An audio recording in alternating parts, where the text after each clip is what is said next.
Chapter 1375.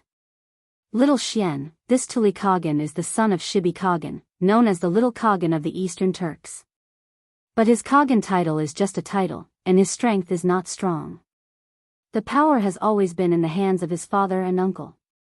In the second year of Wuda, Shibi Khagan died of illness. The one who took the throne was not Tuli, but Tuli's uncle Silafoshi, Chuluo Khagan. In the fourth year of Wuda, Chuluo Khagan died, and Tuli's other uncle took the throne aggressively. He is the current Xieli Khagan. Xieli appointed Tuli as the Little Khagan, in charge of the Khitan, Swanni, and other departments. Because Tuli Khagan did not have a fixed tax on his subordinates resented him. Because of this, many tribes submitted to the Great Tang, such as Shui Intua, Shi, and Swanni. Xieli Khagan sent Tuli Khagan to suppress these tribes. Tuli Khagan was defeated, and his soldiers were scattered in disorder. It is said that Xieli Khagan was furious and imprisoned him, whipping him for a long time before releasing him. Tuli suffered such a great humiliation, so he naturally harbored a grudge against Xieli. From then on, the uncle and nephew of the Eastern Turks entered a state of open strife and covert struggle. Tuli suddenly sent an envoy to the court to beg for peace. He must be unable to withstand Xieli's offensive and wants the Great Tang to send troops to help him out of the siege.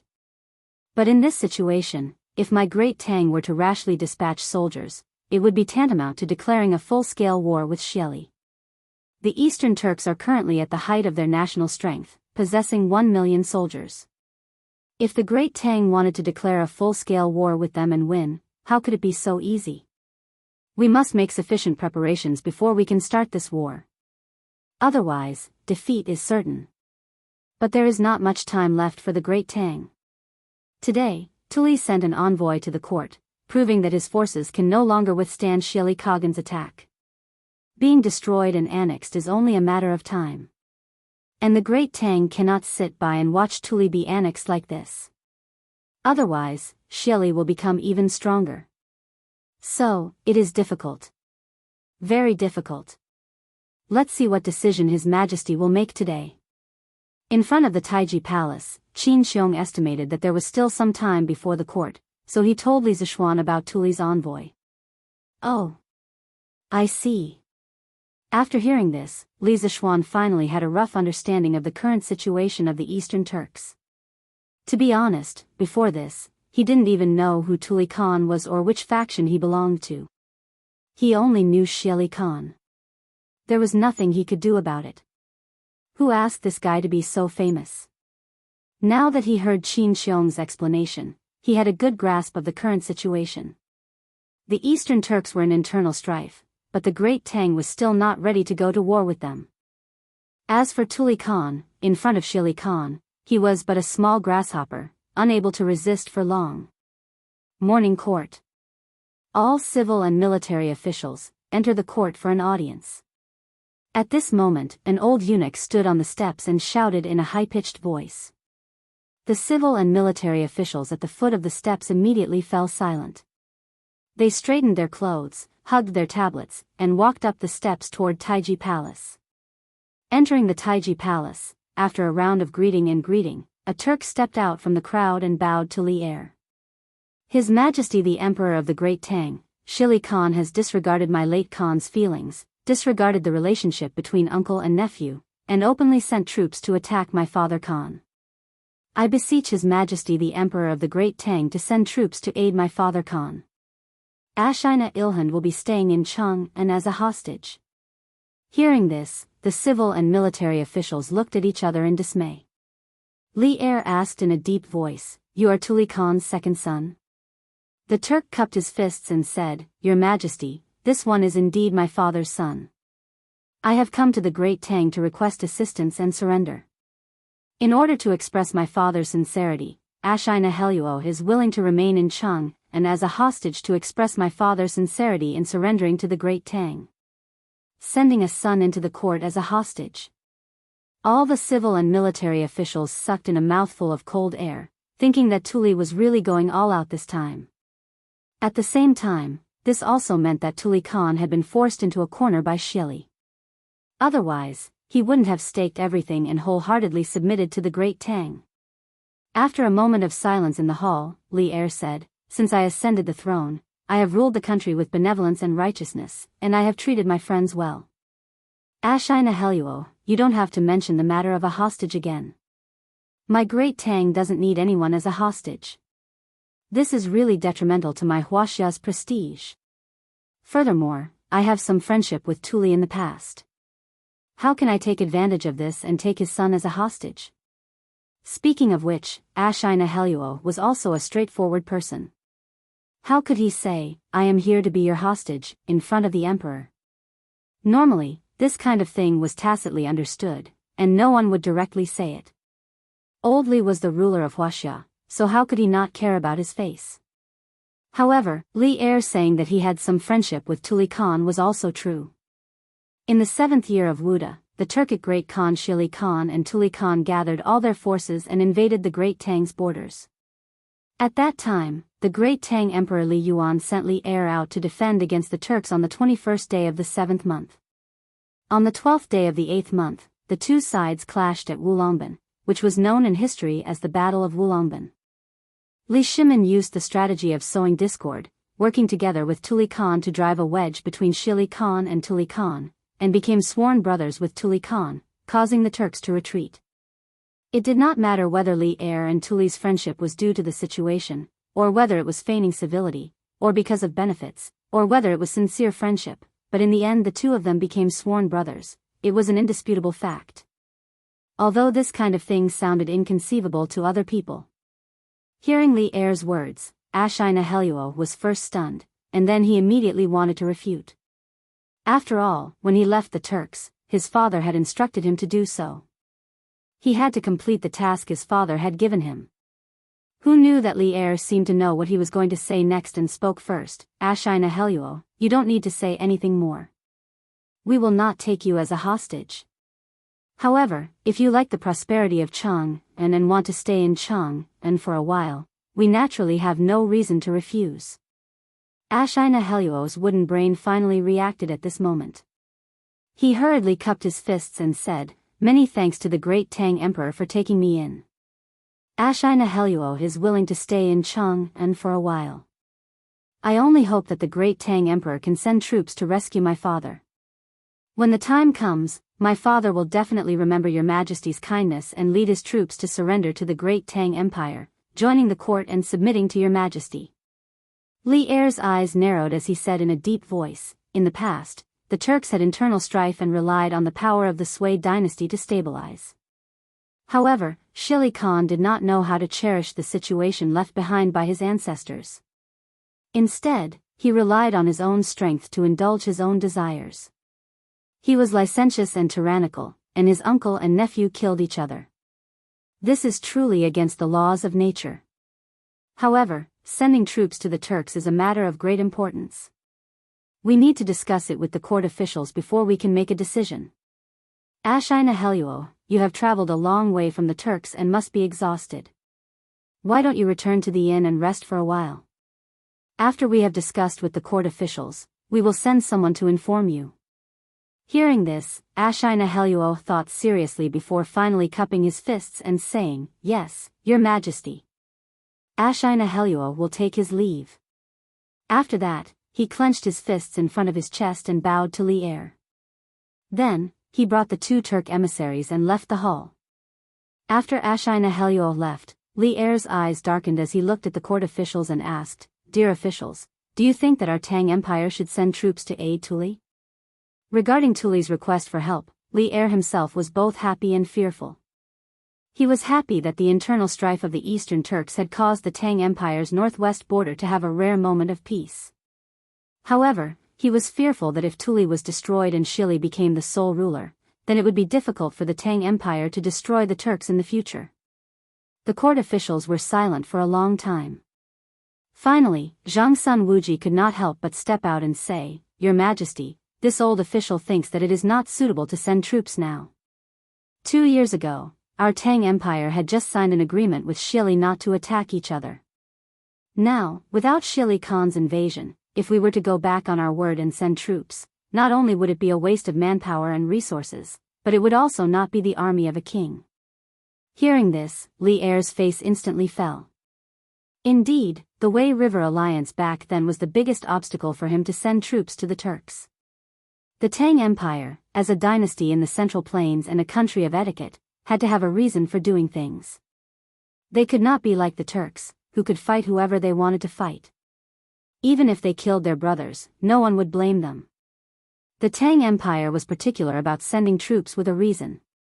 Most of the court officials would not allow Li Er to do something as treacherous as going against the agreement. Duke Zhao is right, it is indeed not suitable to send troops now. This old official agrees. This official agrees. After Zhang Sun Wuji said that, there were immediately voices of agreement in the court. Humph. Bullsh asterisk T. Bullsh asterisk T. What Bullsh asterisk T agreement? Let me, old Cheng, ask all of you, if Shili is free now and has sufficient provisions, do you think he will care about the agreement back then? Will he send troops to invade our Tang Empire? Although Qing Yaojin also knew that now was not the best time for the Tang Empire to send troops, but seeing so many officials talking about the Wei River alliance back then, he could not help but stand up and scold. The Wei River alliance was not only the shame of Li Er's life, it was also the shame of Qing Yaojin's life. Humph. Duke Lu, why are you spouting such vulgar words in the court?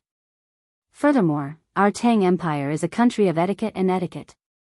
When we go to war, we have a reason for sending troops. How can this be a game? Zhang Sun Wuji pulled a long face and reprimanded Qing Yaojin. Qing Yaojin immediately snorted and said, Bullsh asterisk T, sending troops with a reason. According to what you said, we can only wait for that brat Shili to bring troops to Chang and city before we can retaliate? Qing Jijia, don't be unreasonable in the imperial court. Zhang Sun Wuji's eyes were dark as he said coldly. Your Majesty, this old official thinks that although Duke Lu's words are vulgar, they are not without reason. At this moment, someone from the court officials' camp actually stood up and spoke for Qing Yaojin. It was Du Ruhui.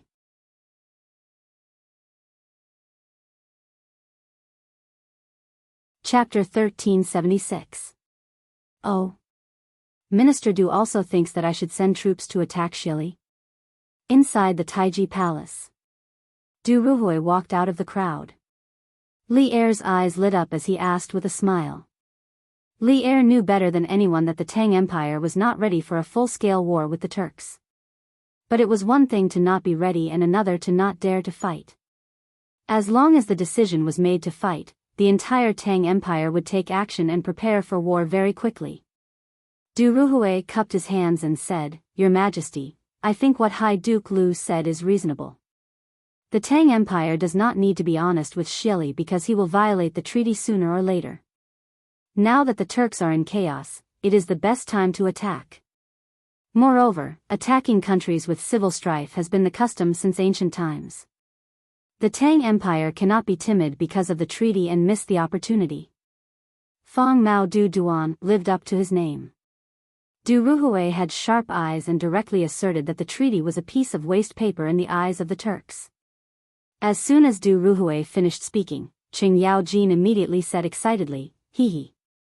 Old Du, in the past, old Qing, didn't realize that you were also a tough nut to crack. I, old Qing, cherish you. Hee hee. Today, I, old Qing, would like to apologize to you for my blind eyes. When you get better, old Qing, would like to treat you to a drink. After saying that, he patted Du Ruhui's shoulder gently, looking very intimate, as if they were good brothers who had known each other for many years.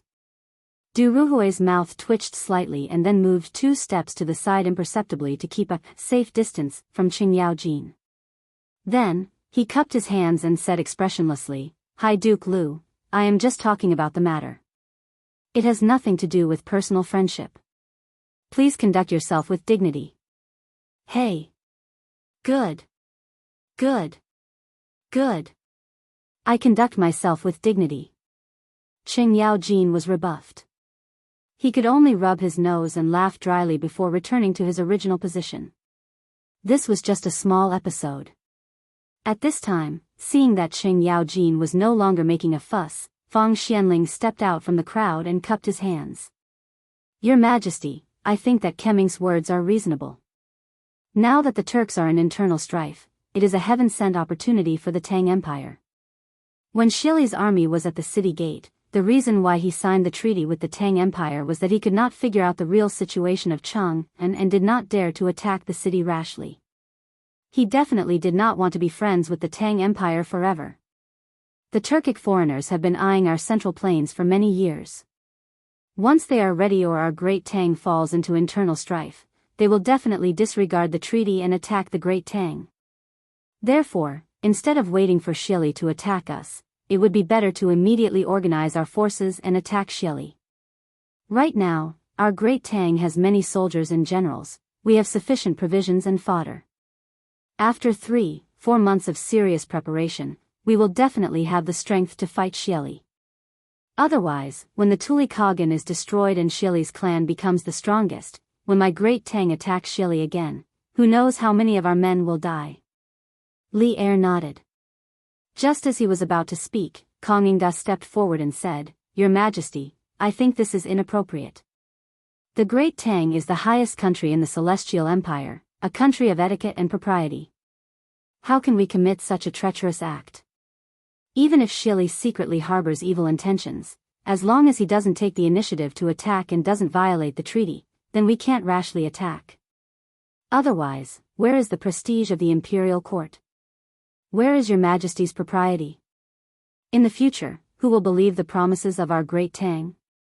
Zhang Sun Wuji also clasped his hands and said, Chancellor Kong is right. Since the Great Tang is a country of gentlemen, it must have the demeanor of a gentleman. This time, if we attack first, although we can win the initiative, we will also be spurned by the world. At that time, the righteous army will become an unreasonable army, and the other neighboring countries will no longer believe in the promises of our Great Tang. To the Great Tang, the gains won't make up for the losses. Moreover, even if we don't attack the Turkic Khaganate now, we can also secretly make preparations, recruit troops, and store up provisions. Once the Turkic Khaganates break the treaty or do something that violates the treaty, it won't be too late for us to attack them then. Even if the Tuli Kaghan is destroyed and Shili's clan becomes the strongest, we have sufficient preparations and may not lose to them. Buzz. I second the motion. The Great Tang cannot lose its face. Your Majesty's propriety cannot be lost. The imperial court can secretly mobilize troops, but we definitely cannot take the initiative to break the treaty. Minister of Revenue Xiao Yu stepped forward and clasped his hands. I second the motion. After Kong Ingda and Zhang Sun Wuji finished speaking, the civil and military officials in the imperial court seemed to have woken up from a dream, and more officials voiced their agreement. Qing Yaojin, Fang Xianling, and Du Ruhui seemed to be a little weak and helpless. This point had nothing to do with factional struggles. In the early days of the Tang dynasty, there were basically no factional struggles in the imperial court. The reason why these officials didn't agree with the imperial court sending troops wasn't because they wanted to stand on the same side as Zhang Sun Wuji, but because what Zhang Sun Wuji and Kong Ingda said made sense. A country's promise. If the Great Tang went back on its word, it could gain a little advantage in the war against the Turks, but it would lose the country's prestige. This was something that couldn't be made up for. Li Zishuan, who was in the civil official camp, couldn't help but frown. Although he was also in the pro-war camp, he had to admit that what Zhang Sun Wuji and Kong Ingda said made sense. As a country in the Central Plains, they naturally had to pay attention to the country's prestige and couldn't go back on their words. Otherwise, if they lost their prestige and caused other countries to no longer believe in the Great Tang, this loss would be too great. After all, although the Great Tang was strong now, it wasn't strong enough to contend against all the countries in the world and didn't need any allies. How could Li Er, who was sitting high above, not see the current situation in the imperial court? He knew that the Great Tang couldn't send troops to reinforce Tuli in the current situation. He frowned and pondered for a long time. Just as he was about to announce that they wouldn't send troops, a guard ran in from outside and bowed with cupped fists. Reporting. Your Majesty, the envoy sent by the Khitan chieftain has arrived outside the palace. At the same time, the envoy sent by Khan Shili has also arrived. The moment he finished speaking, all the civil and military officials in the imperial court were dumbfounded. What? The Khitans and Khan Shili have both sent envoys? What are they trying to do? What is Shili trying to do? A few minutes ago, Tuli's son and the envoy had just left the imperial palace. But now, the Khitan tribe under Tuli's jurisdiction and Tuli's sworn enemy, Khan Shili, had both sent envoys. The morning court of the Great Tang had never been as lively as it was today. In truth, it wasn't just the officials who were dumbfounded. Li Er, who was sitting on the dragon throne, was also somewhat dumbfounded. Old Li closed his eyes and pondered for a while. Suddenly, he ordered, "Let the Khitan envoy come in and see us." Understood. The guard cupped his fists in acknowledgement and then turned to leave Taiji Palace. Not long after, the guard led 3 Turks into Taiji Palace. When the 3 saw Li Er, they respectfully bowed to him like a Han. The leader of the Khitan tribe spoke in a clear voice with a broken Han accent. Chimi Liangwu of the Khitan tribe pays respects to His Majesty the Emperor of the Great Tang. Dispense with the formalities. Li Er waved his hand and asked directly, "Why has the Khitan tribal chief Pyre and the others come to the court?" Chimi Liangwu bowed and said, replying to His Majesty the Emperor of the Great Tang, "Chimi Liangwu is here on behalf of our tribal chief to express our loyalty to the Great Tang court. Our tribal chief has already led his tribe from Yunzhou into the Great Tang several days ago and is now rushing toward Chang'an. He hopes that Your Majesty can take in the Khitan tribe. The entire Khitan tribe is willing to pledge their loyalty to Your Majesty."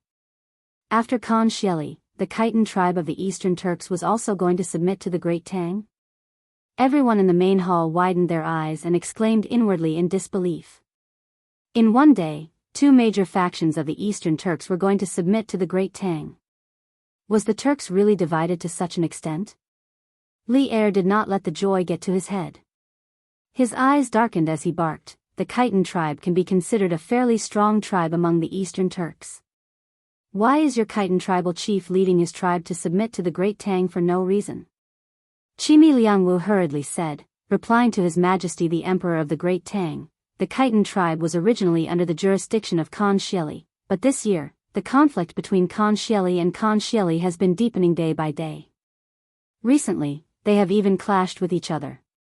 Khan Shili ordered my tribe to attack Khan Shili, but my Khitan tribal chief was once greatly indebted to Khan Shibi, so how could I harm his descendant?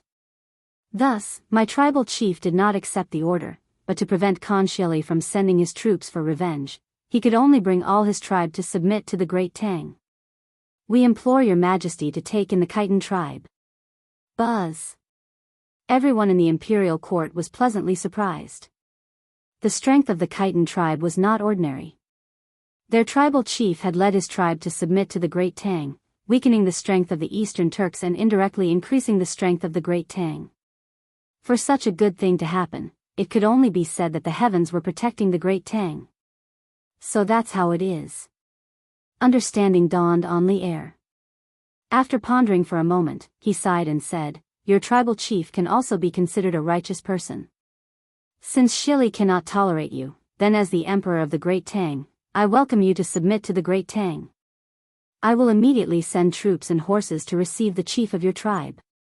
No one objected to Li Er's decision. After all, it would be a waste to reject a surrendered army that had delivered itself to their doorstep. Chimi Liangwu was overjoyed. "Thank you, His Majesty the Emperor of the Great Tang." Li Er nodded in satisfaction and said, "All of you must be tired from the journey. Return to the post house to rest first. I will immediately send men to receive your tribal chief in a moment." "Thank you, His Majesty the Emperor of the Great Tang." Chimi Liangwu will take his leave.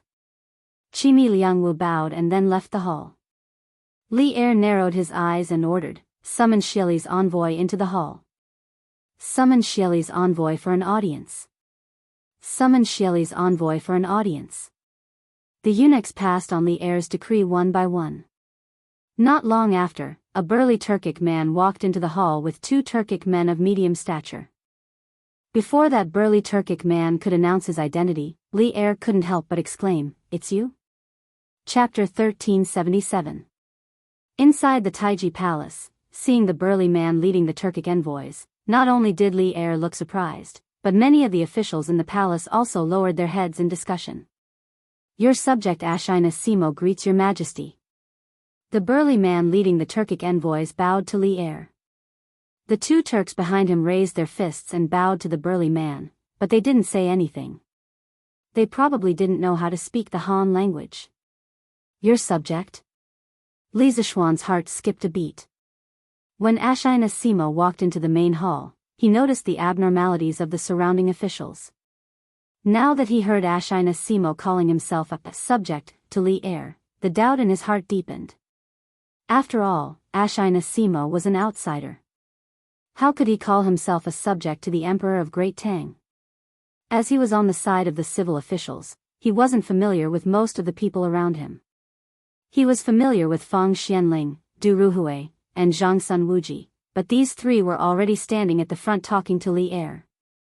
Thus, he could only suppress the doubts in his heart and quietly watch the situation develop.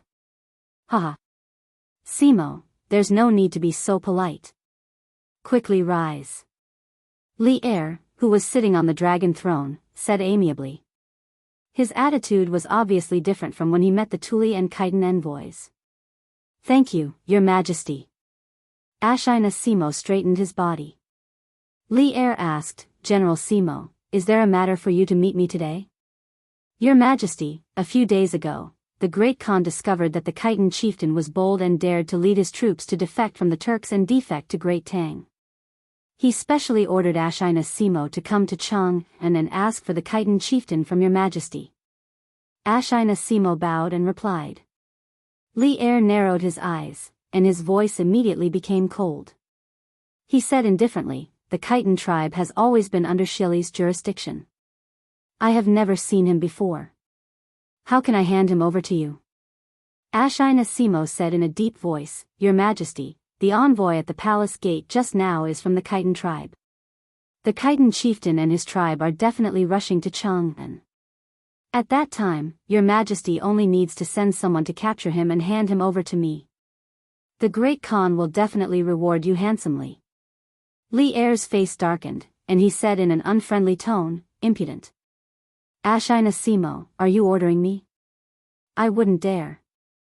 Ashina Simo hurriedly bowed and said, "Your Majesty, this subject is only here to bring back the Khitan tribe. I have no intention of offending you. But Your Majesty, you seem to have the intention of protecting the Khitan tribe. This subject will remind Your Majesty that you must not forget the treaty from back then. The Turks and the Great Tang have a friendly treaty of non-aggression against each other. Now that the Khitan tribe has defected to the Great Tang, if Your Majesty can hand them over to this subject and bring them back, the friendship between the Great Tang and the Turks will definitely last for countless generations. The Great Khan will also remember Your Majesty's benevolence and generously reward Your Majesty." "How dare you!" As soon as Ashina Simo's voice fell, Qing Yao Jin could no longer remain calm. The old man jumped out from behind and pointed at Ashina Simo's nose as he scolded. "Bastard, how dare you criticize His Majesty? His Majesty treats you with courtesy today only because of the previous emperor's high regard for you and the past friendship. You actually don't know what's good for you, offending your superiors and threatening His Majesty? Humph. If you have the guts, then come out and have a good fight with me, old Sheng." Ashina Simo frowned and said, "High Duke Lu, Ashina Simo did not threaten His Majesty. I only want to complete the mission given by the Great Khan and promote the eternal friendship between the Turks and the Great Tang. If I have offended you, I hope Your Majesty and High Duke Lu can forgive me." Qing Yao Jin glared at Oxai and said angrily, "Humph. Don't use Khan Shili to pressure this old man. I, old Sheng, am not afraid of him. Enough. Ji Jia.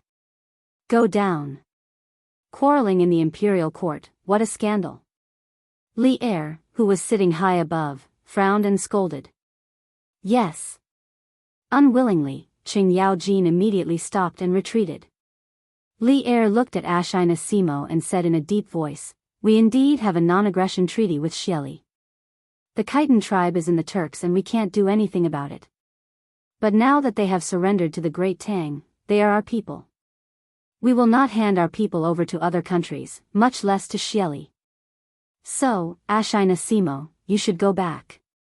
Ashina Simo still clasped his hands and said unwillingly, Your Majesty, if you can hand over the Khitan tribe to me, the Great Khan is willing to use Liang Shidu in exchange. Your Majesty, please reconsider. How can a mere Khitan tribe be compared to the eternal friendship between the Turks and the Great Tang? Liang Shidu. Everyone in the imperial court was first stunned, then they burst into an uproar.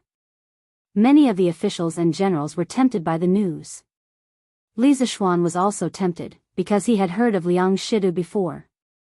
Liang Shidu was originally a general in the Sui dynasty's Yingyang prefecture.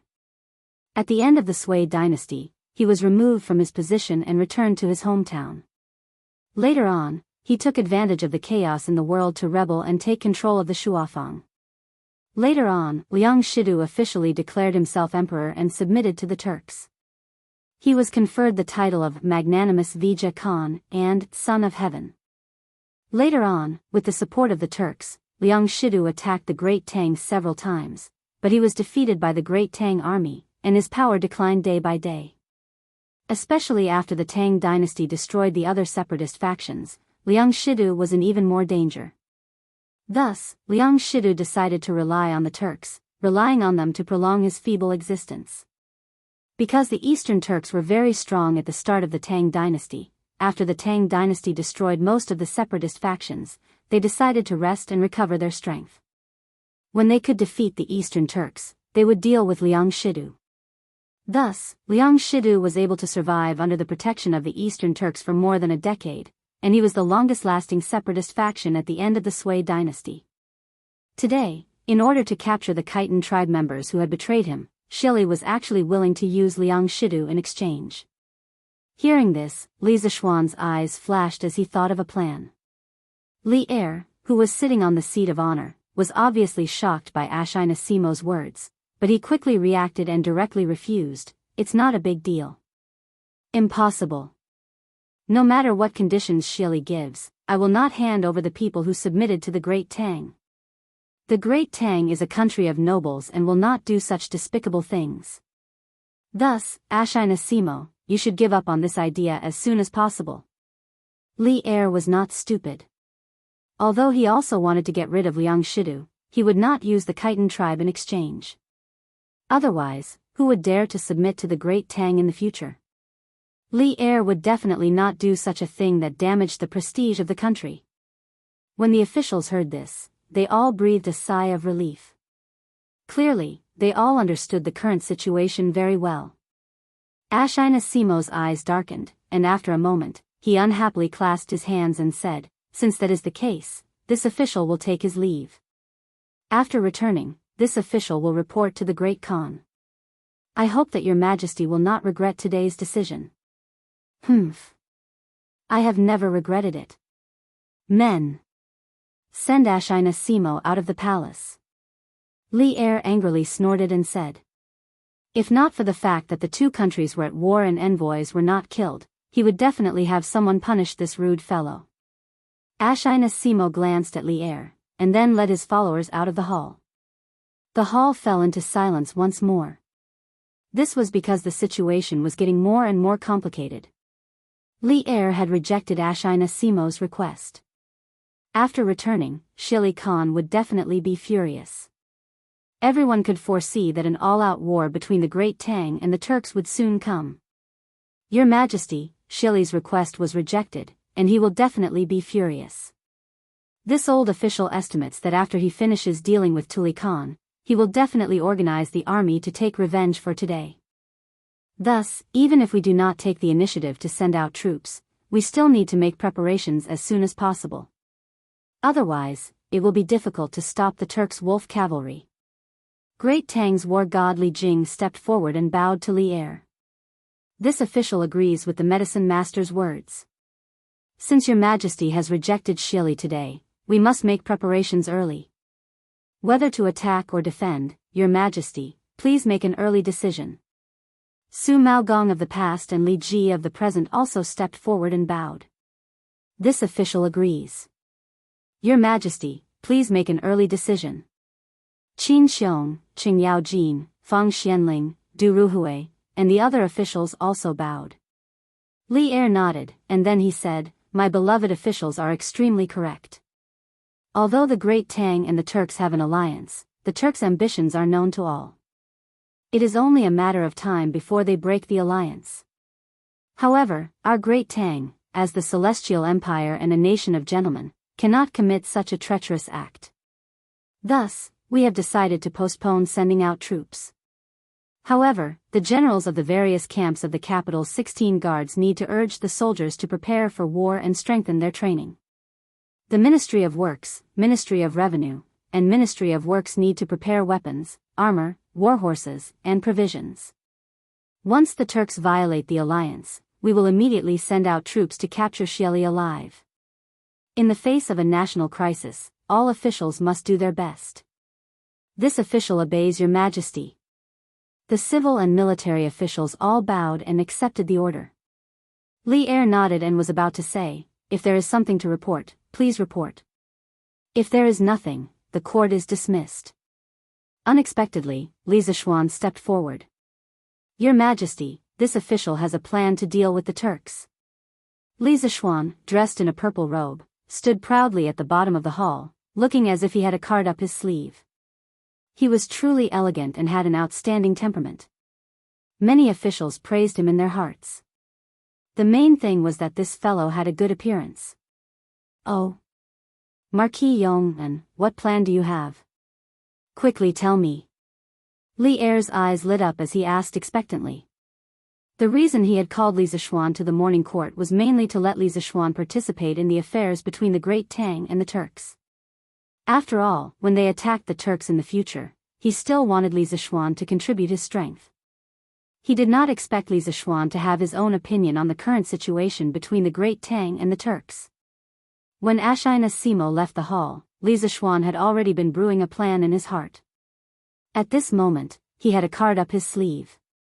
Hearing Li Er's words, he clasped his hands and said, Your Majesty, this official suggests that we immediately send troops to attack Liang Shidu to get rid of the last obstacle in the Great Tang. Hearing this, Li Er was slightly disappointed and said, Send troops to Liang Shidu? What does this have to do with the Turks? Li Zishuan said in a deep voice, Your Majesty, this time, the Turks sent an envoy to exchange Liang Shidu for the Khitan division. It is clear that the Turks are in a state of chaos and are unable to protect Liang Shidu. Why don't we take this opportunity to take him down? Back then, Liang Shidu gathered troops to occupy the Liang Shidu and established a country on his own, causing the Liang Shidu land to become a natural barrier between the Great Tang and the Turks. This time, if we send troops to the Liang Shidu land, he will definitely ask for help from Xieli. Xieli cannot bear to lose this barrier and will definitely send troops to help. Once Xieli sends troops to help Liang Shidu and fight with the Great Tang army, he will have violated the alliance agreement from back then. This will undoubtedly give Your Majesty a reason to send troops to the Turks. Since he violated the alliance agreement first, why can't we take the initiative to attack the Turks? Therefore, the symbolic meaning of this battle is far greater than its practical meaning. It is not as simple as obtaining territory. Because during this battle, once the Eastern Turks rescue Liang Shidu, it will directly give our Great Tang a reason to attack the Turks. If Xieli sees through our plan and does not rescue Liang Shidu, it is also fine. Being able to get rid of the separatist forces that have occupied the Liang Shidu land for many years will also be beneficial to maintaining the stability of our Great Tang's rear. Coincidentally, we can also train our troops in advance for sending troops to the Turks in the future. Therefore, once this plan is out, no matter how Xieli responds, we will be in an invincible position. In the hall, Li Zishuan spoke with fervor and assurance. A perfect plan to deal with Xieli Khan was narrated from his mouth. The more the civil and military officials listened, the brighter their eyes were. Li Er was also pleasantly surprised and nodded repeatedly. When Li Zishuan finished speaking, Li Er could not help but pat the table and exclaim, Good! Good! Good plan! Dear officials, do you think that the Marquis of Yong'an's plan is feasible? Qing Yaojin immediately walked forward and said with a smile, "Hee hee. Your Majesty, this old official thinks that the Marquis of Yong'an's plan is very feasible. Liang Shidu, that old man, has occupied the Liang Shidu land for so many years, he should have scrammed out of our great Tang long ago. If your Majesty fights, I, Qing Jijia, am willing to lead troops to take Liang Shidu's head." Speaking of which, as long as there was a battle, this old fellow would be excited. Previously, he did not even have enough fun fighting Guangqing County. Now that he was going to fight Liang Shidu, he was even more excited. Furthermore, he also felt that the plan proposed by Li Zishuan was very reliable. Qin Xiong also walked forward and clasped his fist. "Your Majesty, this old official thinks that the Marquis of Yong'an's plan is feasible. Even if we cannot force out the Turks' reinforcements, we can still reclaim the Liang Shidu land and completely unify the Central Plains." Li Jing also spoke at this time. "Your Majesty, the Marquis of Yong'an's plan is brilliant. To us, we can attack or retreat, but to Xieli, it is a dilemma." This official also thinks that this plan is feasible. This official concurs. Li Zishuan's plan would not allow the Great Tang to bear the infamy of treachery, and it would also allow the Great Tang to take the initiative in the confrontation with the Turks. It satisfied both the desire of the peace-loving faction and the demands of the war-loving faction. Which of the officials dared to disagree? Those who did not agree could only be spies who were in cahoots with the Turks. Thus, when Great Tang's military god expressed his opinion, it instantly had a decisive effect. The civil and military officials all expressed their agreement. Li Erlong was overjoyed and said, "Good. Since that is the case, then it is decided. Fang Xianling, Du Ruhui, Zhang Sun Wuji, Xiao Yu, Yan Lide, Li Jing, Li Ji, Qing Jijia, Qin Xiong, Yuqi Jingda, Niu Jinda, Duan Jishuan, stay behind to discuss the matter of sending troops with me. As for the rest of the officials, if you have something to report, if not, you are dismissed." Chapter 1378. After the morning court session ended, the officials left the Taiji Palace. Zhang Sun Wuji, Fang Xianling, Du Ruhui, Li Jing, Li Zishuan, and the other core officials came to the Ganlu Palace to discuss with Li Er about attacking Liang Shidu. After all, this involved the specific battle plan. If it was directly announced to the public in the court, what if someone accidentally leaked it out? Thus, to be safe, Li Er would only gather his trusted officials for these meetings that involved specific military plans. This way, he could ensure that the plan would not be leaked out and also increase the efficiency of the meeting. "Since we have decided to attack Liang Shidu, how do you think we should do it?" Within the Ganlu Palace, Li Er looked at the trusted officials in the hall and asked aloud. Zhang Sun Wuji stepped forward and said, "Your Majesty, during the Wuda era, Liang Shidu had invaded our Tang dynasty many times and was defeated by our army. Many of his subordinates have already surrendered to our Tang dynasty. Furthermore, the 18 rebellious kings have all been wiped out. Today, Liang Shidu is unable to join forces with the rebellious kings and is weak. Internally, the Turks have political problems and it is hard for him to withdraw. Thus, I feel that Liang Shidu is no longer a threat. Why don't we send someone to ask him to surrender?" Xiao Chua nodded and echoed, "What Duke Xiao said is right. Now that Master Liang's fate is exhausted, he can't make any waves. If we can take him down without losing a single soldier, it would be for the best." Li Er nodded but did not say anything. Li Ji spoke, "Your Majesty, I feel that this plan is not appropriate. In the court session, according to Marquis Yong'an's plan, the best result would be to force Liang Shidu to ask for help from Xieli and lure him to break the alliance. If we do as Duke Xiao said and send a messenger to persuade Liang Shidu to surrender, what if that person really surrenders? Wouldn't Xieli not be able to react in time?" Du Ruhui clasped his hands and said, "General Li is right, but that's only one of the reasons. More importantly, Liang Shidu is a vicious person. Ever since the Sui dynasty, he has been seizing power from the Yu County. He's been at odds with our Great Tang for more than a decade now. If he really wanted to surrender, he wouldn't have waited until now. Therefore, sending an emissary to persuade them to surrender is really a waste of time and effort. Li Zishuan nodded. Suddenly, he noticed Li Zishuan, who was lowering his head to count ants. His heart stirred as he asked, Marquis of Yong'an, you were the one who came up with this plan. Do you have any brilliant ideas about attacking Liangshidu? Li Zishuan could not help but curse in his heart. He thought to himself, why are you calling me when the two big shots are arguing so fiercely? What do you want me to say? Agreeing with one side would definitely cause the other side to be unhappy. However, since Li Zishuan called him out, Li Zishuan had no choice but to put on a straight face. Replying to your majesty, this subject has no wise opinion, only a foolish one. In this subject's opinion, the opinions of Duke Xiao, General Li, and Master Du do not conflict with each other. We can bring our army to persuade them to surrender. For example, before the army besieges the city, we can send an emissary into the city to persuade Liangshidu to surrender to Great Tang. Of course, Master Du also said that with Liangshidu's character, he would definitely not surrender. At that time, when the emissary comes out, the army will surround the city and force Liangshidu to seek help. This is called using peaceful means before resorting to force. This way, they would not offend either side.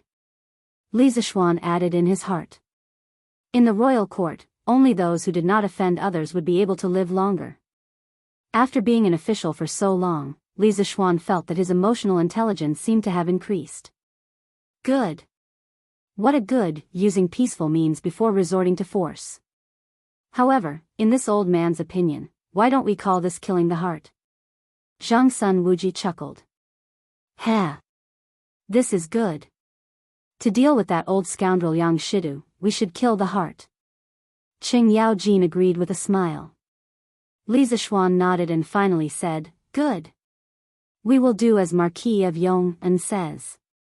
Order Chai Xiao and Shui Wanjun to lead 50,000 right guards and 30,000 Xia province soldiers to besiege Liangshidu. We must take down the city. I will send 2 Taichung temple officials to follow the army. Before the army besieges the city, we will let them enter the city to ask for their surrender. After they return without any success, we will attack. Chai Xiao and Shui Wanjun stepped forward and clasped their fists. We accept the decree. These two people were fierce men.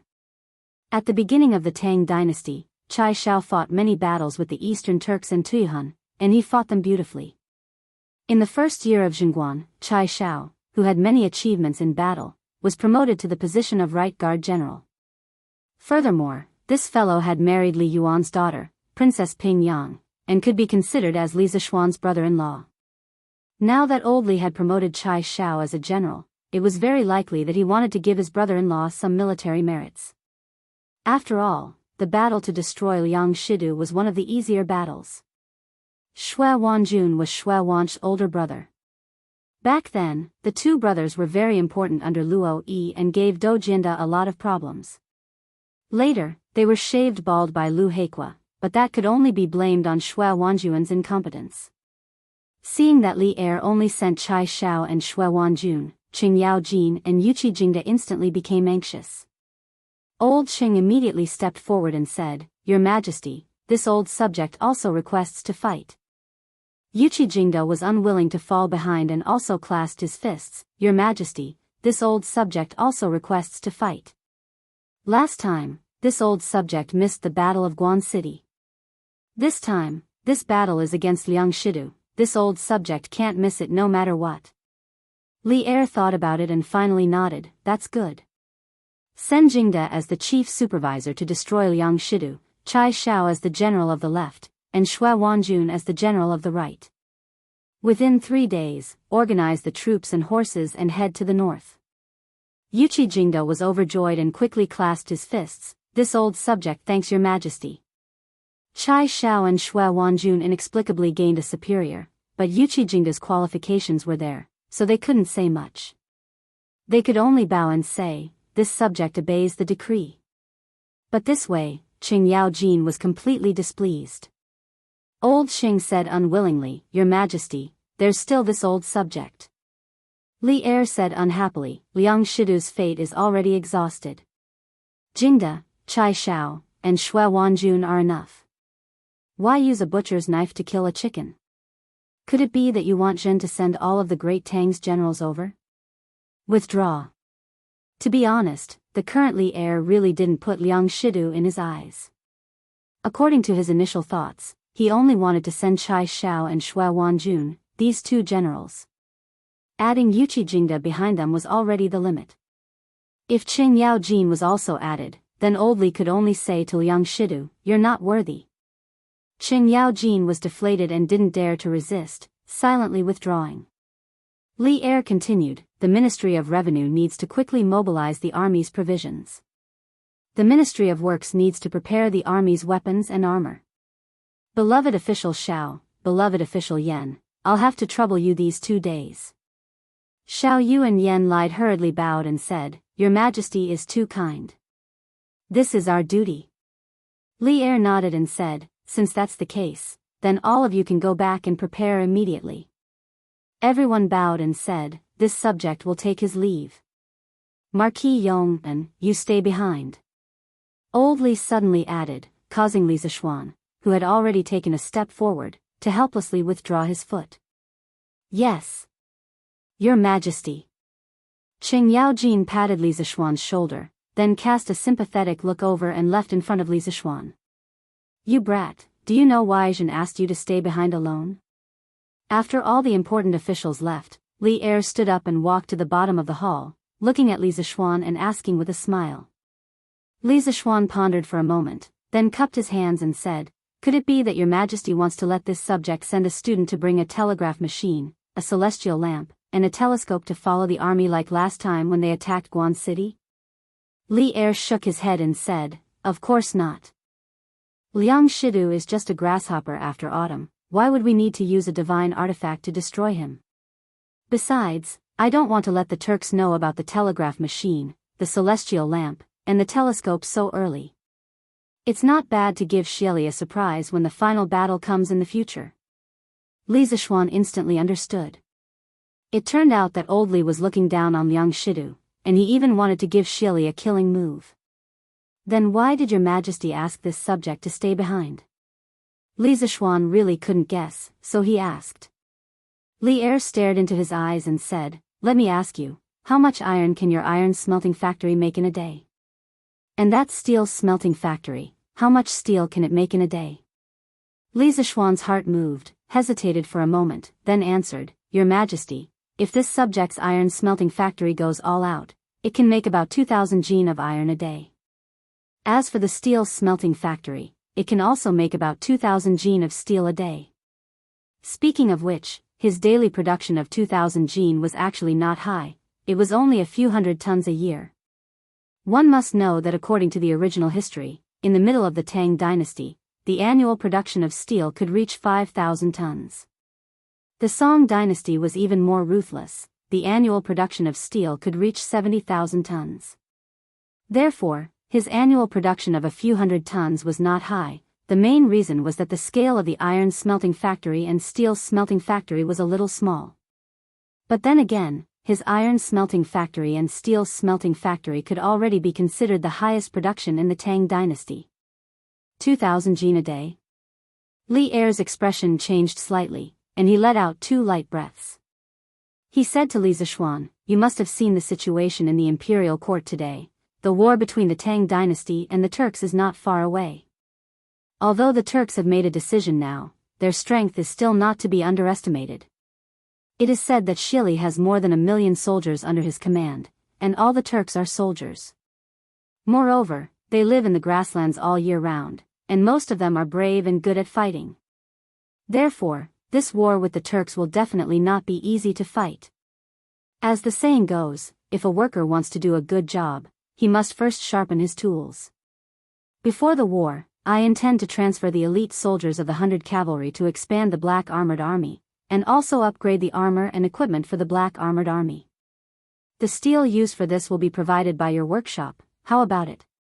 Hearing this, Li Zishuan bowed without any hesitation and said, "This subject is duty-bound." Seeing Li Zishuan agree so readily, Li heir was surprised and said, "Ha! You have always been a person who does not move without benefits. Today, I have not promised you any benefits, so why did you agree so readily? Li Zishuan said seriously, Your Majesty must be joking. The country is facing a great enemy, not to mention offering some steel. As long as the enemy can be annihilated, even if you want this subject to give up all my assets, this subject is willing.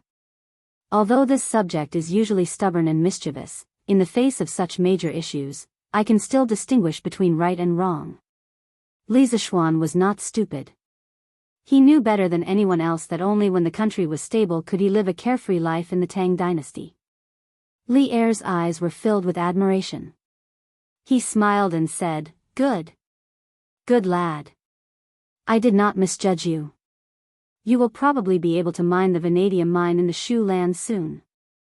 When the time comes, I hope that you can refine a batch of the vanadium steel that you mentioned earlier to make armor and swords for the Black Armored Army. I want to make the Black Armored Army, the sharp sword of the Tang dynasty, even sharper, and pierce Shelley's heart. Chapter 1379.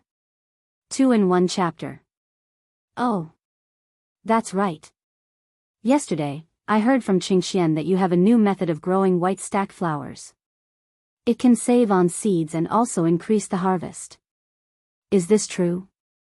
In the Gamla Palace, after giving orders on the war, Li Er talked to Li Zishuan about farming. Recently, Lantian County had been bustling with activity to grow white stack flowers. Hearing this, Li Zishuan clasped his hands and said, Your Majesty, this method was something that my master spent a great deal of effort researching. It is indeed exceptional, but as for how good it is and how good it is, it still needs to be tested. If your Majesty wants to promote growing white stack flowers throughout the Great Tang, why don't you wait until next year or the year after? At that time, you might not even need to buy white stack flower seeds from the small Nanyang countries. You can just find me. Having his plan exposed, Li Er was slightly embarrassed. Immediately, his expression returned to normal. He smiled and said, Oh? This means that you are quite confident in your method? That's good. My imperial plantation can also open up some wasteland. In a moment, I will have Qingxian send people to Guangdong to buy some white stack flower seeds. When the time comes, I will copy your method and plant white stack flowers in the imperial plantation. Since Li Zishuan was so confident, Li Er decided to believe in Li Zishuan and make a risky investment. When the time came, the white stack flowers he received could be used to make winter clothes for the imperial concubines and princes and princesses. Speaking of which, it was quite sad.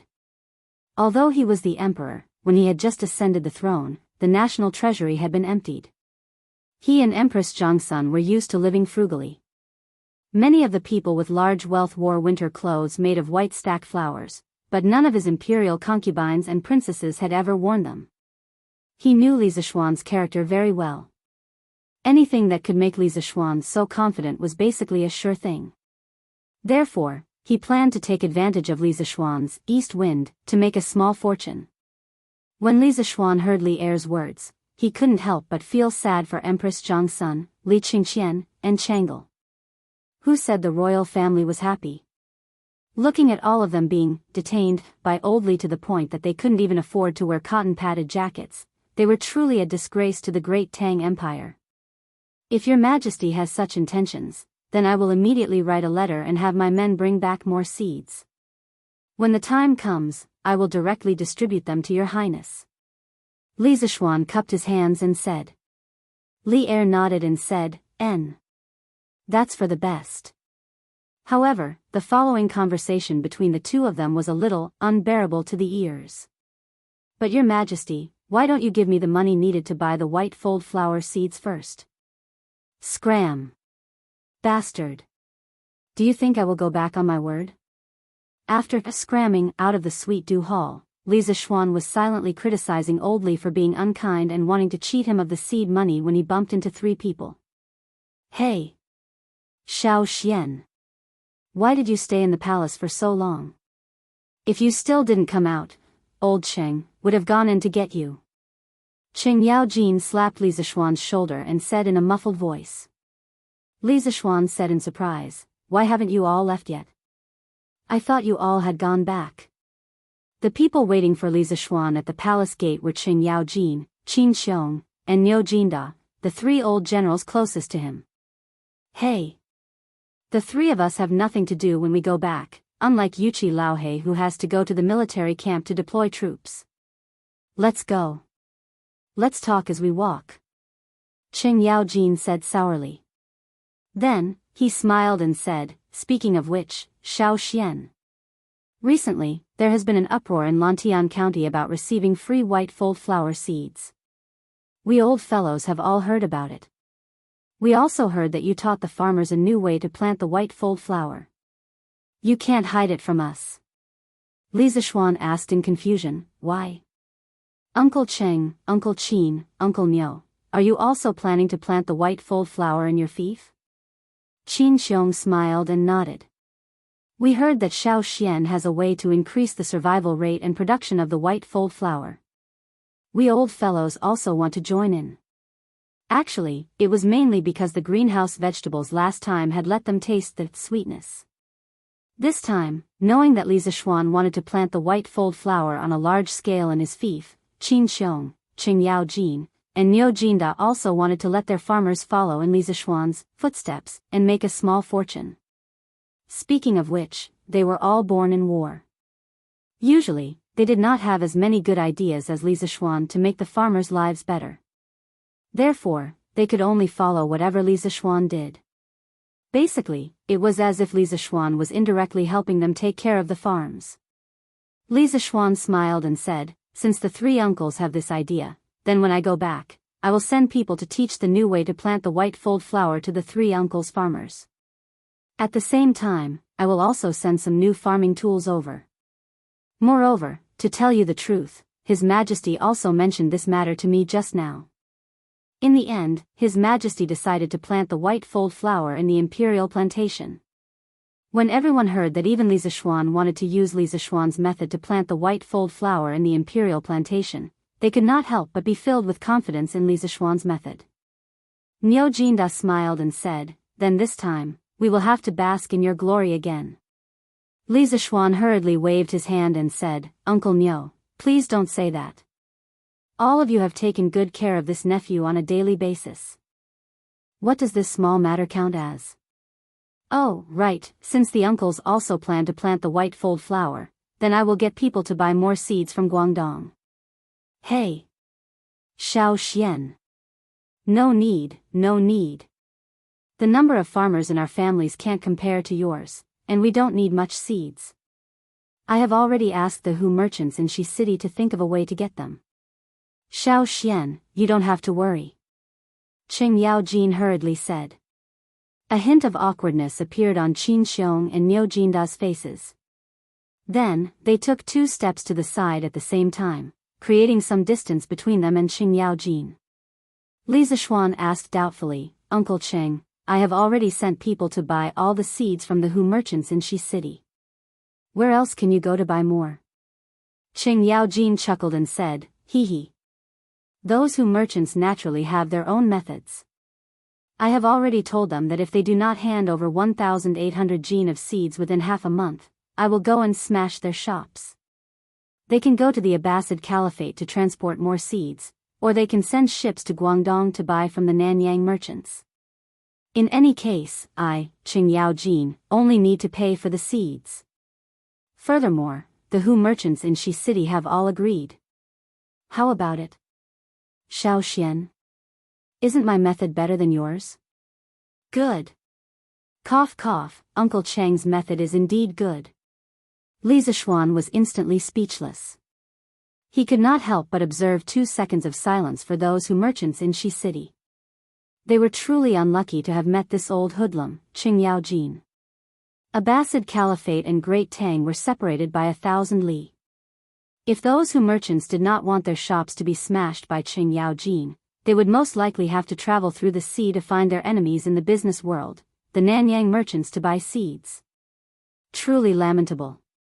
After leaving the palace and passing through the Vermilion Bird Avenue, Qin Xiong and Niu Jinda, because they were taking different paths, returned home.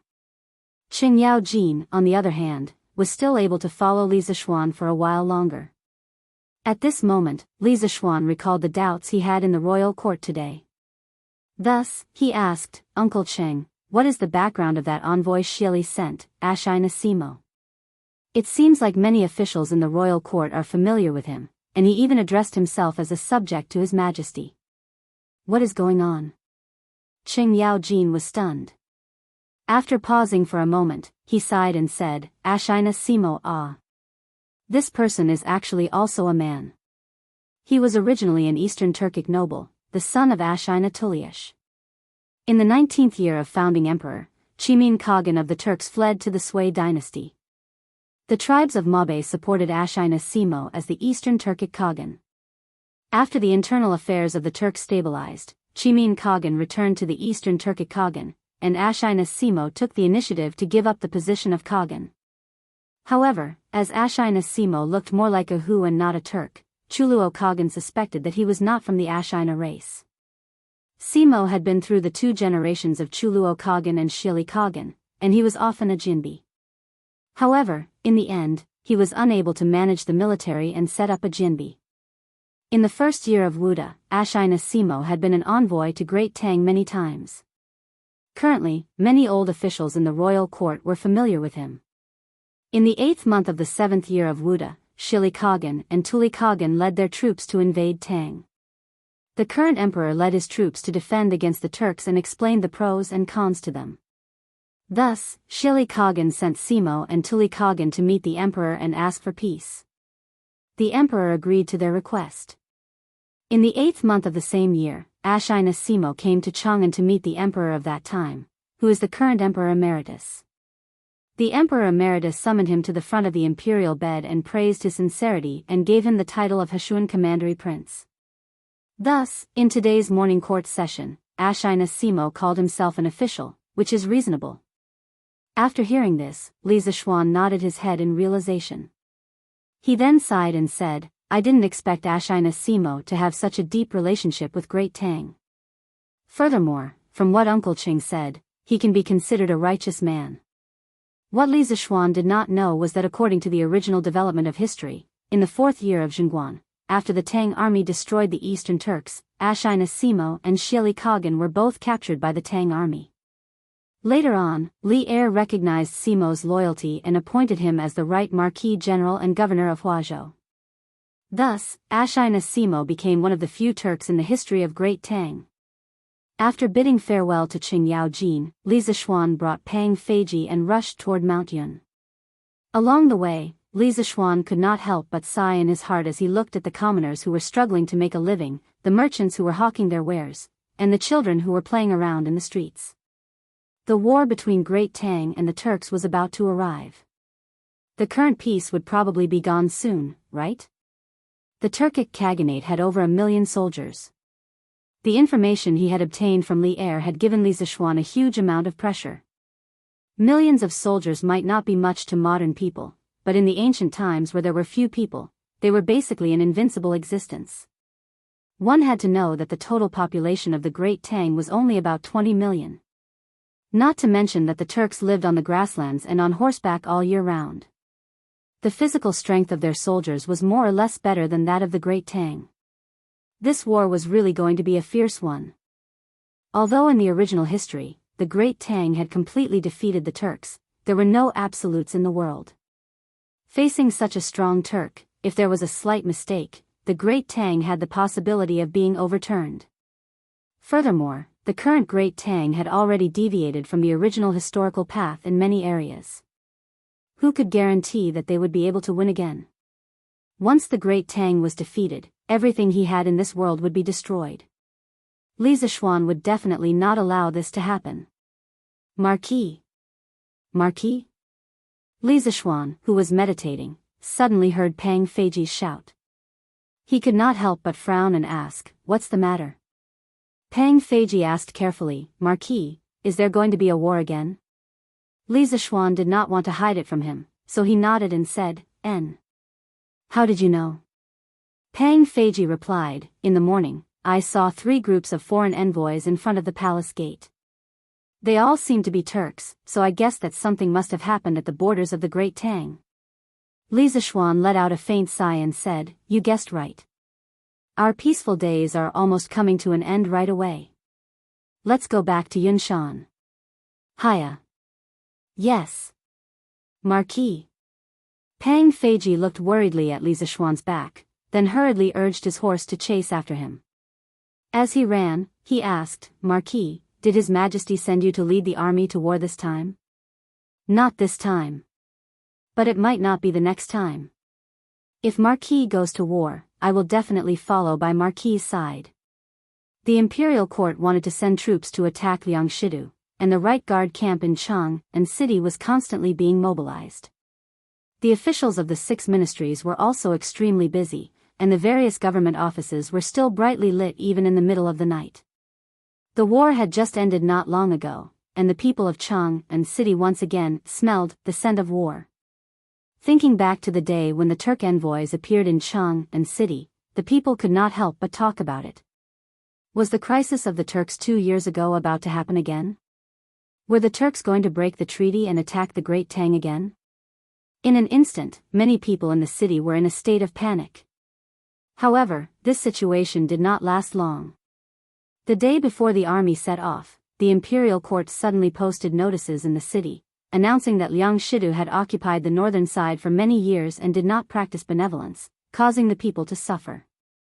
The emperor could not bear to see the people suffer and decided to summon Liangshidu to surrender. If Liangshidu was not willing to surrender, the Great Tang would attack the northern side. After knowing that the imperial court was not going to war with the Turks, the people of Chang and city heaved a sigh of relief. Then, they began to sing praises for Li Er's compassion for the people. From this, it could be seen that the Turks were not only a huge mountain in Li Er's heart, but also an insurmountable mountain in the hearts of the people of the Great Tang. Chapter 1380. Husband, the army of the imperial court is about to set out on an expedition today. Are you not going to send them off outside Chang'an? The next morning, Han Yushi asked Li Zishuan, who had just finished practicing his swordsmanship. After returning from the morning court, Li Zishuan had told her that the imperial court was planning to move against Liangshidu. Thus, Han Yushi had learned of this news much earlier than the people of Chang'an. A trifling Liangshidu is nothing more than a clown. He won't be able to cause any waves. This expedition has nothing to do with your husband, so your husband won't be joining in on the fun. Li Zishuan wiped his sweat as he indifferently said. Then will husband participate in the next expedition? Han Yushi dazedly glanced at Li Zishuan and asked this question for no reason. Although Li Zishuan had not said much to her, her woman's sixth sense told her that the next expedition would involve Li Zishuan. Hearing this, Li Zishuan's hand movements suddenly paused. After a moment, he met Han Yushi's eyes and said with extreme seriousness, "If I were alone in this life, then even if the Great Tang was no match for the Turks, I would just go overseas. But in this life, I have my parents, my little sister, and you, my wife. Thus, I have the responsibility to protect all of you and the Great Tang. When the time comes, if His Majesty summons me, your husband will go and fight, and I will definitely win. My wife, you don't need to worry." Han Yushi frowned, and her beautiful eyes were about to tear up. She said softly with some stubbornness, "My husband has great ambitions and cares about the world. I will naturally not stop you. On the battlefield, swords have no eyes, but what I can do is that if my husband lives, I will accompany you for life. If my husband dies, I will be a widow for life." As their eyes met, the entire courtyard, the entire world, seemed to come to a standstill. He only had eyes for her, and she only had eyes for him. Haha. Silly girl, what are you talking about? How could your husband die on the battlefield? Wife, your husband promises you that I will accompany you until you grow old, and I will definitely live one more day than you. I won't let you be sad and become a widow. Li Zishuan gently caressed Han Yushi's cheeks and smiled. Husband, you must keep your word. Han Yushi looked at Li Zishuan with sparkling eyes and said. Of course. Chang'an City. At 7 in the morning, Yuchi Jingda, Chai Shao, and Xue Wanjun brought 50,000 right Wu Wei soldiers and Li Er's imperial edict out of the south gate of Chang'an. The army was majestic, and their footsteps were orderly. The citizens who had woken up early lined the streets to send them off, praying in their hearts that the army would return victorious this time. 2 days ago, Li Er's reply to Tuli Khan's son, Ashina Helagu, was that the imperial court would send troops to the north, using Liang Shidu to pin down Xieli's army, thus reducing the pressure that Tuli Khan was facing. Ashina Helagu believed it. Naturally he was moved to tears by Li Er. On the other side, the imperial court's army received the Khitan troops in Bingzhou yesterday. In a few days, the Khitan chief would arrive in Chang'an to meet Li Er. Since then, the wishes of 2 out of the 3 emissaries had been fulfilled. The remaining emissary, Ashina Simo, was already on his way back to the Turks. In the morning, Li Zishuan made a trip to the academy. Today was Saturday, and all the teachers in the academy had to take part in the confidential exam. As the person who set the questions and made the Yanhuang College confidential regulations, he naturally did not need to take part in the exam. He was here in the morning to invigilate the exam. As for the students of the academy, they had already finished the first confidential exam yesterday afternoon. There was a total of 1 hour of exam time, so Li Zishuan quickly carried a stack of exam papers and walked out of the academy. For the sake of fairness, the exam papers of the teachers of the academy had to be personally marked by him, the Yamacho. Not long after he returned to the study, Pang Feiji came in and reported, "Marquis, the young master of the Jing family wishes to meet you. He even brought a carriage of gifts." After saying that, he looked a little uneasy. Last time, the elder brother on the mountain back gave Li Zishuan a gift in a carriage. In the end, what was in the carriage was not a gift, but a living person. "Oh. Jing Qianjun? Let him in." Li Zishuan raised his eyebrows. He guessed that there must be new developments in the tea plantation and fairy tea in Jiangnan, so he nodded to Pang Feiji.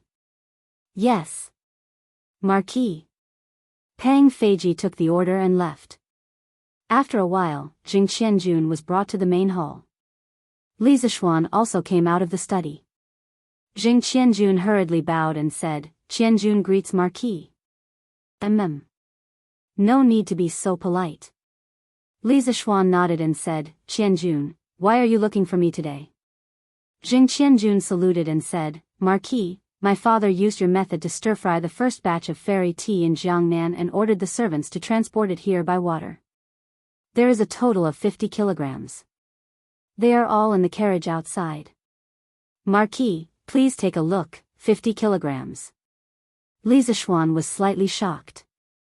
He thought to himself that Jing Yinhong had gotten so many dried tea leaves in such a short time. In Jiangnan, only the Jing family had this ability. It seemed that he had found the right partner. "Feiji, go and get a box. I want to see the color." After thinking for a while, Li Zishuan ordered. He not only wanted speed, but also quality. "Yes. Marquis." Pang Feiji cupped his fists and left. After a while, he returned with a box of tea leaves. The tea box was made of high-quality white porcelain. It was snow-white and had a very good texture. Li Zishuan opened the tea box and saw that it was filled with flat, smooth, sharp, tender, and heavy tea leaves. Li Zishuan couldn't help but nod his head and say, Not bad. Not bad. These tea stir-fryers are very skilled. It seems that Heights Lord Zheng has put in a lot of effort." Jing Qianjun said with a smile, "Thank you for your praise, Marquis. If my father knew that these tea leaves could be appreciated by Marquis, he would be very happy." Li Zishuan said with a smile, "I have seen and remembered Heights Lord Zheng's efforts. As for these tea leaves, leave half for me. As for the rest, you can divide it according to the proportion of your shares in the tea garden. The next time the tea garden produces tea leaves, the Jing family will keep your share and send the rest to Chang'an." He held 60% of the shares in the tea garden. Logically speaking, he should be able to get 60 jin of the 100 jin of tea leaves. However, he did not want to be so ruthless. Moreover, he did not lack the money for the 10 jin of tea leaves. So, he decided to give it to Jing Qianjun as a favor. When Jing Yinhong left Chang'an, he had told Jing Qianjun about the Immortal Tea Garden in detail. He was very clear about the twists and turns. Hearing this, he was very grateful and said, "Thank you, Marquis." Li Zishuan waved his hand. A large part of the 50 gene of tea leaves he wanted was to be sent to the palace. Recently, the palace had been in a shortage of tea leaves. When the concubines in the harem heard that drinking immortal tea could slow down their aging, they all wanted to sleep with the teapot every day. They tried to find ways to ask Li Er for some immortal tea. Li Er was very annoyed. If he did not send some tea leaves, old Li would probably come personally to snatch them. Therefore, there was no shortage of tea leaves in the palace. Li Zishuan planned to send 15 kilograms of tea leaves to the palace first. As for the remaining 20 kilograms, he would keep some for himself, give some to the academy, and give some to the old generals in Cheng and who had a good relationship with him. If there was any left, he would directly give it to shopkeeper Lu of the Drunken Immortal restaurant, so that the lucky customers in Cheng and could also enjoy the taste of immortal tea. Oh right. Marquis. Because of the urgency of the time, the tea garden could only send this much tea leaves. There will be more and more in the future. So, I was thinking that during the football league in Cheng and the gathering of businessmen from all states and counties, we can promote our immortal tea. First, we can make a name for ourselves. Then, we won't have to worry about the sales in the future. Jing Qianjun hesitated for a moment and then cupped his hands to Li Zishuan. Li Zishuan narrowed his eyes and asked, "How do you plan to promote the immortal tea?" Recently, he was more concerned about the situation in the north and the people's livelihood and farming in Lantian County. As for business, he did not want to be too distracted. When Jing Qianjun heard Li Zishuan's question, he immediately became spirited and said, "Marquis, this is what I think. The Wind Thunder team of the Zheng family has not been defeated since the start of the competition in March. Only a few days ago, they tied with the ferocious tiger team of the king of Jiangxia.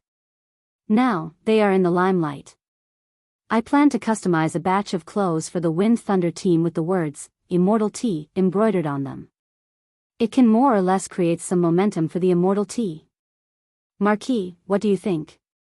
Li Zishuan thought to himself, isn't this similar to the sponsors of modern football teams? It's really not easy for Jing Qianjun to think of this.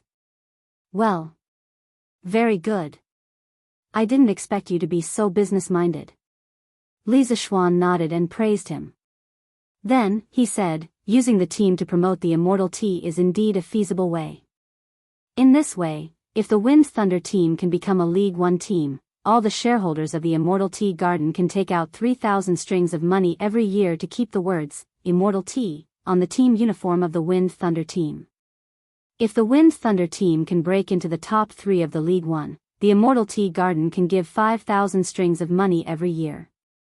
If the Wind Thunder team can win the championship of the League One, the Immortal Tea Garden can give 8,000 strings of money every year.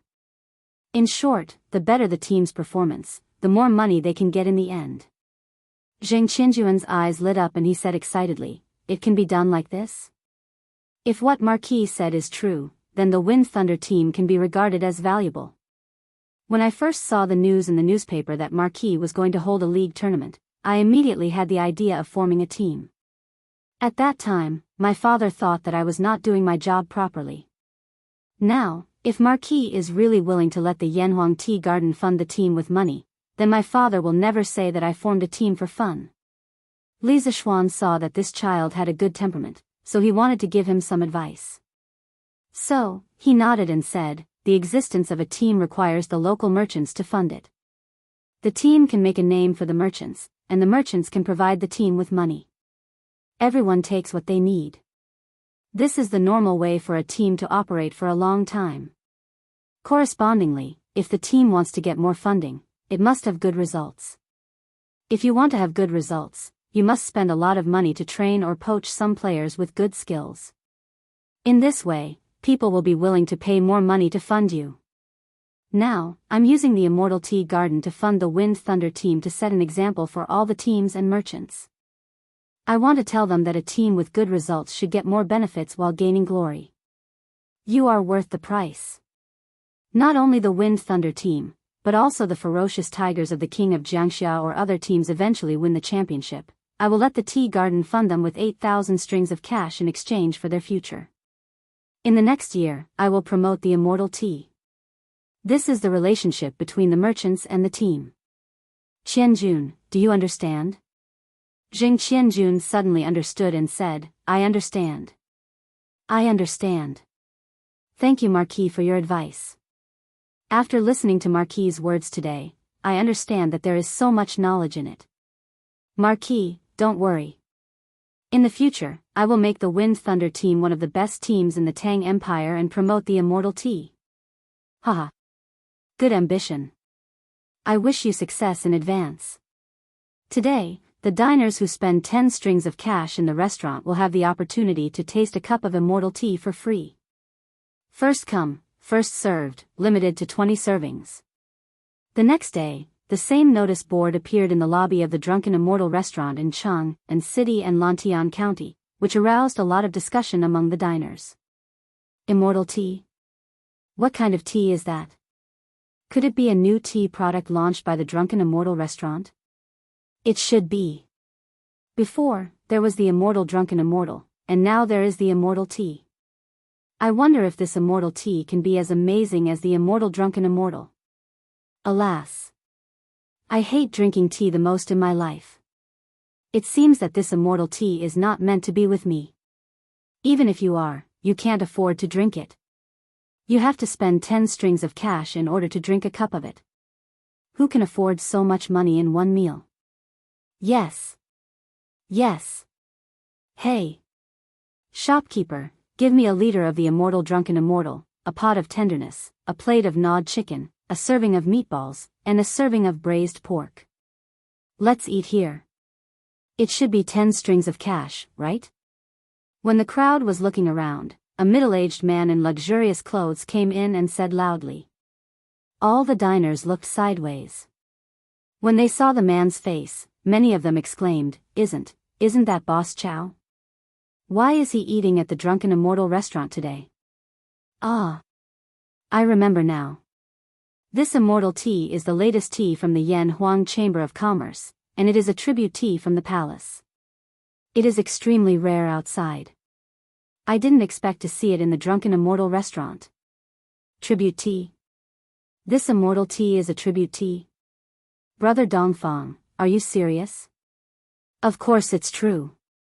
Look, this Boss Chow obviously came to the Drunken Immortal restaurant to taste the immortal tea. Alas. I won't talk to you anymore, waiter. Quick, give me 2 liters of the Immortal Drunken Immortal to take away. Remember to give me a cup of immortal tea. Hey. Shopkeeper, give me 2 liters of the Immortal Drunken Immortal too. Once the name of the tribute tea spread, many wealthy merchants began to fight for the 20 slots for the immortal tea. Chapter 1381. All right. Master Chow, the immortal tea you wanted is here.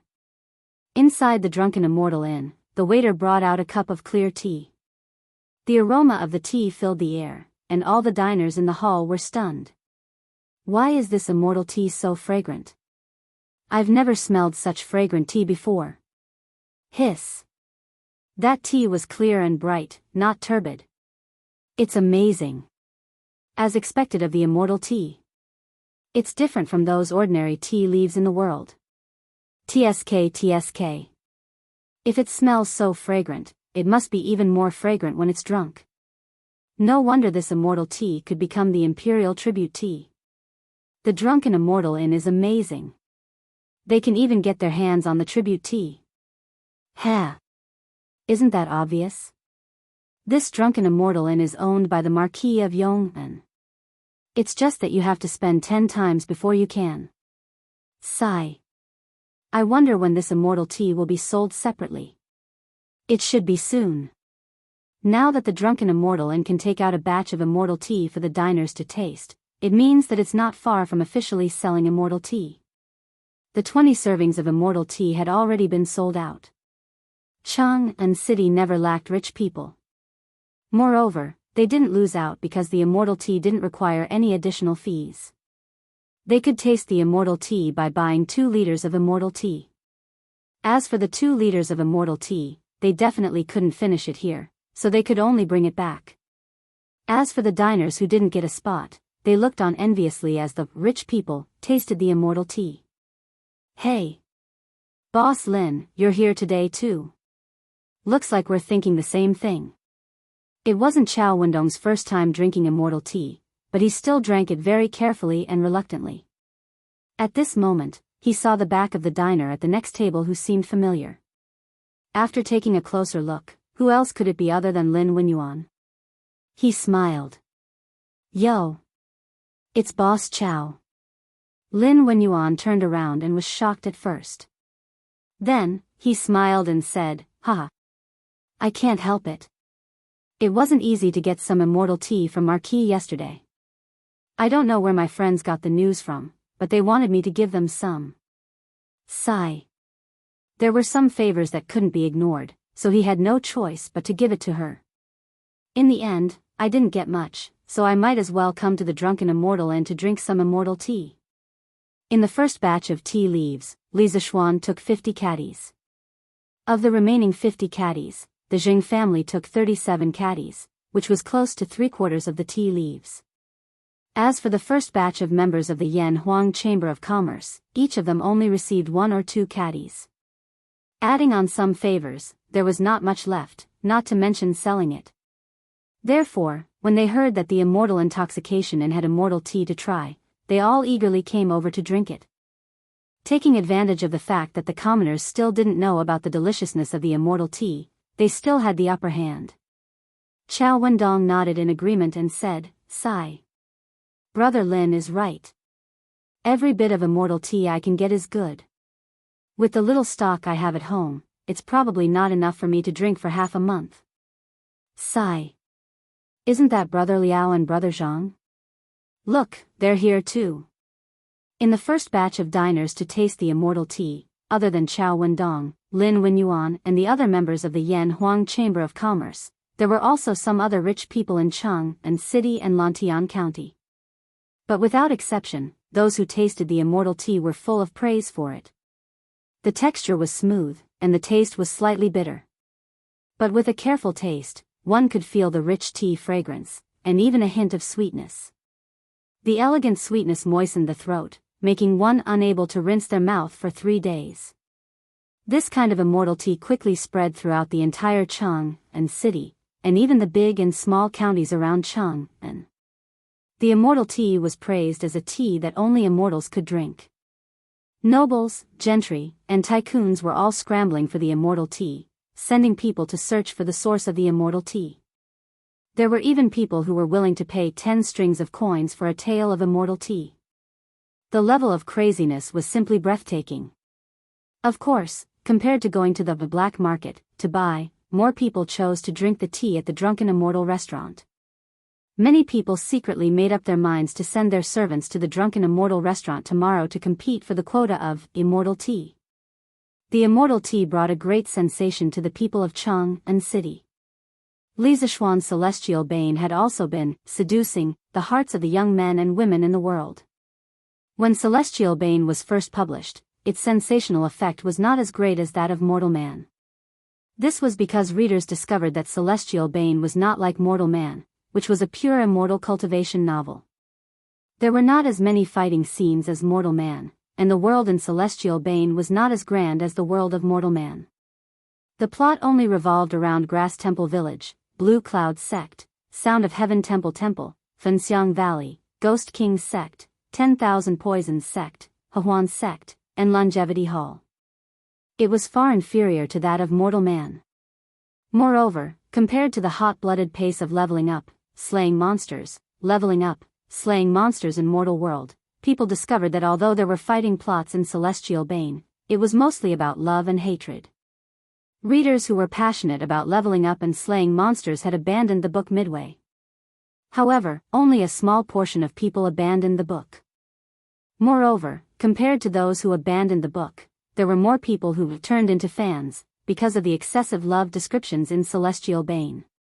This was because the ladies of the boudoir did not like to read novels about fighting and killing like Mortal Man. They liked romantic novels like Celestial Bane. After all, Celestial Bane was a romance novel in the guise of xianxia.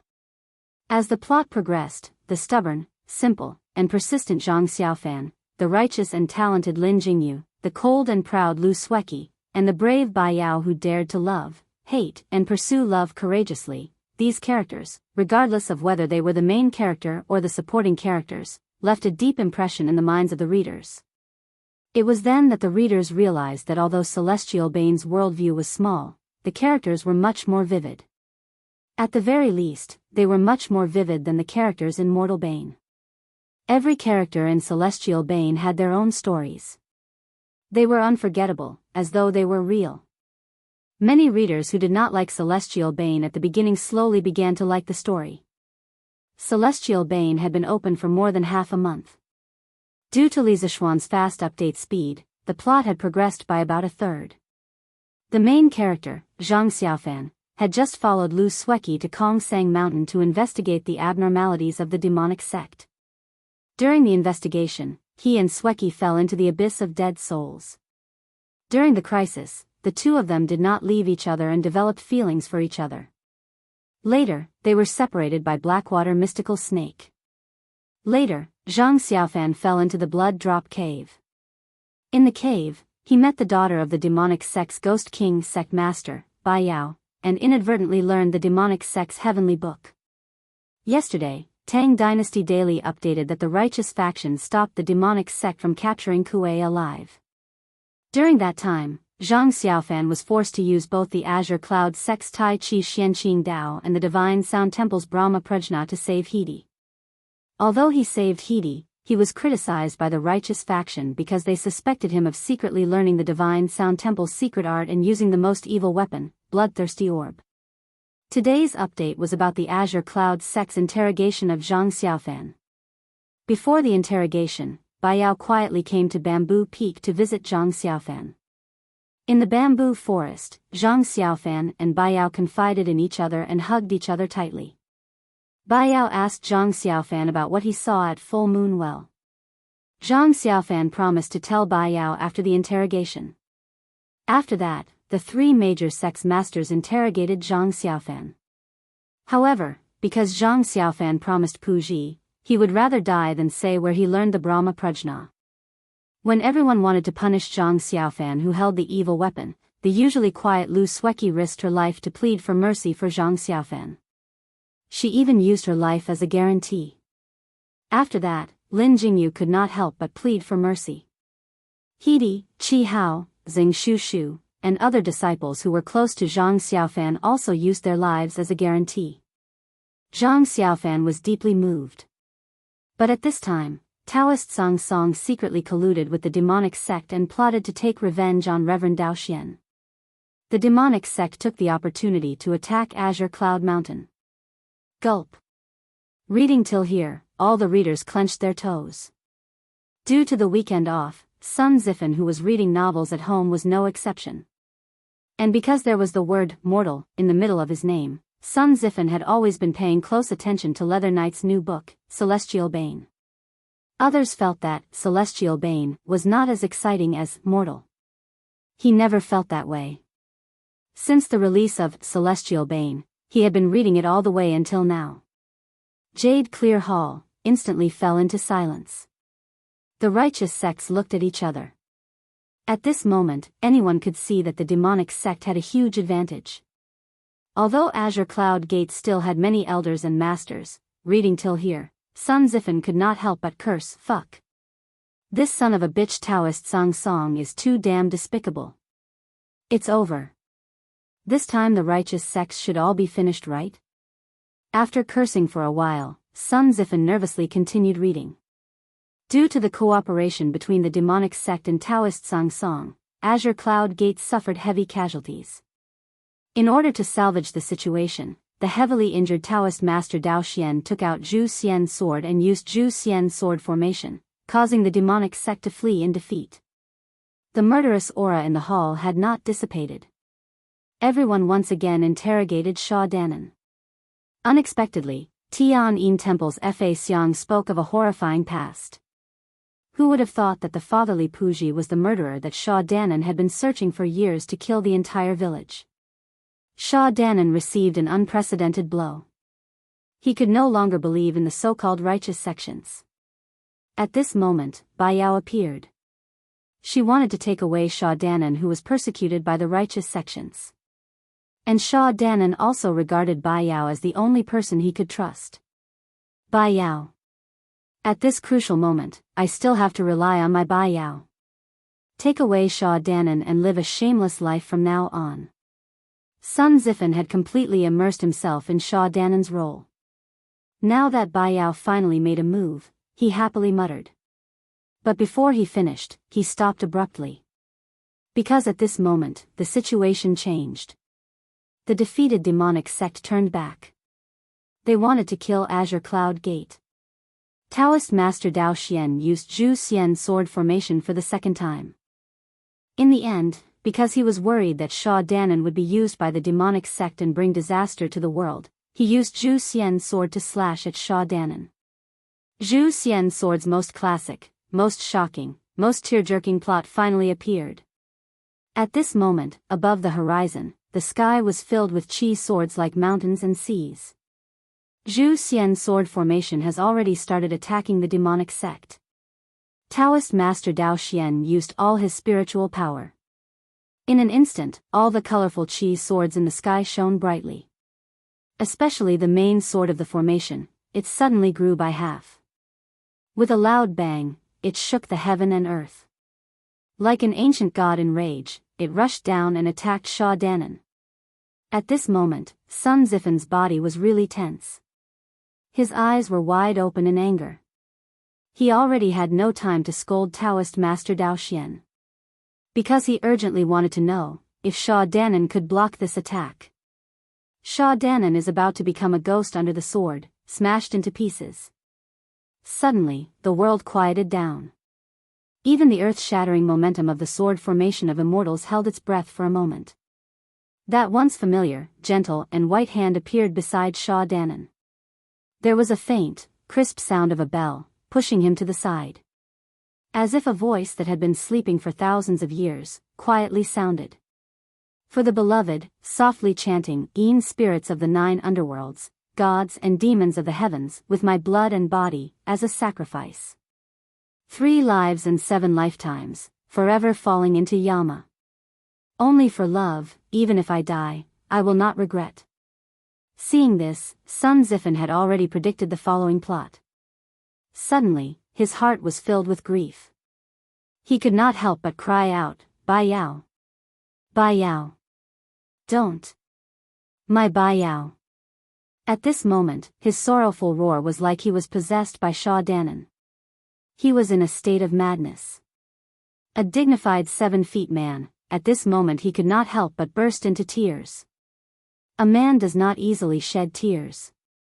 Only when the heart has not been broken. If even he was like this, there was no need to talk about those sentimental young ladies of the boudoir. 3 lives and 7 lifetimes, forever falling into Yama. Only for love, even if I die, I will not regret. Woo woo, Bai Yao is dead. Bai Yao is dead. Woo woo. Ah. My Bai Yao. Give me back my Bai Yao. Today in Chang and city, everywhere could be heard the cries of women, and the angry roars and roars of young men. Passers-by who did not know what was going on were all dumbfounded. They did not know what happened in the city today. 3 lives and 7 lifetimes, forever falling into Yama. Only for love, even if I die, I will not regret. This Bai Yao is really brave. Fang Fian, the courtesan of 100 Flowers Tower, was muttering to herself while holding a newspaper. Unknowingly, 2 lines of clear tears had slipped out from the corners of her eyes. Woo woo. How did Bai Yao die? How could she die? Why did this leather knight write Bai Yao to death? It's too abominable. Woo woo. Imperial City, Changle Palace. Changle was sitting in the attic and happened to see the plot where Bai Yao blocked the sword with her body. She immediately burst into tears. Bai Yao was her idol. She had always liked Bai Yao's character of daring to love and hate. But now, Bai Yao was buried under the celestial slaying sword. Changle's heart seemed to be broken as well. Give me back my Bai Yao. Give me back my Bai Yao. At the same time, some radical fans spontaneously organized themselves and roared crazily as they headed toward the eastern city of Chang'an. Along the way, countless young people joined them. There were even many women in the group. Angry, they wanted to go to the editorial department of Datong Daily in Lantian County to seek an explanation for their goddess. Chapter 1382. In Zhu Xian, Bai Yao blocked the sword with her body and died under the Zhu Xian sword formation. The sensational effect was still fermenting. In the palace, Li Er, who had just arrived at the Li Zheng Hall in Shiyuan, saw Empress Jiangxuan's eyes were red. He couldn't help but ask, Guanyin, what's wrong? Why was she crying all of a sudden? Did some blind servant make you angry? Nothing. Nothing. I'm fine. Empress Jiangxun quickly wiped the corners of her eyes and said. Li Er asked curiously, nothing? Hey. Today is really strange. Changle, Consort Yang, Consort Yin, Consort Wei, and Guanyin, you all cried like raindrops and your eyes were red, but you all said nothing. But if you're fine, why are you crying? This makes me really puzzled. Guanyin, tell me the truth. What happened to you all? Seeing that Li Er insisted on getting to the bottom of things, Empress Jiangxun couldn't help but reveal a trace of embarrassment on her face. In any case, she was the mother of several children, but now she was still shedding tears because of the love, sorrow, and separation in these novels. If this were to be known, how embarrassing would that be? In the end, she couldn't withstand Li Er's aggressive gaze and said softly, Your Majesty, it's really just a small matter. I just read a novel in Datong Daily today and saw a sad part, so I couldn't help but cry. The other sisters in Changle must have cried because of this reason, right? Hearing this, Li Er was a little confused. Novel? What novel can have such a great attraction? It actually made all of you cry? Empress Jiangxun was even more embarrassed. She said with a distressed face, Your Majesty has the world's affairs in mind, so don't care about these trivial matters. It's just a novel for people to pass the time. It can't be taken seriously. Li Er saw Empress Jiangxuan's distressed face and didn't ask any more. He shook his head and said, If that's the case, then I won't ask. But Guanyin, you're not in good health, so you have to maintain a good mood. Thank you for your concern, Your Majesty. I understand. Empress Jiangxun smiled faintly. Zhao Song, do you know the name of the novel that the Empress just mentioned? Coming out of the West Court, Li Er walked with his hands behind his back and asked as he walked. Zhao Song hesitated for a moment, then bowed and replied, Your Majesty, if I'm not wrong, the Empress should be talking about Celestial Bane, which is being serialized in Datong Daily. Many nobles and nobles in the palace are reading this novel. Oh, this novel was written by Leather Knight. Speaking, Zhao's, and TSS. Not only did he know, Li Er also knew. Old Li's face darkened when he heard that, and he immediately said in annoyance, This stinking brat only likes to cause trouble for us. Li's S. Li's could only, Li's, by air. By air my air. Unlike Li Er, who knew Leather Knight's identity, the ordinary people who did not know the inside story could only gather and surround the Datong Daily's editorial department. Back when Li Zishuan serialized his first novel, Mortal, he wittily used a pen name instead of his real name. Other than to prevent the officials from impeaching him for writing novels that would bring shame to the imperial court, the main reason was that he was afraid that one day, readers would block his door or send him razor blades. Looking at it today, his decision back then was really smart. Otherwise, even if he was a marquis, the readers who were enraged by Bai Er's death would have rushed to the Yunshan villa to surround him. It was easy for people to lose their minds in anger. Bai Er was the dream lover of many readers. Now that she had ended her life in such a way, how could the readers bear it? It was almost the same hatred as killing one's wife, right? Therefore, the number of readers who went to surround the workshop was getting bigger and bigger. This scene was somewhat familiar. In March, many readers also went to surround the workshop to urge Leather Knight to release his novel as soon as possible. However, the number of readers today was much bigger than last time. When the mighty group arrived at Lantian County, there were almost 4,000 to 5,000 people. It was really scary. Godfather Ma. Godfather Ma. Not good. More readers are coming to block our workshop. And there are more than last time. Datong Daily's editorial department. Song Xiaoxi ran into the room in a panic and said anxiously. Today was Sunday in Yanhuang College, so Ma Zhou had been in the editorial department since morning. After hearing Song Xiaoxi's report, Ma Zhou was suddenly confused and asked, "Readers are surrounding the workshop again? What's the reason this time?" Because he had to teach students in the college, Ma Zhou would usually arrange the affairs of the editorial department a week in advance. For example, he did not need to handle the section of Bragging World every day. Naturally, there would be editors who would ask for manuscripts from the authors and arrange the updates for each novel. However, Celestial Bane was an exception. The manuscripts of Celestial Bane were given by Ma Zhou to the editors under him every once in a while. Each time he gave it, it would last for almost a week. Godfather Ma, I don't know. I can only hear them shouting from afar, "Give me back my Bayer. Give me back my Bayer. I don't know anything else," Song Xiaoxi said with a bitter face. At this moment, a middle-aged scholar in the editorial department stood up and said, "Steward Ma, I'm guessing that they're here for Celestial Bane." Today, Celestial Bane just happened to be updated to Chapter 84, Blood Curse. During the Great War of Immortals and Demons, Bayer used the Infatuation Curse to block a blow from the Celestial Bane ancient sword and sacrificed her life to save Zhang Xiaofan. This middle-aged scholar was called Fan Xiaohui. He was one of the first batch of scholars to join Datong Daily's editorial department. Now, he had become an official editor in the editorial department and was in charge of the section of Bragging World. Ma Zhou's expression changed when he heard that. He stood up like lightning and said, "What? Why didn't you say so earlier? Retreat. Everyone in the editorial department, retreat. Let's end work early today. Work that isn't done can be done at night. Everyone, come back and continue working tonight."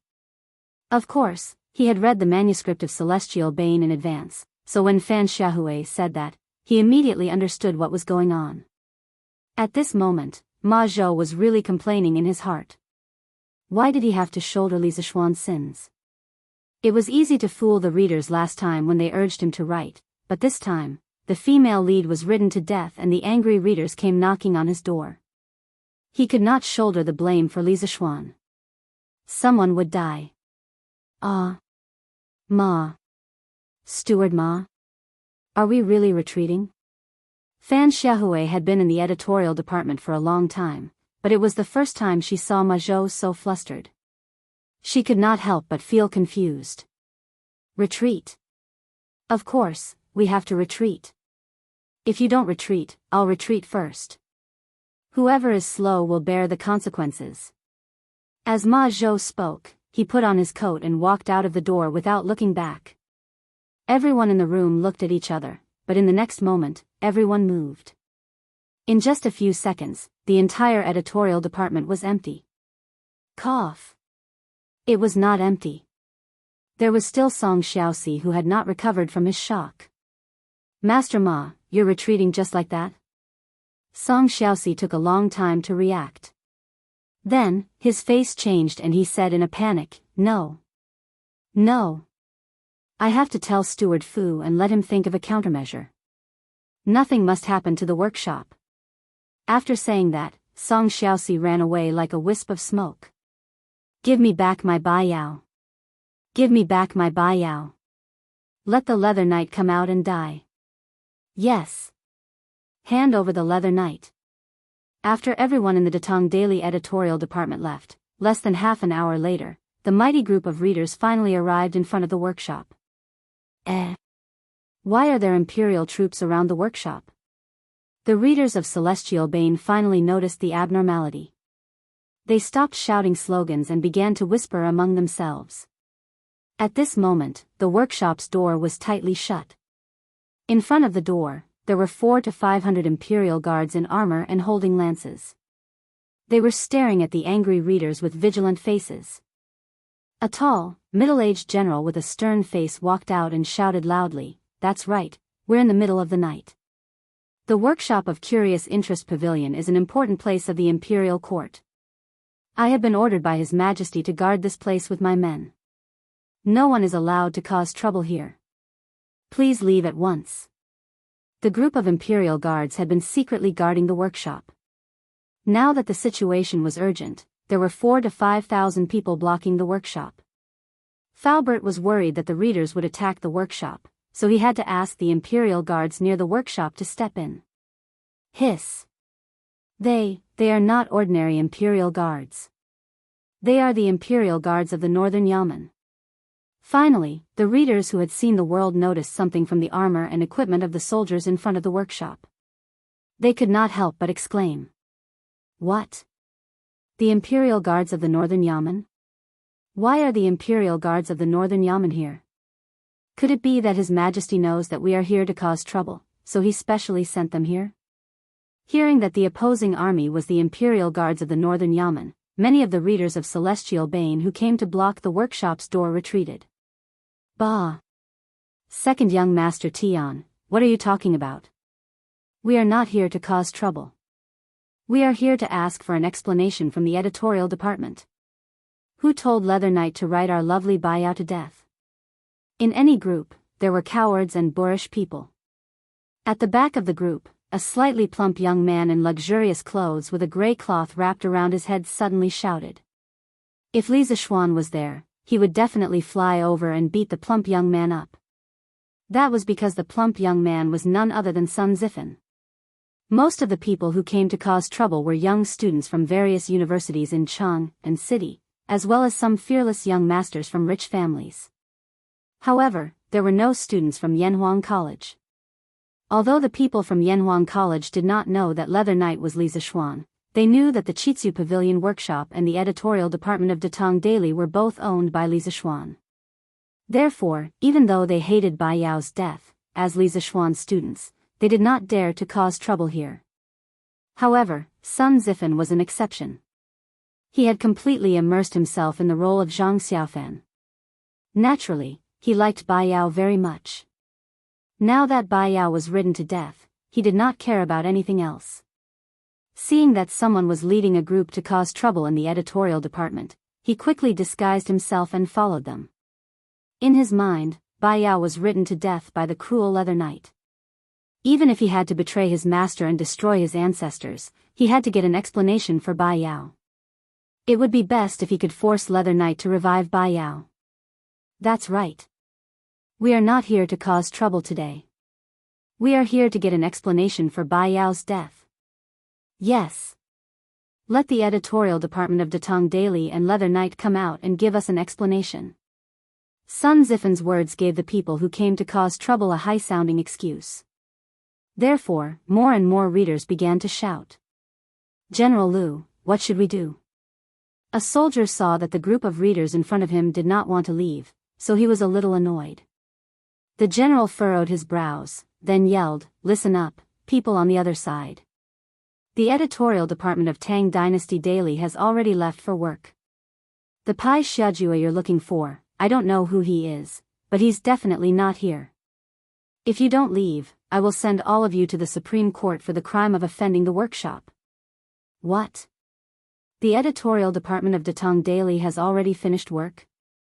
Hearing this, many people were a little discouraged. After all, they were only here to cause trouble for the editorial department, not the workshop. Sun Zifen curled his lips, then pinched his throat and shouted, "Who are you lying to? It's not even 5 in the afternoon. How could the editorial department have finished work so early?" General Lu's gaze froze. He wanted to find the source of the voice, but there were too many people in front of him. He could not tell who was deliberately causing trouble. Yes. It's not even 5 in the afternoon. The editorial department can't have finished work so early. You're lying. Yes. You're lying. The rest of the people reacted and shouted. General Lu's face turned cold and said, "Humph. If I say that the editorial department has finished work, then they have finished work. If you don't believe me, you can choose 10 people as representatives and go in to take a look." Okay. Let's choose. Hearing this, the readers immediately agreed, and Sun Zifan, who was in the crowd, suddenly became low-key at this moment, because he was afraid of being recommended by others. After a while, 10 readers walked out of the crowd and entered the workshop under the lead of a military guard. After a quarter of an hour, they walked out dispiritedly. Judging from their expressions, they had returned empty-handed. How was it?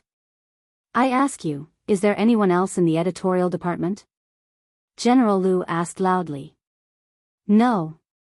The 10 readers shook their heads in defeat. They did not find anyone in the editorial department. The readers opposite them were in an uproar. General Lu took advantage of the situation and shouted, "Since there's no one in the editorial department of Datong Daily, then you should go back quickly. Don't disturb the security of the workshop. Otherwise, when His Majesty blames you, no one can afford to take the blame." Everyone looked at each other, and in the end, they could only scatter like birds. Let's go. Let's go. There's no one in the editorial department. What else can we do? Let's go then. Humph. I won't read Celestial Bane in the future. Yes. Boycott Celestial Bane. If I read it again in the future, I'll be a dog. Bah. If Leather Knight doesn't revive Bai Yao, I won't read any of his novels in the future. That's right. That's right. If he doesn't revive Bai Yao, I won't read his books in the future. The angry readers left the workshop unwillingly. Then, everyone's anger was transferred to Leather Knight. Chapter 1383. I say, Marquis. This Ma has long advised you to change this plot, but you insisted on not doing so. Now that you've angered so many readers, the sales of our bragging world will definitely plummet in the future. In the Cloud Mountain Resort, Ma Zhou, who had luckily escaped, immediately came to complain to Li Zixuan. In fact, as early as 15 minutes ago, Li Zixuan had already received the news that the editorial department was being surrounded. Now that he saw a big man like Ma Zhou complaining pitifully, he found it funny. Brother Ma. This kind of crucial plot is often the result of a slight change. How can it be changed at will? Moreover, the later plot revolves around Zhang Xiaofan finding a way to resurrect Bai Yao. As for the readers boycotting Celestial Bane and Leather Knight, you don't have to take it to heart. I believe that they'll slowly understand me and persevere in reading it. Ma Zhou was speechless. He thought to himself, like hell I'll believe you. You've already tricked the readers into coming to the editorial department to block the door, and you still expect them to forgive you? You must be dreaming. However, the first half of Li Zixuan's words piqued Ma Zhou's interest. He quickly asked, "Resurrect Bai Yao?" Marquis, according to what you said, Bai Yao can be resurrected in the future? If that's the case, then that's great. Those readers will definitely understand us. To tell you the truth, Marquis, when this Ma saw Bai Yao use the infatuation curse to block the attack of the celestial extermination sword and risk her life to save Zhang Xiaofan, I almost couldn't hold back my tears. Other things aside, Celestial Bane is indeed unparalleled in terms of emotional rendering. Mortal man can't be compared to it. In the end, Ma Zhou couldn't help but sigh with emotion. Today, he came to look for Li Zixuan for 2 reasons. Firstly, he wanted to complain. Secondly, he wanted to ask for the next part of the script. Because his stockpile of scripts happened to be gone, he did not know what the next part of the plot was. According to the original plot, Bai Yao's soul should have been destroyed when she used the love curse. However, Huan Ling took a part of her soul for her. So, the rest of the plot was Sha Danan running around to revive Bai Yao. Li Zixuan smiled. He didn't admit or deny it. He went back to his study and took out a stack of documents. I can't tell you whether Bai Yao has been resurrected or not. It's a secret. These are the manuscripts for the last 80 chapters. Brother Ma, you can take a look at them yourself. Hearing Li Zishuan's words, Ma Zhou suddenly had an ominous premonition. He didn't immediately take the document. Instead, he asked, Marquis, don't tell me you gave everyone hope and then made them despair? He now felt that these manuscripts were a bit troublesome. Perhaps Li Zishuan was going to trick him again. Li Zishuan was silent. After a while, he sighed and said, is the result really that important? Sometimes, the process is far more unforgettable than the result. Whether it's hope or despair, only after reading it can one understand the joys and sorrows of it. Hearing this, Ma Zhou was silent. After a while, he took the manuscripts from Li Zishuan's hands and said, I hope that when the time comes, the readers will be able to understand. Finished speaking, Ma Zhou cupped his hands and took his leave. Marquis, the Crown Prince, Princess Changel, and His Imperial Highness, the Prince of Wei, have all ascended Mount Yun and are rushing over. Not long after Ma Zhou left, Pang Feiji came in to report. Hearing this, Li Zishuan held his forehead and said, damn. They've all come to settle accounts with me. Back then, Li Tai had helped him copy the manuscripts for A Mortal's Journey to Immortality. Naturally, he knew the true identity of the Leather Knight. Correspondingly, Li Qingxian and Changel had also known long ago. Although they complained, they still had to go out and welcome him.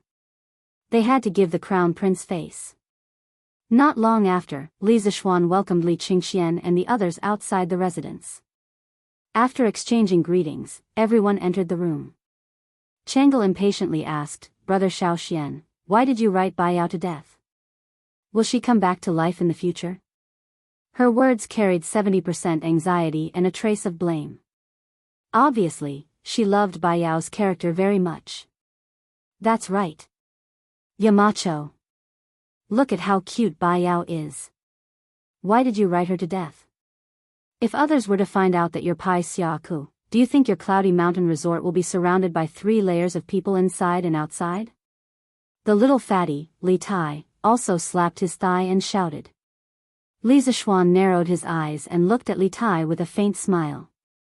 If others knew my identity, then it must have been you who leaked it. I won't look for anyone else but you. You brat, just wait to be taught a lesson by me. Li Tai's face fell. He instantly became unhappy. Why? Yamacho, this is unfair. I'm not the only one who knows that the Leather Knight is you. The Crown Prince, Changel, my father, and Mr. Ma all know. Why must I be the one who leaked the news? Li Zishuan ignored the little fatty. Instead, he looked at Changel and answered the previous question. Changel, Bai Yao is only a character in a novel. Why do you have to take it seriously and hurt your mind? Changel anxiously said, Brother Xiaoxian, in Changel's heart, Bai Yao is not a fictional character. She's a real person. If you write her to death like this, Changel will feel terrible. Li Qingxian interrupted, Xiaoxian, you don't know. Today's latest chapter of Celestial Bane not only made Changel cry, but also my mother and Ku's mother. They were all sad after reading it. The next time you enter the palace to see my father, you have to be careful. He should also know that Celestial Bane was written by you. Li Zishuan heard this and suddenly had the urge to curse. He only wrote a novel. How did he offend the emperor? His Majesty is wise and mighty. He definitely won't punish me for such a small matter. Li Zishuan looked at Li Qingxian and muttered gloomily. Then, he said to Changel, Changel, in the novel, Zhang Xiaofan was in a desperate situation. If Bai Yao didn't save him, then the one who died would be Zhang Xiaofan. What do you think I should choose? Changel's face suddenly turned bitter and said, but, can't someone not die? Let Zhang Xiaofan, Bai Yao, and Lu Sueki all live happily together. Isn't that good? Li Zishuan was speechless. Changel wanted Zhang Xiaofan to start a harem. After thinking, he said, sometimes tragedy is a kind of touching, and also a kind of beauty. What's important is not the ending, but the process. Some characters are destined to have a sad ending as soon as they appear. You also said that Bai Yao is not like a fictional person. She is a real life, so her ending is not something that we writers can control. Xiao Feng's death was inevitable. Even Jin Yong himself could not change his ending, because this hero who valued friendship and righteousness had been brought back to life and had his own consciousness. He was a living person, and his birth was destined to be a tragedy. Jin Yong could only let Xiao Feng walk towards his death step by step. Xiao Feng's death was inevitable. Even Jin Yong himself could not change his fate, because this hero who valued friendship and righteousness had been brought back to life and had his own consciousness. Another example was the legend of the sword and fairy, especially the legend of the sword and fairy, which caused a huge sensation in his previous life. Some people said that there was no Xianxia after the legend of the sword and fairy. Although the legend of the sword and fairy ended in a tragedy, Zhao Ling, Li Xiaoyao, Lin Yueru, Tang Yu, Anu, and the Wine Sword Immortal, these characters with distinct personalities would always live in everyone's heart. The soul-stirring love and the ultimate sacrifice to save the world made people have mixed feelings every time they recalled it. Although tragedies could hurt the heart, tragedies could be even more unforgettable. Okay. Hearing this, Chang'e was silent for a long time. It was rare that she did not continue to argue. She looked at Li Zixuan and said, "Brother Xiaoxian, will Bai Yao be resurrected in the future? I remember that she has the Hehuan jade on her." It was rare for this little girl to be so attentive. She even noticed this. Hearing this, Li Zixuan replied, "Chang'e, you can read the rest of the plot carefully. If I tell you now, won't it be boring for you when you read it?" Chang'e was silent. She nodded and did not say anything else. Fatty Li Tai smiled and said, "Yamacho, when I came here, I saw an acquaintance among the readers who went to the workshop to cause trouble. Guess who it is?" Li Zixuan curiously asked, "Who is it? Could it be a student of our college?" "Hey! Yamacho, you guessed it right. It's a student of Yanhuang College, Sun Zifan." "Hee hee." Li Tai laughed gloatingly. Li Zixuan was annoyed and said, "Humph. This brat dares to betray his master. I'll teach him a lesson when I go to the college tomorrow." Hong Yi. Hong Yi. Something happened. Something happened. In the student dormitory of Yanhuang College, Hua Hongyi was writing at his desk. Liao Feichen suddenly pushed the door open and shouted as he walked in. "What's wrong? Feichen? What could have happened?" Hua Hongyi looked up at Liao Feichen and asked curiously. Liao Feichen quickly replied, "Something big happened." "Hong Yi, stop writing. Listen to me first. Something big happened at the foot of the mountain." The readers of Celestial Bane collectively rioted and surrounded the editorial department. Hua Hongyi was startled and said, "Oh. They're angry because of Bai Yao's death, right?" Liao Feichen asked curiously, "Eh? Hong Yi, you've also read the latest chapter of Celestial Bane?" "Of course. Celestial Bane is a good book. I can't compare to it." Hua Hongyi sighed and said with emotion. Liao Feichen thought for a while and suddenly laughed. "You can't compare to it in the past, but that doesn't mean you can't compare to it in the future. Hong Yi, your novel concept is very attractive. The current results are much better than mine and Tianhua's." Today, the readers of Celestial Bane collectively rioted and said that they want to boycott Celestial Bane. "Hong Yi, your dream of Great Qin has a chance. Maybe it can reach the top in one fell swoop." Since the start of Dream of Great Qin, Li Zixuan, in his real-life identity and Leather Knight identity, tipped 1,000 strings of coins each, causing quite a stir. Many people began to pay attention to this book at the first moment. Later, more and more people were attracted by this pseudo-time travel storyline. The protagonist of this book was actually very similar to Li Zixuan. Or rather, he was a complete copy of Li Zixuan in the Qin dynasty. The protagonist's predecessor was a student at Yanhuang College. He knew martial arts and engineering. After the protagonist dreamt of the Qin dynasty, he wanted to use martial arts and engineering knowledge to change the Qin dynasty and prevent the Qin dynasty from walking down the path of destruction. Now, the plot had progressed to the point where the protagonist invented the curved plow. This kind of novel plot made people feel very happy. When the news of Li Zishuan's knighthood because of the bent yuan plow spread throughout the world, it was unknown how many people were envious and wished that they could replace him. After all, to be able to jump from a commoner to a baron, this kind of thing had the color of a legend. Many people secretly thought that if they had the engineering knowledge in Li Zishuan's mind, wouldn't they also be able to be knighthoods? It was rare that there was a novel that used this plot. It could be considered to have fulfilled the wishes of those envious people. Many people gradually fell in love with this novel and put themselves in the shoes of the protagonist. When they saw that it was enjoyable, they naturally wouldn't be stingy with tipping. Now, on the daily bestseller list of Bragging World, Dream of the Qin Dynasty was already firmly in second place. However, there was still a big gap between this second place and the first place, Celestial Bane. Feichen, you can't say that. After hearing Liao Feichen's words, Hua Hongyi couldn't help but shake his head and said, the words of those readers can't be taken seriously. Don't listen to them now saying that they want to boycott Celestial Bane. I can guarantee that when they buy Bragging World tomorrow, the first book they read will definitely be Celestial Bane. Because although Bai Yao died, it doesn't mean that she can't be resurrected. She has the Hehuan bell on her. Not only do they want to read the plot later, but I also want to read it. When Liao Feichen heard that, he was instantly speechless. He thought to himself, this is a typical case of the eunuch being anxious while the emperor is not. I worked so hard to help you plan, but you directly defected to the enemy.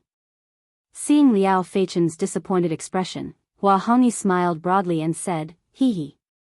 Feichen, you don't have to be so dejected. Today, so many fans went to the editorial department to cause trouble because of Bai Yao's death. This also shows the success of Celestial Bane's characterization. Sometimes, we have to admit the excellence of others so that we can improve. Although Dream of Great Qin is creative, I know that it can't compare to Celestial Bane. Besides, Leather Knight was my benefactor in the past. Gloating over his misfortune isn't what a gentleman should do. Even if I wanted to defeat him, I should have fought him head-on. Even if those pronunciations really want to boycott him, I'm still his defeated opponent.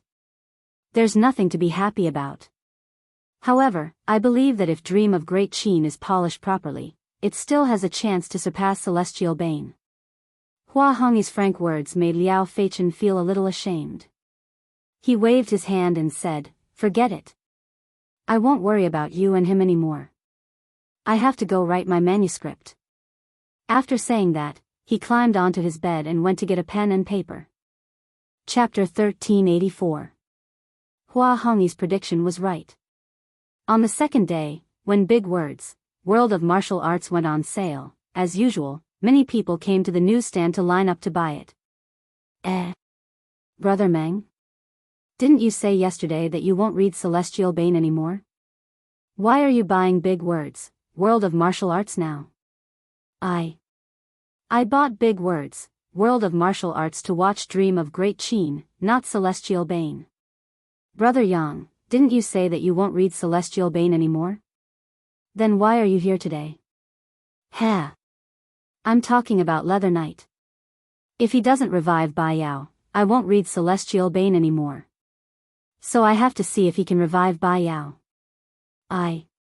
Such shameless people were everywhere, and their reasons and excuses were varied. However, no matter what they said, their physical reactions were surprisingly honest. The readers immediately flipped to Celestial Bane's page and began to read today's update seriously. Chapter 85, 10 Years. Today's update ignited a glimmer of hope in many readers. After the Great War of the Immortals and Devils, Zhang Xiaofan joined the Devil Sect's Ghost King sect and was given the name Ghostly by the Ghost King. In the following 10 years, Ghostly ran around to revive Bai Yao and obtained the second volume of the Heavenly Book from the Ghost King. He cultivated Buddhism, Taoism, and Devil Sect at the same time, and his cultivation base improved rapidly. He fought for the Ghost King and killed countless people. In the Devil Sect, he was known as the Blood Young Master, along with the poison young Master Qin Wuyan and the ingenious young Master Jean Pinger. This is great. Bai Yao's soul was captured by the joyous bell, and her physical body is lying on the frost jade bed. There's still a chance of revival. That's great. As long as there's a chance. She'll definitely be revived in the end. I guess Pai Xia must have seen our wrath yesterday. Haha. No matter what, it's fine as long as Bai Yao can be revived. That's right. I've decided to continue supporting Celestial Bane. Let's tip him first. Let Leather Knight see our sincerity. Yes, yes. I'm going to tip them. The reader's attitude toward Celestial Bane underwent a complete reversal the next day. That was because today's plot brought them a glimmer of hope. As long as there was hope, there was hope. The readers who said yesterday that they would never read Celestial Bane again were now on the move. They came to the newsstand one after another to tip Celestial Bane. The speed of this reversal made the passers-by even more flabbergasted. Humph. Sun Zifen? Where did you go yesterday? Yun Shan, at the entrance of Yanhuang College. Sun Zifen, who had just come to school, was caught red-handed by Li Zixuan. Sun Zifen said guiltily, Shan. Yamacho, I didn't do anything yesterday. He's sleeping at home. Is that so? Why did I hear that someone went to the workshop yesterday and caused trouble with others? Li Zixuan said calmly. Sun Zifen's eyes widened. He did not know if Li Zixuan was deliberately tricking him or if he really got the news. Regardless, he was determined not to take the blame. Therefore, he quickly waved his hand and said, Yamacho, I'm innocent. How would I dare to cause trouble at the workshop? Who doesn't know that the workshop is your property? I really slept at home yesterday. My dad can testify.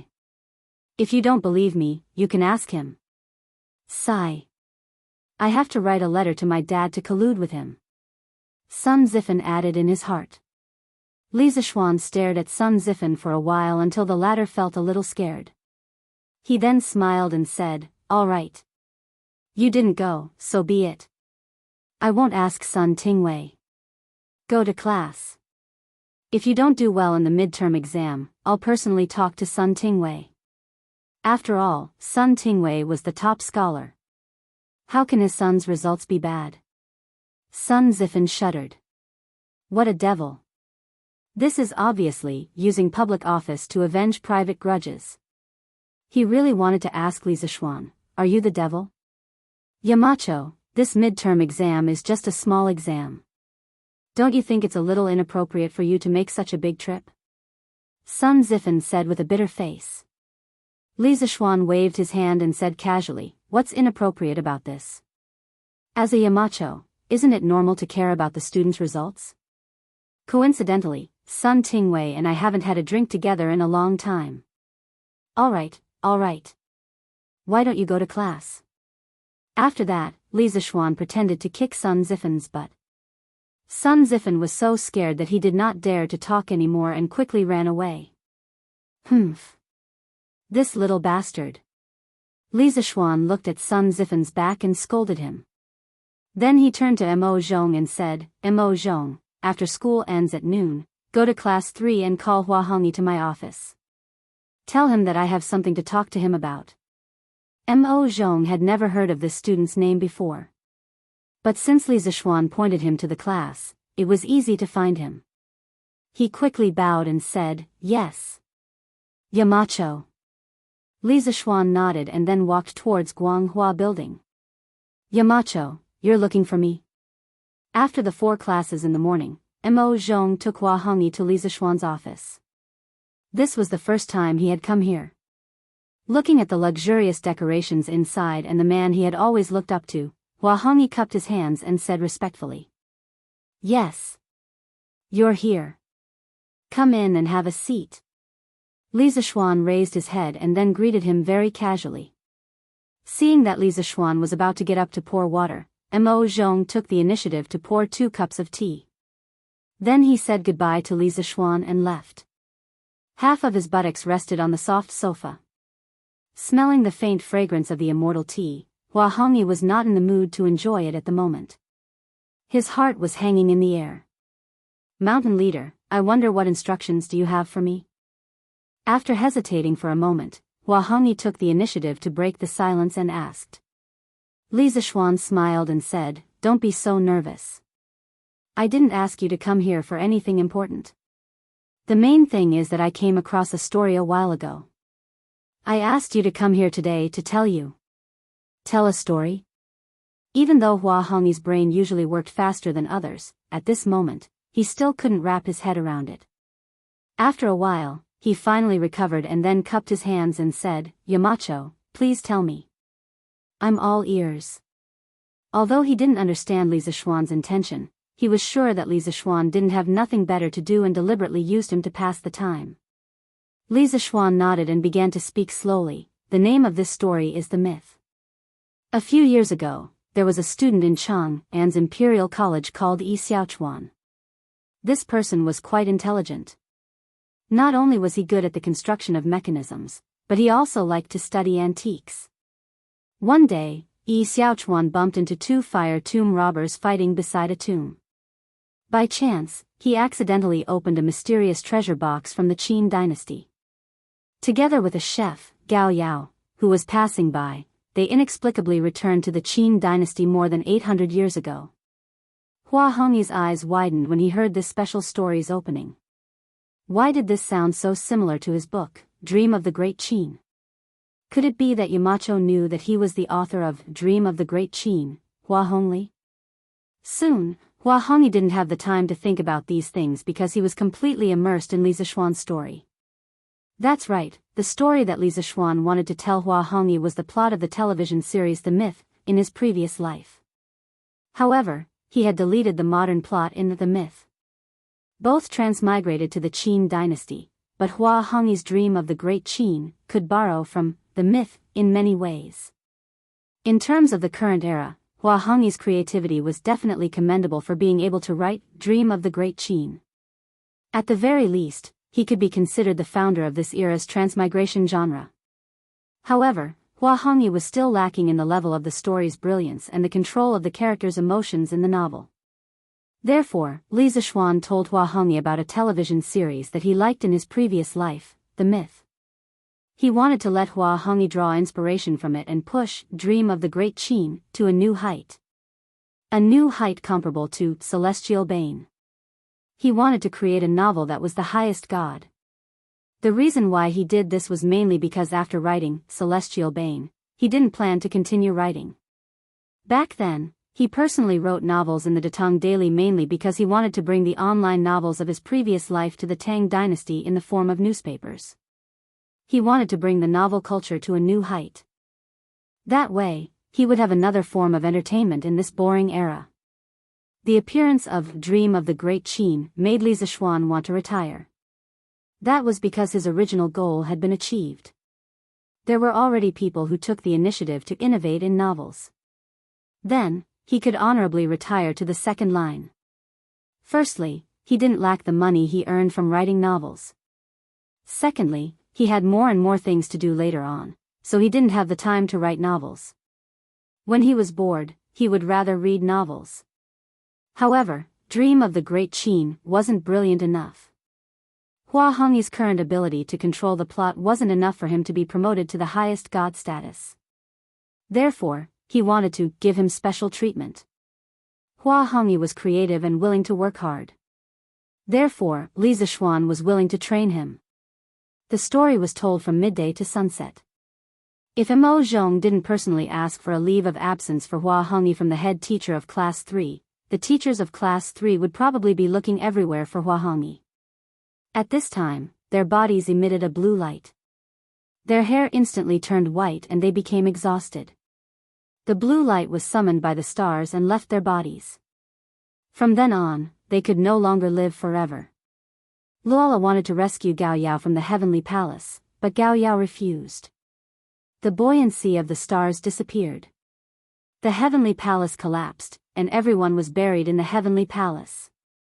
As Li Zishuan finished the last part of the plot, Hua Hongyi, the big man, was already in tears. Dream of the Great Qin is well written. However, if you can mix this story in, I'm sure your Dream of the Great Qin will be fuller and more exciting. Write well and play to your strengths. I have high hopes for you. Li Zishuan stood up and patted Hua Hongyi's shoulder. Then, he left with his hands behind his back. He had to give Hua Hongyi some time to digest the story. Yamacho, Hua Hongyi was shocked. Only then did he realize that Li Zishuan already knew that he was the author of Dream of the Great Qin. He also understood Li Zishuan's intention. Therefore, he quickly stood up and wanted to thank Li Zishuan. However, Li Zishuan had already left. Thank you, Yamacho. Hua Hongyi bowed deeply in the direction that Li Zishuan disappeared. Then, he quickly wiped his tears and left. He had to quickly go back and record this exciting story that he heard this afternoon. Chapter 1385. Dream of the Qin stopped updating. The original author, Hua Gongli, said that he had recently received guidance from an expert and had an epiphany. He needed to replan the plot, so he stopped updating for 5 days. He also promised that the plot would be even more exciting after the next update. This made the Qin fans feel sad, but at the same time, they were looking forward to it. At Yanhuang College, all the teachers passed the first confidential exam last week. All of them scored above 90 points. After all, Li Zishuan had told them beforehand that if they failed even one of the 4 exams, they would be immediately suspended. Therefore, every confidential exam directly affected whether or not they could continue teaching at the college.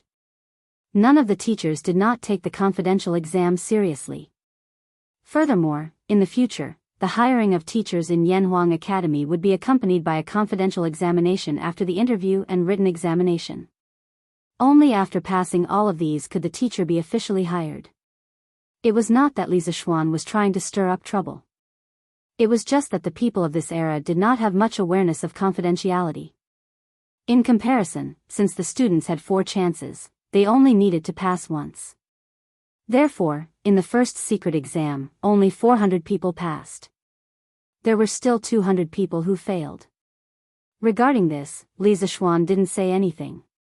In any case, by the 4th exam, if there were still people who didn't pass once, then he would really have to chase them away. It was worth mentioning that his father-in-law, Han Tianhu, heard that Lantian County was going to plant white dye seeds on a large scale and wanted to follow suit.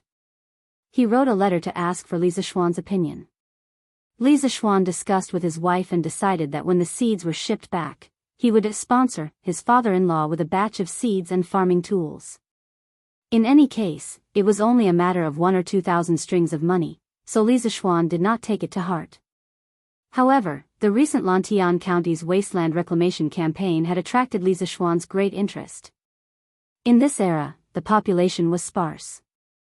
The entire Tang dynasty only had a population of 20 million, so one could imagine how much land had not been developed.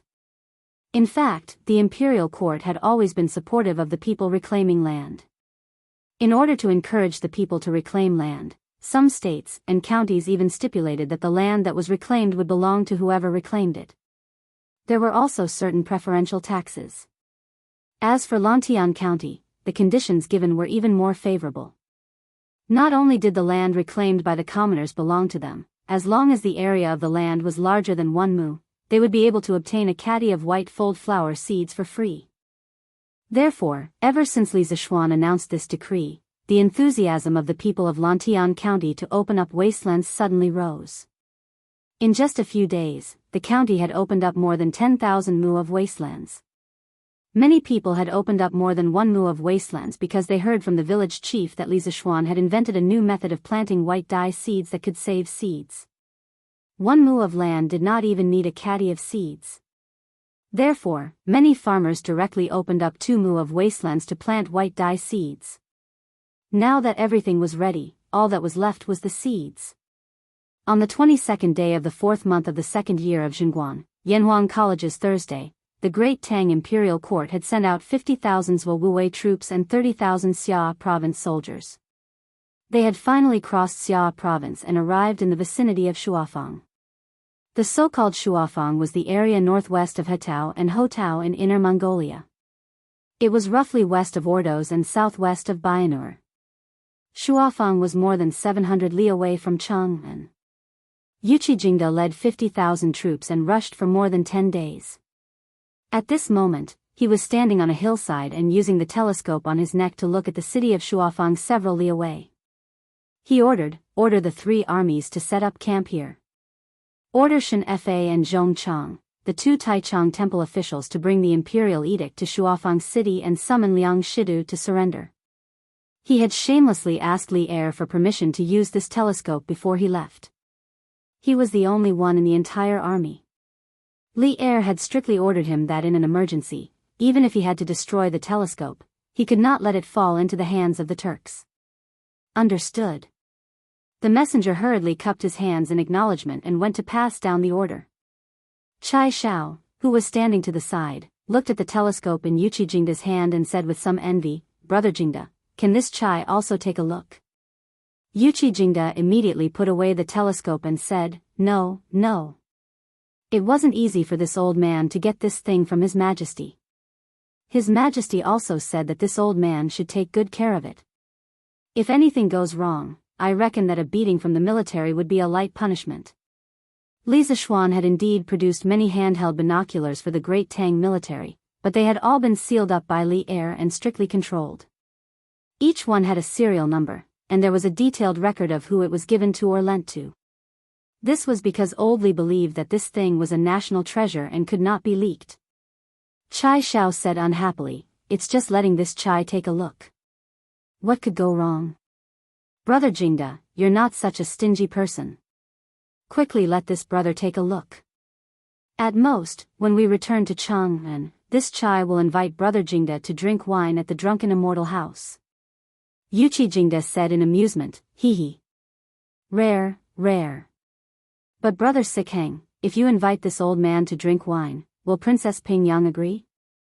Other than his identity as a great general, Chai Shao also had another identity, and that was the current emperor's son-in-law. Originally, being the emperor's son-in-law of the Great Tang was a very difficult occupation. Because the Tang dynasty's customs were more open, especially as a princess, her status was even more revered. Perhaps it was because feminism was too strong, many princesses had bad conduct.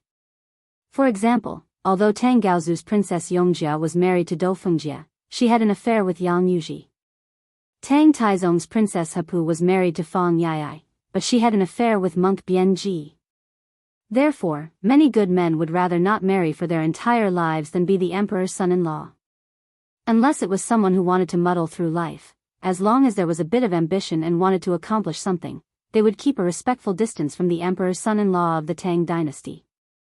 Chai Shao was even more tragic. Not only was his wife a princess, she was also the famous Princess Pingyang, Li Xiaoning. During the last years of the Sui dynasty, she was also someone who had led the army and fought in battles. How could an ordinary delicate princess compare to her? Therefore, Yuqi Jingda's words were deliberately teasing Chai Shao. "Humph. Brother Jingda, what do you mean by this? It's just a meal of wine anyway. Would Sanyang not comply with me? Quickly bring it out for me to see." Chai Shao snorted angrily in dissatisfaction, then snatched the binoculars from Yuqi Jingda's hands. Instantly, he clicked his tongue in wonder. "Wow! This toy is really useful. Even from so far away, I can see how many guards are at the city gate. It's really too magical."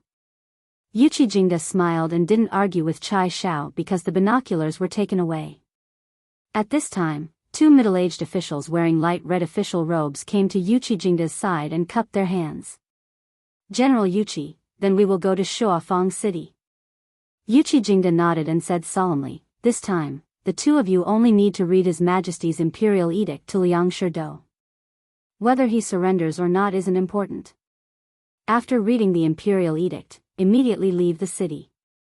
Don't stay in the city." Hearing this, the 2 Taichung temple officials, Shen Fa and Zhong Chang, couldn't help but look at each other. Since ancient times, who would persuade someone to surrender like this? Directly reading the imperial edict and then running away without any persuasion or giving the other party any time to hesitate. This This persuasion to surrender was too insincere, wasn't it? We obey the head chief's orders. Although they didn't understand, Yuchi Jingda was now the head of the three armies and the head chief supervisor to destroy Liang Sherdou. The two Taichung temple officials still cupped their hands and accepted the order. Yuchi Jingda nodded and said, then go. Yes, sir. The two of them took a few soldiers and left to carry out the order. Brother Jingda. This Shuafang city security is lax and looks like it's normal. Could it be that Liang Sherdou hasn't received the news that His Majesty wants to send troops to encircle and annihilate him? Chai Shao held the binoculars and saw that Shuafang city's gates were wide open. Pedestrians and merchants were going in and out, and there was only a group of soldiers guarding the gates.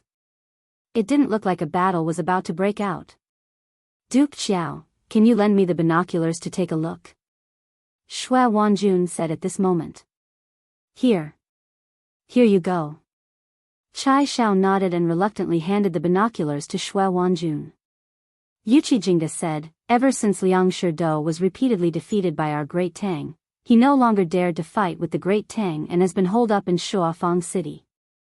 We're leading troops to encircle and annihilate Shuafang City, so it's normal that he doesn't know about it. However, as long as our tens of thousands of men make any strange movements, he'll definitely sense it and immediately lock down the city gates. Shui Wanjun said, then, according to the head chief's words, sneak attacks are not advisable and we can only attack head-on?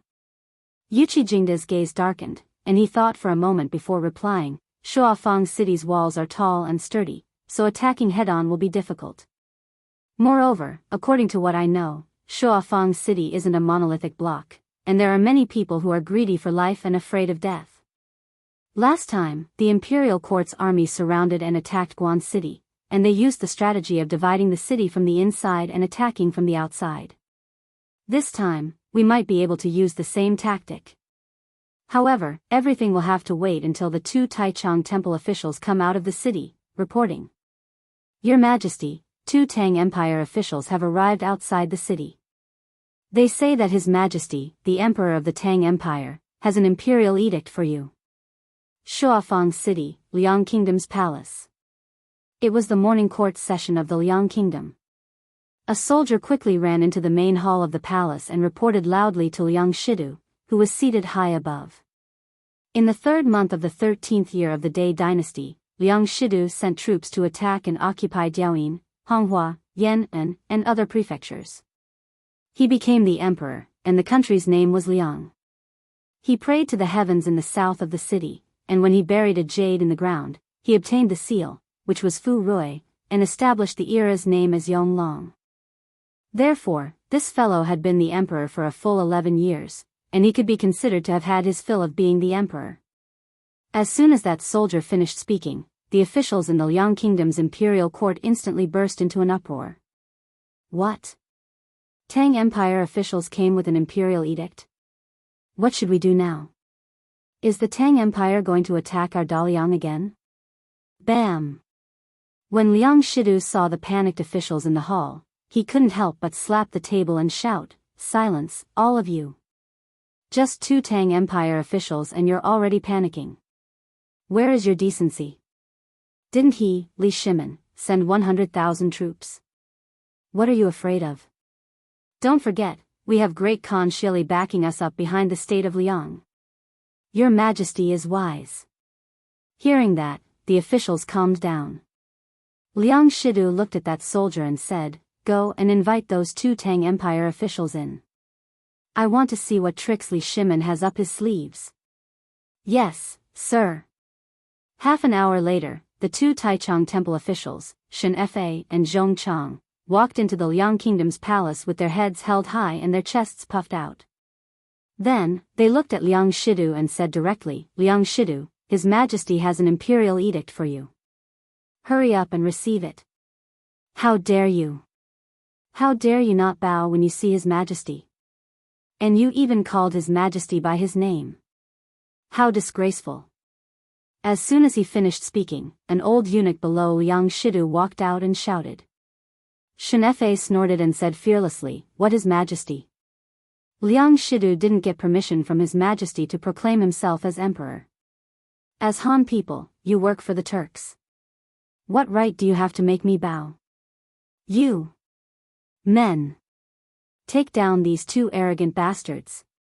The eunuch was furious and quickly shouted. Zhong Chang stepped forward and said, "Humph. As the saying goes, envoys are not killed when two countries are at war. Liang Shidu, you're a hero of a region. Do you want to be ridiculed by the world? Stop." At this time, Liang Shidu, who was sitting on the dragon throne, finally spoke. His eyes were like lightning as he looked at Shen Fa and Zhong Chang and said in a deep voice, "That's enough. You didn't come here just to show off, right? If you have something to say it quickly. Don't test my patience." Shen Fa and Zhong Chang looked at each other. Then, Shen Fa opened the imperial edict and said in a clear voice, "The Tang Emperor decrees that Shidu, the Tang Emperor, stole from my province. The Turks helped. Now that the rebellious kings have been suppressed, the Khitans and Turks have also surrendered to me, leaving only you to occupy the northern side. If you surrender, I will give you the title of king. If you refuse to come to your senses, I will kill you. If the officials of the Liang kingdom want to surrender, I will also give you the title of king. I hope that you can see the situation clearly and abandon the darkness to the light. Do not resist stubbornly and bury yourselves. This is the emperor's decree." Old Li's imperial edict was ruthless. He directly said that Liang Shidu was a thief and even persuaded his officials to abandon the darkness to the light in front of Liang Shidu. At this moment, Liang Shidu was so angry that his nose was crooked. At this moment, the officials in the main hall were somewhat flustered and began to discuss in low voices. "Bastard! How dare Li Shimin bully me?" Liang Shidu slammed the table and said angrily, "I swear here that I will not surrender to the Tang Empire. If Li Shimin wants to attack the northern side, then let him send his army. I will be waiting for him at the Shuafeng city. Men, send these two people out of the city. Never let them enter the city again." Shen Fa said loudly, "Liang Shidu, don't be stubborn. His Majesty is wise and can command 1,000,000 troops to flatten the Shuafeng city at any time." Humph. Arrogant. If Li Shimin really has the ability, then let him attack the city. Men, chase the two of them out. Liang Shidu's expression changed as he roared angrily. Humph. Liang Shidu, you will regret it. Shen Fa flung his sleeves and pulled Zhong Chang out of the hall. Chapter 1386. Your Majesty, what the Tang emissary said is not without reason. Previously, there were 18 rebellious princes helping our great Liang, but now that the Tang Empire has unified the Central Plains, if we do not surrender, we will be attacked by the Tang Empire's army sooner or later. Xian de Shang, shut up. As soon as the two Taichung Temple officials left, a middle-aged official stood out from the main hall of the Liang Imperial Palace and clasped his hands. However, before he could finish speaking, Liang Shidu interrupted him with a loud shout. "Since the founding of my great Liang country, the country has been peaceful and the people have lived in peace and contentment. Right now, the Li Tang has only sent 2 civil officials, and you're already scared out of your wits? At such a critical moment, Xian de Shang, you dare to cause chaos in the people's hearts. You must be a spy sent by the Tang Empire. Men, throw Xian de Shang into the prison and behead him on a date." Yes. As soon as Liang Shidu finished speaking, 2 guards immediately came up and took the middle-aged official away. Your Majesty, you must not. Assistant Minister Xian is only thinking of Your Majesty's safety. Your Majesty, please show mercy and spare his life. Seeing that Liang Shidu was about to kill an official so rashly, how could the officials in the hall sit by and do nothing? A tall and sturdy general immediately stepped forward to plead for leniency. Yes. Your Majesty. Although Assistant Minister Xian's words are a bit out of line, his crime does not warrant death. Please retract your order and forgive Assistant Minister Xian. As the saying goes, the fox grieves for the rabbit. Originally, seeing that the Tang Emperor had the intention to attack the Liang Empire, the officials' hearts were already wavering. Now that Liang Shidu wanted to kill an official, the other officials in the hall naturally could not accept it. If Xian Desheng was killed today, would they be killed tomorrow as well? Thus, everyone began to plead. Liang Shidu's eyes flashed, and after a moment of hesitation, he said, Xian Desheng, since all my beloved officials are pleading for you, then I will spare your life for now. However, you can avoid death, but you cannot escape punishment. From today onwards, Xian Desheng will be stripped of his position as Assistant Minister of the Ministry of Revenue. As for the rest, if they continue to boost the morale of others and destroy the prestige of our great Liang like Xian Desheng, I will not spare them. Xian Desheng's face was ashen as he cupped his hands and said, Thank you, Your Majesty. The rest of the ministers felt a chill in their hearts, and they hurriedly cupped their hands and said, We obey the decree. Liang Shidu was still a little uneasy. Although Xian Desheng's words made him very angry, he had to admit that what Xian Desheng said was true. Now that the Central Plains had been unified, his Daliang kingdom, as the last thorn in the Tang dynasty's territory, was obviously unable to hold the fort alone. At this time, the most important thing was to unify the minds of his subordinates and not let their hearts waver. His gaze was like lightning as he stared at all the ministers in the hall. Although the Tang Empire is strong, our Daliang is defending the city, and we can ask the Turks for help at any time. If the Tang army wants to take down Shuafang City so easily, it is nothing more than a fool's dream. Right now, the most important thing is for us, sovereign and subject, to be of one mind. While reinforcing the defenses of the city, we are also actively stockpiling food. Even if we are besieged by the Tang army, we will be able to hold out until the Turkic army comes to our rescue. I advise some people not to have any thoughts of seeking refuge with the Tang army. Li Shimin hates our Liang to the bone.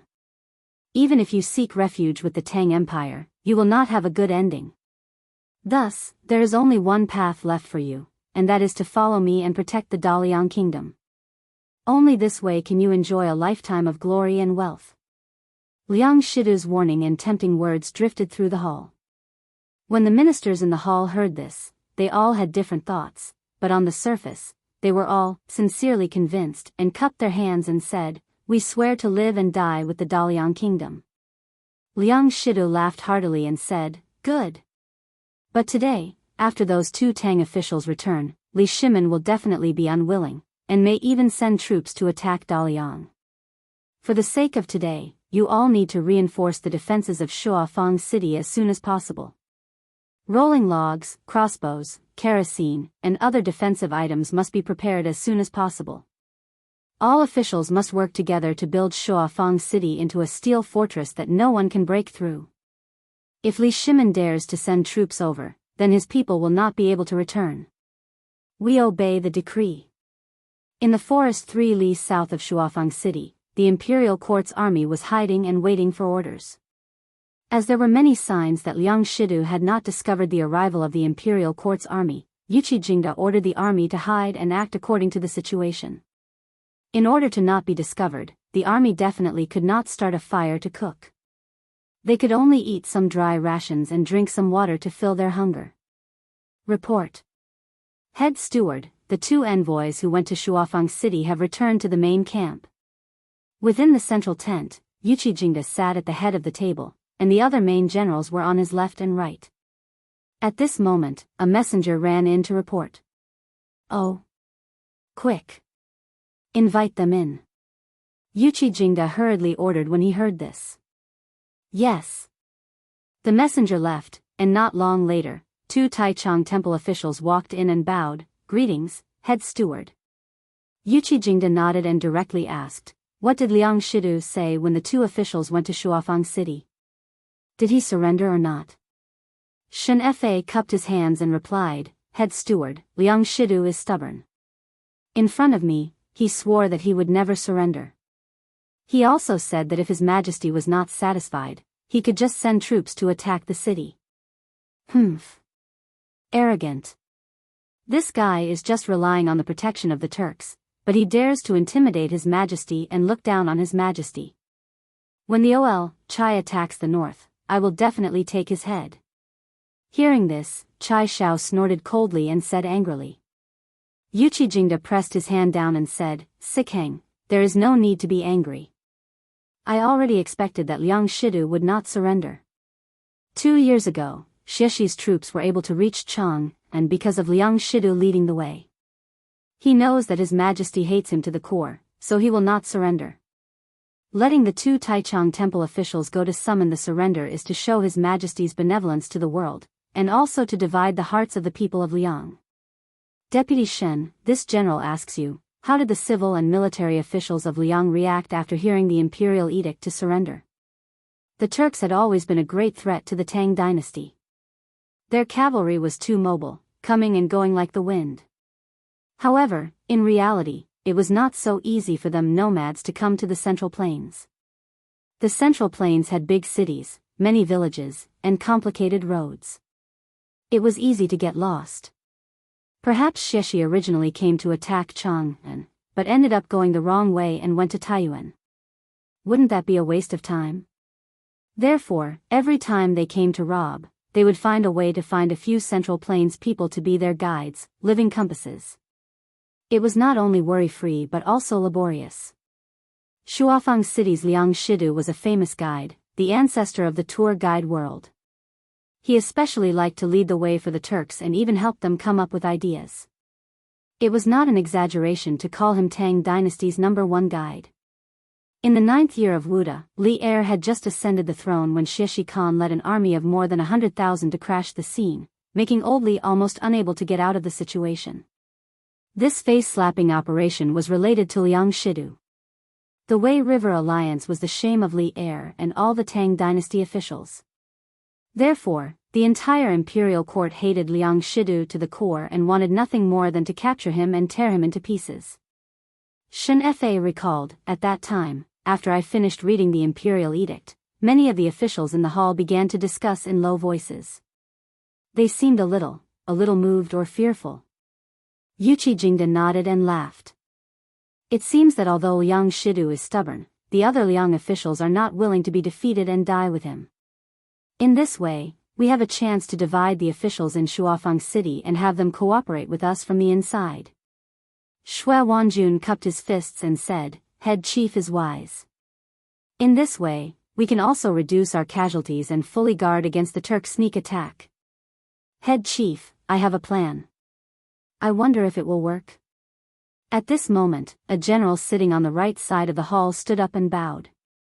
Yuchi Jingda nodded and said, Governor Liu has been in charge of Summer Province for many years. You must know the situation in Shuafang City better than we do. If you have a brilliant idea, feel free to say it. It turned out that this person was Summer Province's Governor Lu Min. This time, Summer Province's 30,000 soldiers were under his command. Lu Min cupped his fists and said, I wouldn't dare to speak of a brilliant idea. I feel that since Liang Shidu still doesn't know that our army is lying in ambush outside Shuafang City, we can first send some spies into the city to act as spies from the inside. Then, we can send out a few teams of cavalry to trample on the crops outside Shuafang City to disturb the hearts of the people in the city. Without the supply of food from outside the city, the people in the city will definitely panic. At that time, not only will the people flee outside the city, Liang Shidu's officials might also take the chance to escape. At that time, when we send out troops to besiege the city, Liang Shidu will definitely seal the 4 city gates and not come out.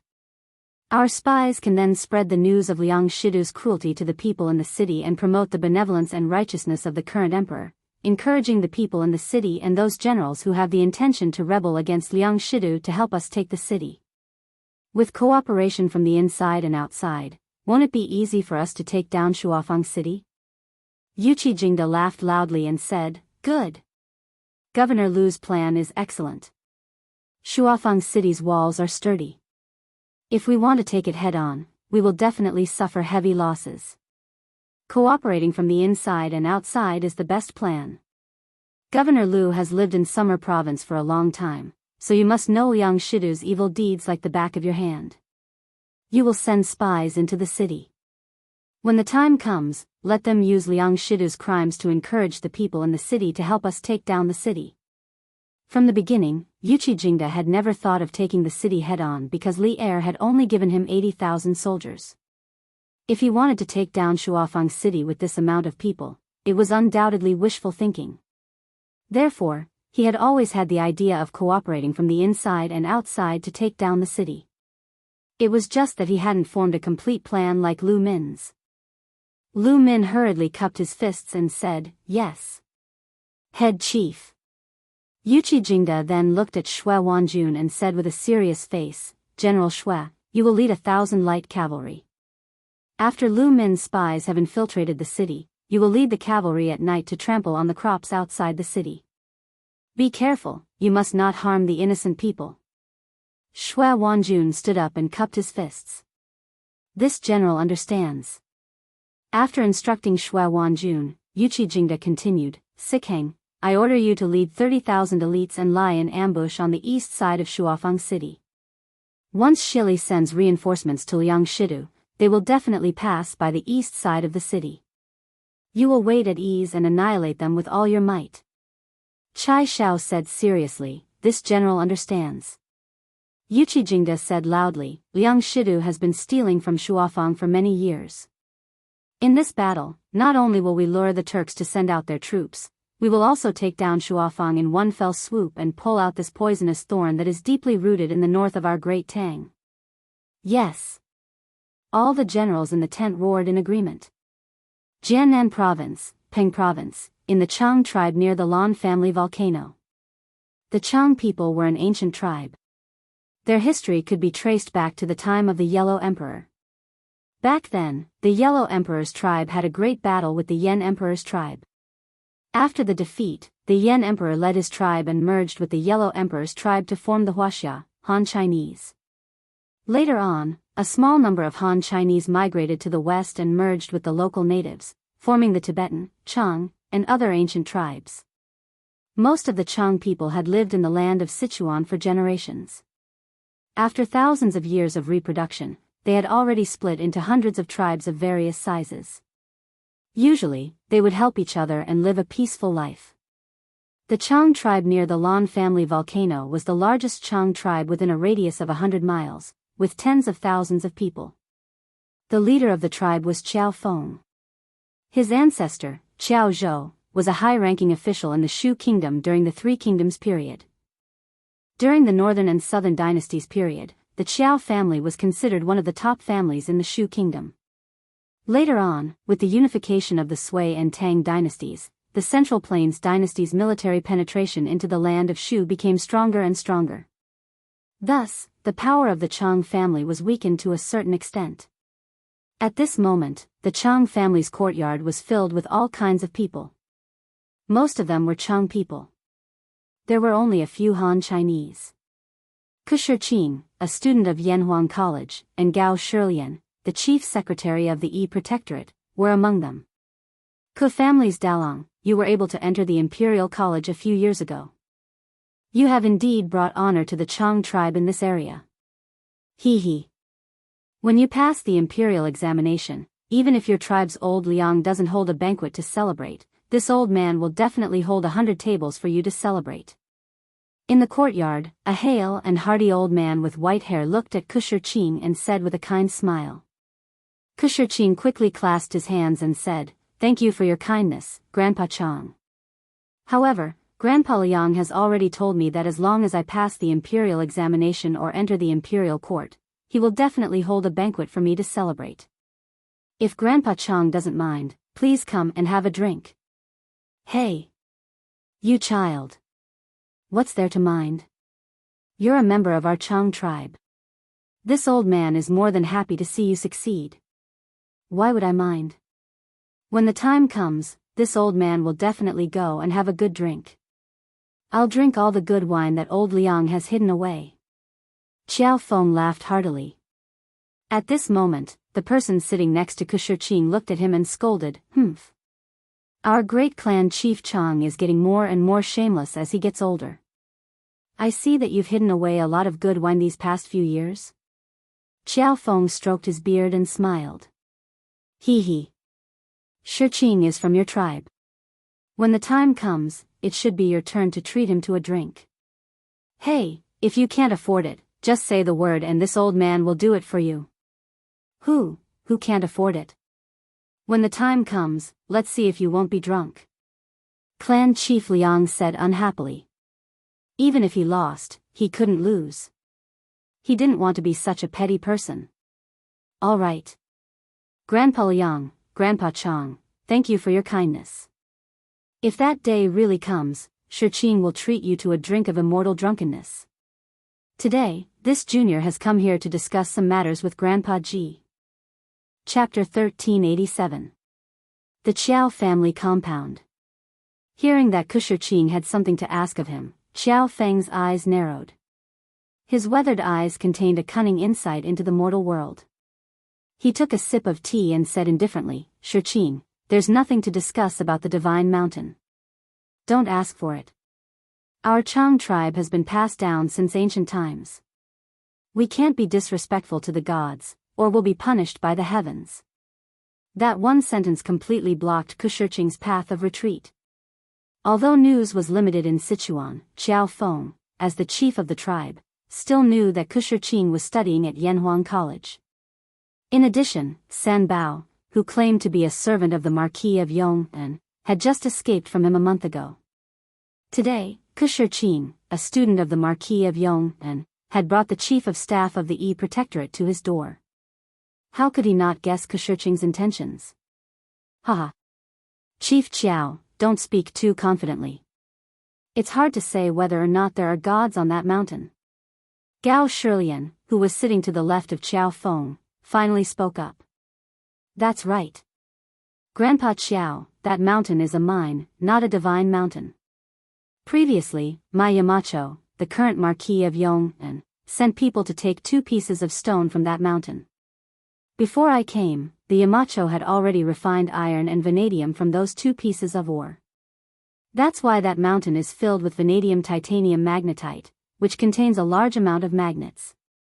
That's why it's so attractive to metal weapons. This is just the natural attraction of magnets to metal. It's definitely not the power of gods. Shiqing hurriedly followed up on Gao Shilian's words. Magnetite? You're saying that the divine mountain is filled with magnetite? Qiao Feng frowned as he asked. Shiqing took out a gray stone the size of a soccer ball from his bag and said, Grandpa Qiao, this is absolutely true. Shiqing dares to guarantee it with his life. Look, this is the ore that was moved down from the mountain. In fact, the main component of this ore is the magnet. If an iron saber gets close to it, it will be strongly attracted to it. Shiqing took out a dagger and handed it to Qiao Feng. Grandpa Qiao, if you don't believe me, you can try using this dagger. Yes. Qiao Feng hesitated for a moment before taking the dagger with one hand. He pulled the dagger out of its scabbard and brought it to the magnetic ore that Shiqing had taken out. Suddenly, an inexplicable force sucked the dagger over. The Chang people in the courtyard could not help but discuss, Aya. There really is a magnet inside this rock. No wonder. No wonder every time I get close to the mountain, the hoe in my hand will inexplicably fall down. It turns out that it's a magnet mountain. So it's not the power of an immortal, but the attraction of a magnet. In front of everyone's eyes, Qiao Feng had done the experiment himself, and the ore was indeed a rock from the divine mountain. The Chang people in the courtyard had no choice but to believe it. Qiao Feng put down his dagger and was silent for a while. After a moment of silence, he said, Brother Ku, how can you be sure that this rock contains a magnet and not divine power? In addition to the strange phenomenon of attracting soldiers, there was another strange phenomenon in this deep mountain. Every time there was a thunderstorm, there would be very little thunder and lightning in other places, but there would be frequent flashes of lightning and roars of thunder on this mountain, so much so that it would not rest for the entire night. Since ancient times, no one knew how many hunters had been struck to death on this mountain, so no one dared to go up the mountain on a rainy day. Tell me, if there's no divine power on that mountain, why would it attract lightning? Yes, yes, yes. The chief is right. When it rains, there's lightning and rumbling thunder on that mountain, and no one dares to go near it. That's a divine mountain, but when it rains, it becomes hell. As soon as Qiao Feng finished speaking, the Chang people in the courtyard all began to talk at once. Kershiching's brows furrowed slightly, then relaxed. He smiled slightly and said, Grandpa Qiao, the reason this mountain can attract lightning has nothing to do with divine power. It's because of the magnetic ore inside. Qiao Feng frowned and said, Shiqing, don't lie to me. This ore isn't iron, so how could it attract lightning? Gao Shilian also frowned. Although he didn't say anything, he didn't believe that magnetite could attract lightning either. Kershiching smiled and said, Grandpa Qiao, Shiqing isn't lying to you. The theory behind this can be completely explained with my knowledge of engineering from Yanhuang College. First of all, the magnetite in the mountain would produce a very strong magnetic field. These magnetic fields would have a strong attraction to the electric charges in the thunderclouds. Therefore, there would often be some thunderclouds with electric charges gathered above the mountain. Once someone entered, they would become a live target and be struck by lightning in an instant. You don't understand these theories from Yanhuang College's engineering, so you might not understand. However, all of Yanhuang College's theories can be proven through experiments. Right now, we don't have the conditions here, so it's very difficult to simulate this scene.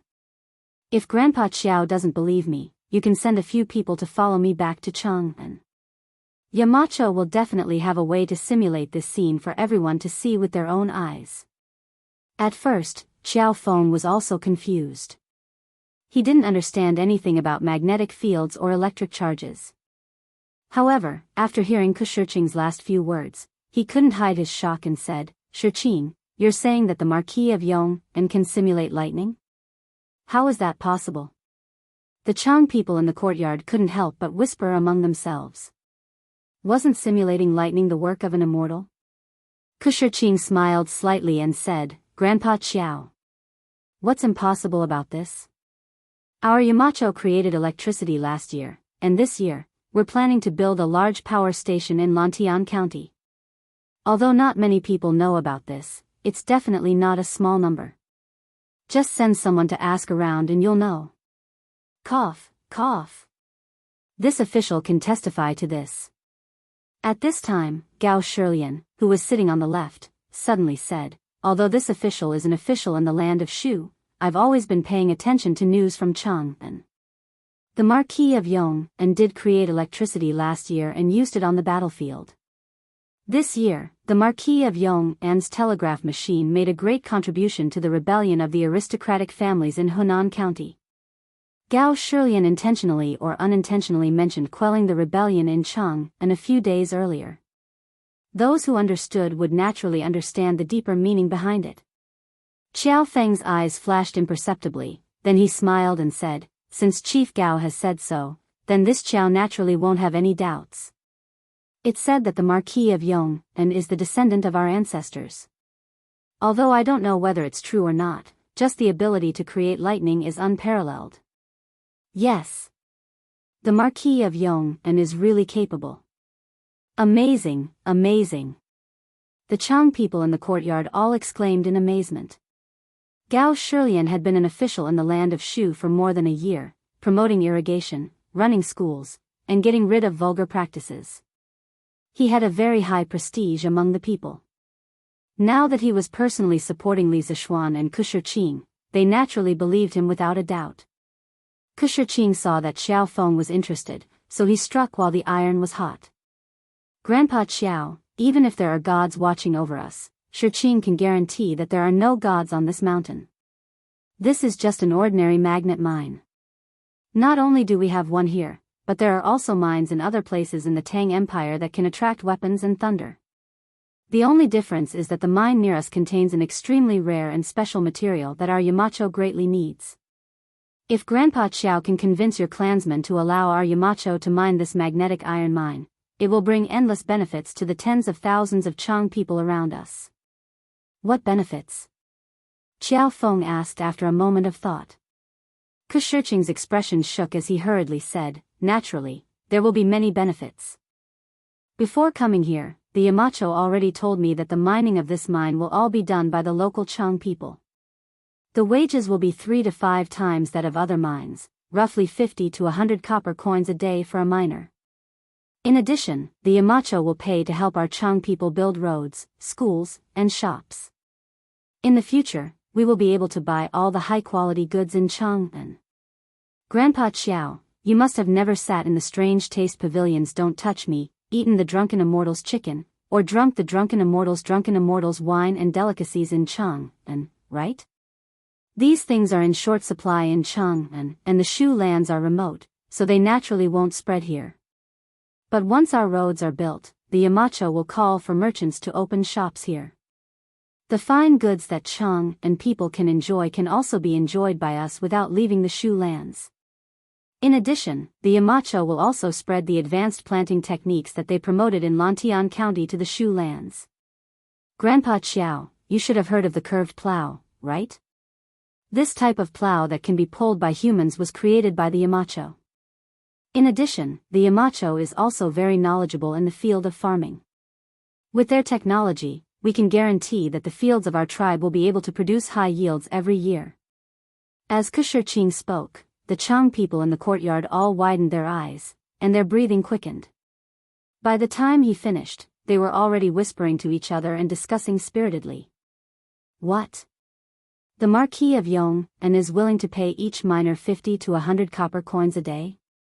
Doesn't that mean that we can earn at least 2 strings of money every month just by working in the mines? It's not just the mines. The Marquis of Yong and wants to build roads for us, so he must hire people to build roads, right? When the time comes, we can earn quite a bit of money. Hey!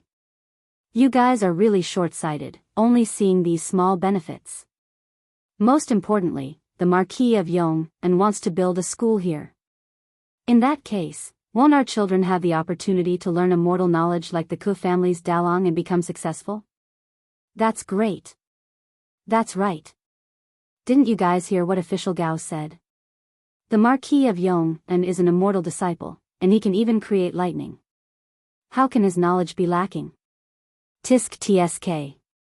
Chang and city's drunken immortal, the land of warmth, these are things that I heard people talking about when I went to Chengdu. It's hard to buy a cup of drunken immortal with money. I heard that the taste is so good that mortals will get drunk after drinking 2 cups. It's really a wine for immortals. It's that magical? Isn't that so? And this curved plow, the Ku family's Dalong was right. This thing was indeed made by the Marquis of Yong and last year. Last year, there was a drought near Chang'an, and the farmers couldn't plow the fields. In the end, they relied on this curved plow to make it in time for the spring plowing. Whoa! Then this is a good thing. Since this mountain is not a sacred mountain, then let the Marquis of Yong and mine it. When the time comes, our tribesmen will also benefit from it, don't you guys think so? That's right. That's right. Since it's not a sacred mountain, what's there to worry about?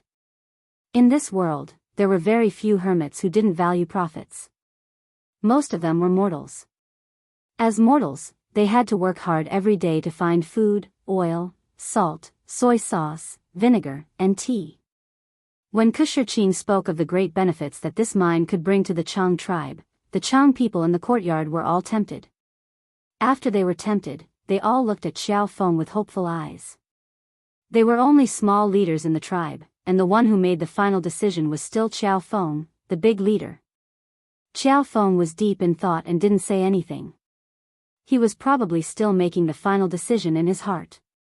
Seeing this, Gao Shilian smiled and said, ever since the Marquis of Yong and took over Lantian County last year, the tens of thousands of households in Lantian County, although not all of them are wealthy, but at the very least, every household can afford to eat meat and wear clothes.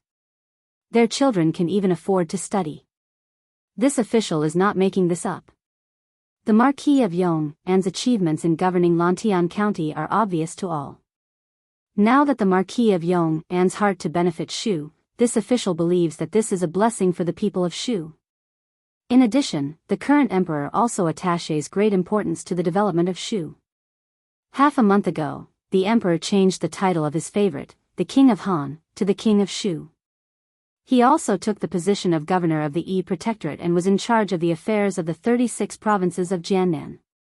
The King of Shu also has another identity, and that is the student of the Marquis of Yong'an. He and Shirqing came from the same master, so when the king of Shu comes to Yi Protectorate in the future, the lives of the people of Shu will get better and better.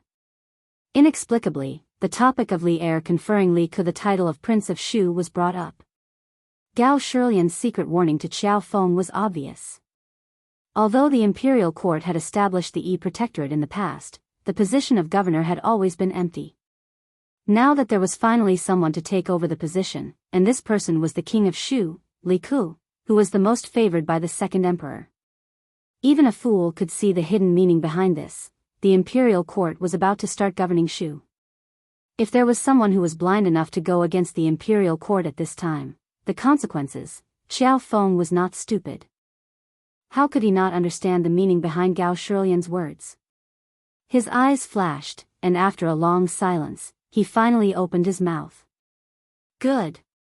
Since the Marquis of Yong'an has shown such great sincerity, and the emperor is so concerned about the people of Shu, and Shirqing, you have also verified that the mountain is not a sacred mountain, then this old man will naturally not continue to obstruct you to the end. The Marquis of Yong'an only needs to send people to mine the mine, and no one in our tribe will stop you. Previously, this old man was not reasonable and accidentally injured the servants of the Marquis of Yong'an manor. Shirqing, please help this old man send the most sincere apologies to the Marquis of Yong'an. Gao Shilian's words were the last straw that broke Xiao Feng's back, allowing him to make the most correct choice. Hearing this, the Chang people in the courtyard all heaved a sigh of relief, and then began to cheer. Shirqing was also overjoyed and said, Grandpa Ji is wise and righteous, Shirqing admires you. Shirqing will definitely pass on Grandpa Ji's apology to the Yamacho. Also, Grandpa Ji, don't worry. The conditions that Shirqing mentioned before, such as building roads, schools, and shops, will definitely be fulfilled one by one. Shirqing will stay here and accompany Grandpa Ji to witness the prosperity of our tribe. Chapter 1388. Your Majesty. Not good. Not good. The thousands of mu of farmland outside the city have all been trampled overnight. The wheat seedlings have all been trampled into the ground, and it looks like they won't survive. On the 24th day of the 4th month of the 2nd year of Xinguan, Liang Shidu had just come out of his bedroom when an old eunuch ran over and shouted. Liang Shidu's expression froze, and his face instantly darkened. He angrily said, What? Thousands of mu of farmland have been trampled? Did you find out who did it? The old eunuch hurriedly said, Your Majesty, Wang Shaoqing has already brought people to investigate, but they only saw many messy horse hoofprints in the fields. They can conclude that someone rode a horse at night and trampled on the crops. They don't know anything else. Horse hoofprints? Has the great Tang cavalry already arrived outside Shuafang City? Liang Shidu's heart skipped a beat, and he suddenly had a bad premonition. With an ugly expression, he said, Have Xian Liao immediately send scouts out of the city to see if there are any Tang soldiers hiding around Shuafang City. Have Li Zhengbao increase the security of the city to prevent any Tang spies from entering the city to incite the people. This old servant obeys. The old eunuch also smelled a trace of something unusual and hurriedly left to carry out the order. Even though Liang Shidu had sent generals and soldiers to increase the patrols in the city, as the saying goes, preventing the mouths of the people was more important than preventing the river from flowing. Once the people's mouths were opened because of something big, it could not be stopped. Furthermore, the great Tang emissary had just left 2 days ago, and now, thousands of mu of farmland outside the city had been trampled. For such a thing to happen at such a sensitive time, it was hard for the people not to think of the worst. The Tang army had cut off Daoyang's grain and was about to attack Shuafang City. This kind of rumor spread everywhere in the city. There was no need for Lu Min to send spies into the city to fan the flames. After a morning, the news had already spread like wildfire. Those gentry and noble families who had good eyesight packed up their valuables and quickly escaped Shuafang City before Liang Shidu closed the city gates. Liang Shidu saw that he could no longer control the public opinion, so he quickly ordered the city gates to be closed. No one was allowed to enter or leave. In the forest outside the city, in the tent of the Tang army, Yuqi Jingde said in a low voice, according to the reports, Master Liang has sent out a large number of scouts to search for us outside the city. In order to prevent them from discovering the location of our main forces, General Shui, this chief steward orders you to take 2,000 cavalry and immediately move out to trample the crops. While you're at it, draw the attention of the scouts in Shuafang City. Once a large army pursues from Shuafang City, immediately retreat to the southeast and draw them away.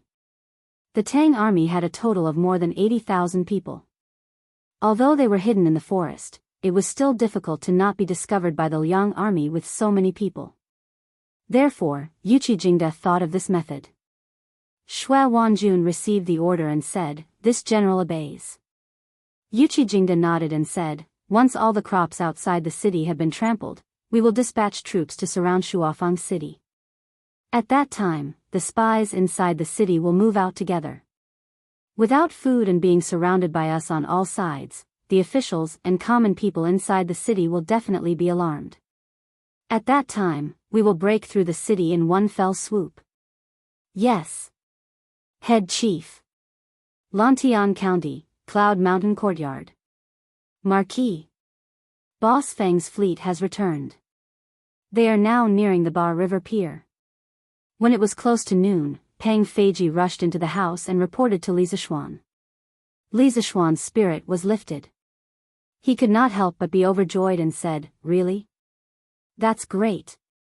Immediately go to Lantian County and find County Magistrate He. Tell him to send all the bailiffs in the county to the pier to transport the seeds. At that time, you will bring all the guards in the residence over as well." It was already the end of April. Logically speaking, it was a little late to plant cotton. However, if they wanted to plant it, they would definitely be able to do so. Moreover, the nutrient bowl method could also increase the survival rate of the seeds. Therefore, in general, if they immediately started planting now, they would still be able to catch the last bus. Peng Feiji clasped his fists and said, "Yes. Marquis." Li Zishuan nodded and immediately went out. He asked someone to bring Big White over. He rode alone on the white horse and galloped towards the pier downstream of the Ba River. When he arrived at the pier, Li Zishuan happened to see the Feng family's big boat approaching the pier. After waiting for the time it took to drink a cup of tea, the big boat docked. Feng Zhihua quickly jumped down from the big boat and cupped his hands towards Li Zishuan in a flattered manner. He said, "Marquis, what virtue and ability do I have to trouble you to personally welcome me?" Li Zishuan laughed and said, "Boss Feng, you have traveled thousands of miles to buy the white fold flower seeds for me. How can you not be worthy of me personally welcoming you? Boss Feng, you have worked hard on this journey." Feng Zhihua cupped his hands and said, "It's not hard at all. It's not hard at all. It's my honor to work for Marquis. Fortunately, I did not disappoint you on this trip south to Guangdong. I used the immortal mirror and colored glass items that Marquis gave me to exchange for a total of 16,000 caddies of white fold flower seeds. I have a balance of more than 3,200 strings of silver. If it weren't for the fact that the Nanyang Sea merchants are running out of seeds, I would have exchanged for even more white fold flower seeds for Marquis." Li Zishuan said in surprise, "You actually managed to exchange for so many flower seeds? And there's still a balance?" Back then, he had given Feng Zhihua 80,000 strings of cash worth of rare products from the workshop and asked him to bring them to Guangdong to exchange for 10,000 caddies of white fold flower seeds with the Nanyang Sea merchants. Although the merchants of small Nanyang countries loved the items in the immortal mirror and colored glass cups and would give a lot of premium, Li Zishuan did not expect that there would be so much premium. After calculating, the 80,000 strings of cash worth of goods had been sold to the Nanyang merchants for almost 160,000 strings of cash. Feng Zhihua smiled slightly and said, "This is mainly due to the Nanyang Sea merchants.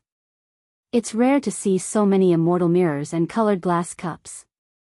The price they offer is usually about 50% higher than the market price in Chang'an. Moreover, Marquis, don't think that the white fold flower seeds in Chang'an City are expensive. That's because the barbarian merchants raised the price. In the Nanyang Sea merchants, 1 or 2 white fold flower seeds only cost 300 copper coins. Therefore, in the end, not only was I able to exchange for 16,000 caddies of seeds, but I also have a balance of more than 3,000 strings of cash. When Li Zishuan heard this, he could not help but secretly praise Feng Zhihua for his honesty. If Feng Zhihua did not take the initiative to say this, he would definitely not know. If Feng Zhihua really wanted to embezzle, he could have embezzled tens of thousands of strings of cash on this trip and not be discovered. However, Feng Zhihua did not do so. Li Zishuan said with a gratified and happy expression, "Good. Boss Feng, you've been running around all this time. Moreover, you've spent a lot of money hiring crew and repairing the ship. You don't have to give me the balance of more than 3,000 strings of cash. I can't let you come here for nothing and even pay for it, right?" Feng Zhihua hurriedly waved his hands and said, "No, no, no. Marquis, I've long become indifferent to money. I can't accept this money." Li Zishuan smiled and said, "Haha. Boss Feng, you and I have already agreed before we left. Don't reject it anymore. This trip to the south, I owe you a favor. If you have any difficulties in the future, feel free to look for me. If I can help you, I'll definitely help you. Marquis. Yo. I'm really lucky to have such a seed. This is really great." At this moment, County Magistrate he finally arrived at the harbor with a group of yamen runners. Seeing the large ship full of seeds, County Magistrate he could not help but exclaim in joy. Recently, it was not only Li Zishuan who was waiting anxiously for the seeds. He was also waiting anxiously. April was almost over. If they could not start planting now, they would not be able to plant in the future. If that happened, the land that the commoners had cleared would be for nothing. Feng Zhihua had met County Magistrate he before. At this moment, he hurriedly went forward to greet County Magistrate he. Li Zishuan looked at County Magistrate he and ordered, "County Magistrate he, there is a total of 16,000 caddies of white fold seed. Immediately order the yamen runners to send 3,000 caddies to the Imperial Palace. Bring 10,000 caddies back to the county office's warehouse. As for the remaining 3,000 caddies, I'll have people move them to Yunshan." Back then, Li Er wanted to promote the planting of white fold seed in the imperial plantation. He also asked Li Zishuan to help him solve the problem of the seeds. Therefore, these 3,000 caddies of seeds were to be sent to Li Er. As for the other 3,000 caddies, he planned to give 1,500 caddies to his father-in-law and another 1,500 caddies to the Yi family in Nanyang. Previously, Yi Guizhong had mentioned to him that if he had any extra seeds, he should leave some for the Yi family. As a prominent family in Nanyang, the Yi family naturally had a lot of villages and land. In addition, Yi Fashion had also made a great contribution in suppressing the rebellion in the city.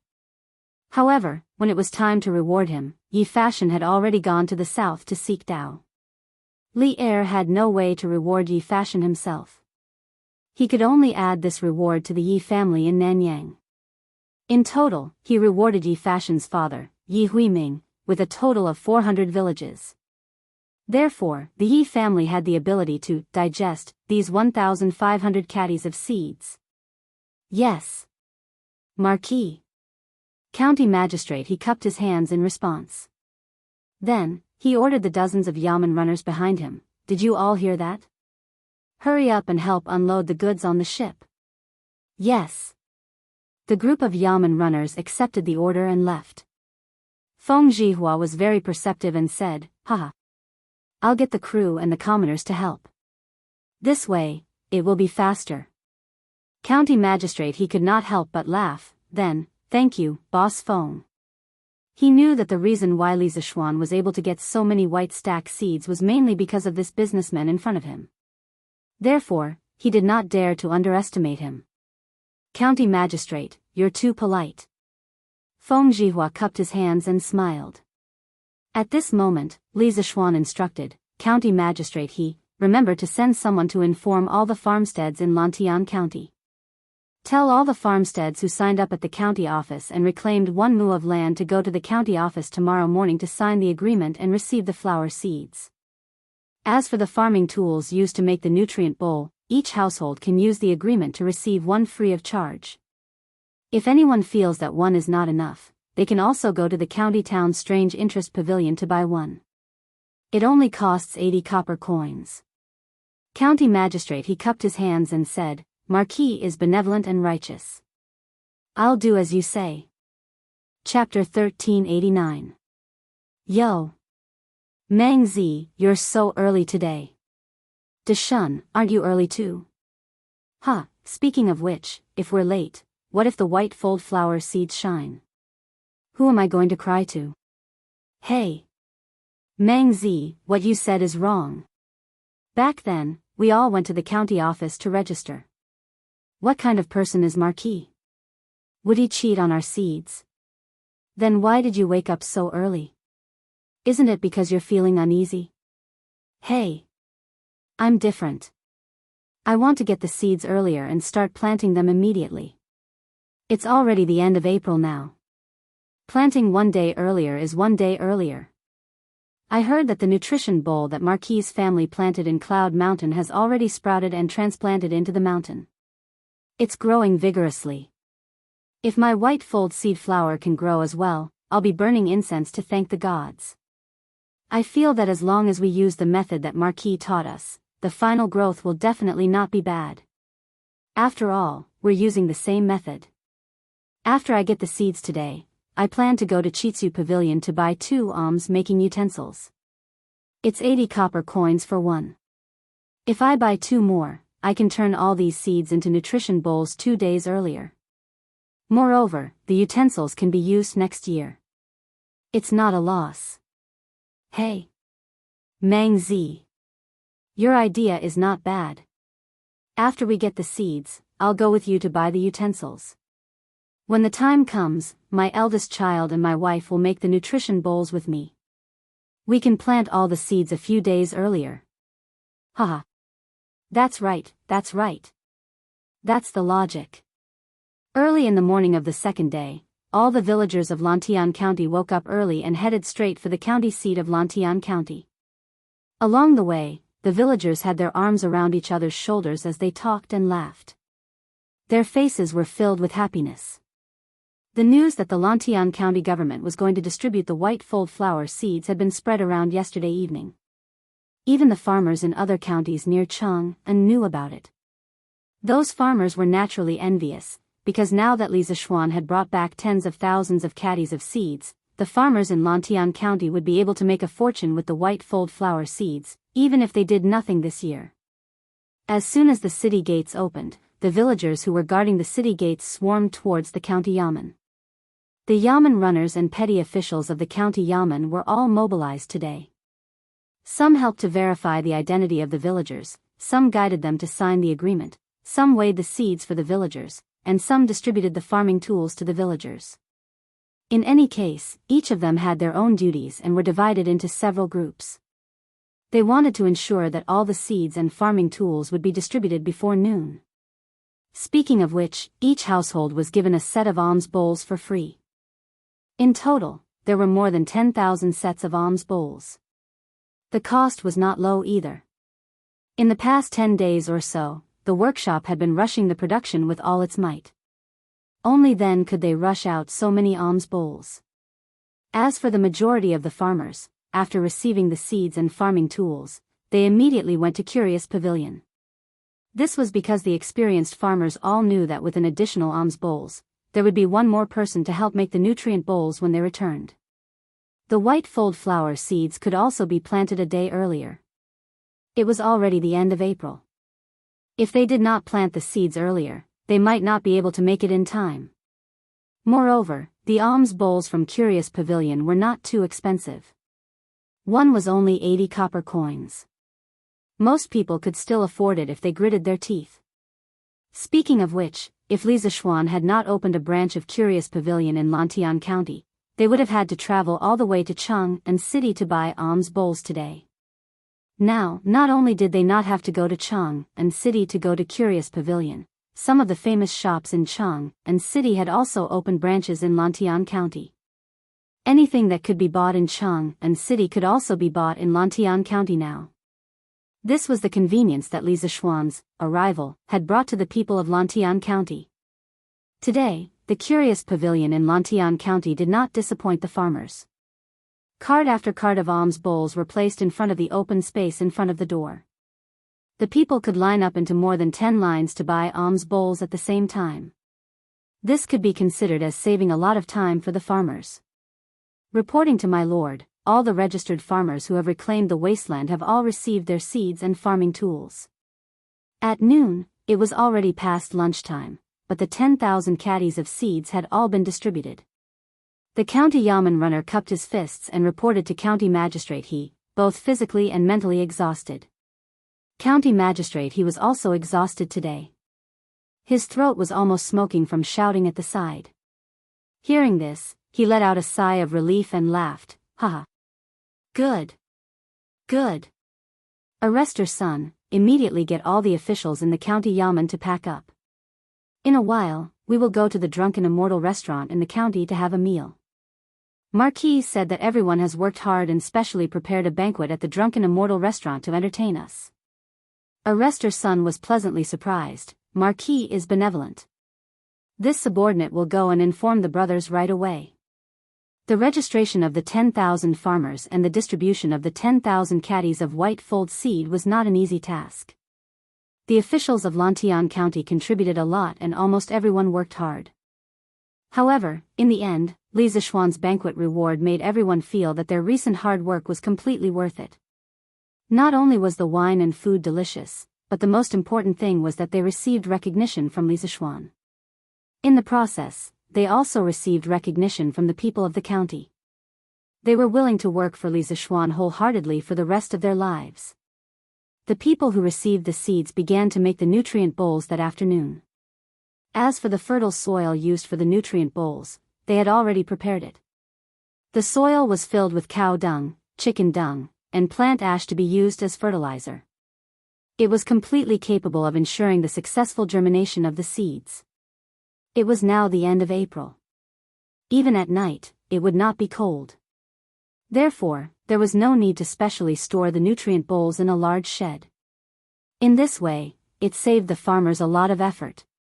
It was not only the farmers of Lantian County who were busy planting the white fold seed. The farmers of the Qing, Qin, Niu, and Yuchi families, as well as the farmers of the imperial farms, were all busy planting the white fold seed.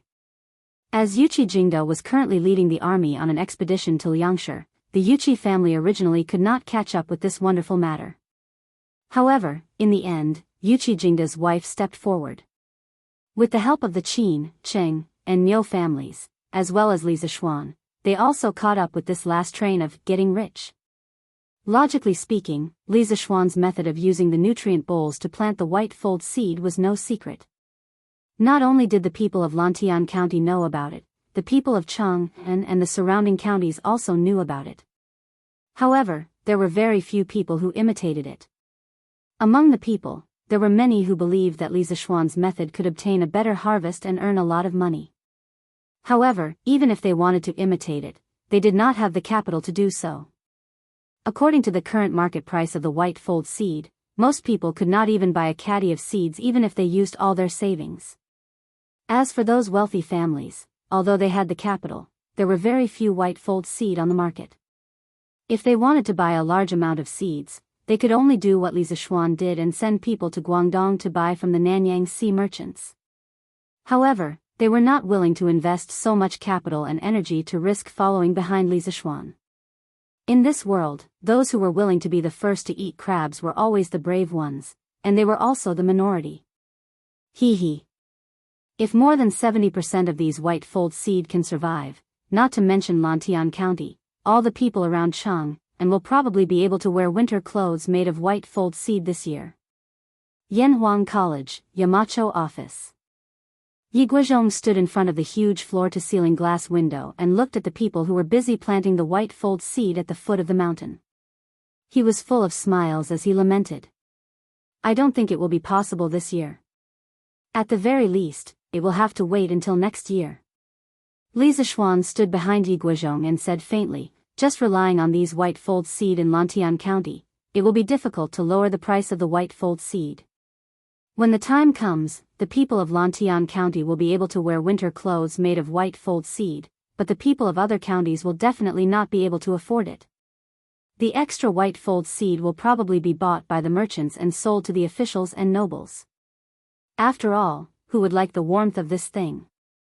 However, when this batch of white fold seed blossoms, we will be able to obtain hundreds of thousands of caddies of white fold seed. When the time comes, we will really have the conditions to promote the planting of white fold seed in all the counties around Chang'an.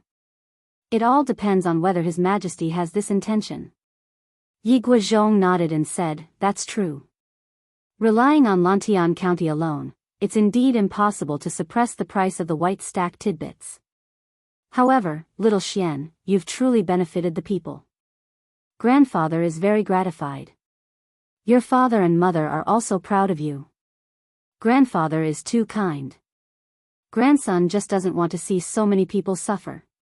Li Zishuan said honestly.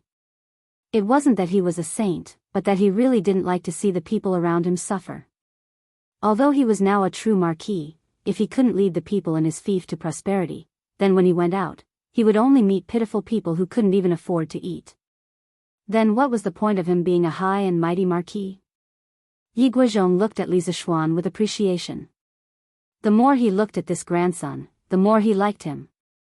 After a long time, Yi Guozhong sighed with emotion. The Yi family has also benefited from you, little Xian. 1,500 caddies of seeds is enough for the Yi family's farmers to work hard. Last time when Guan City quelled the rebellion, Fashion received your help and made a great contribution. However, in the end, this child still insisted on going to the south to seek Tao. Sigh, this old man doesn't know if it's good or bad to indulge Fashion like this. Obviously, Yi Fashion had made a great contribution in Guan City but gave up on receiving the reward. This had shaken Yi Guozhong's conviction that he had always held on to. He had always supported Yi Fashion's study of Tao. However, this time, Yi Fashion had given up on his official career to seek Tao. This made Yi Guozhong a little uncertain. After all, Yi Fashion now had a promising cousin like Li Zishuan to look after him in the imperial court. As long as Yi Fashion was willing to accept Li Zishuan's reward and enter the official career, his future achievements would not be bad. It seemed more reliable than pursuing the illusory Tao. Li Zishuan smiled and said, "Grandfather, you don't have to worry about personal gains and losses. Fashion is determined to seek Tao and has a pure heart.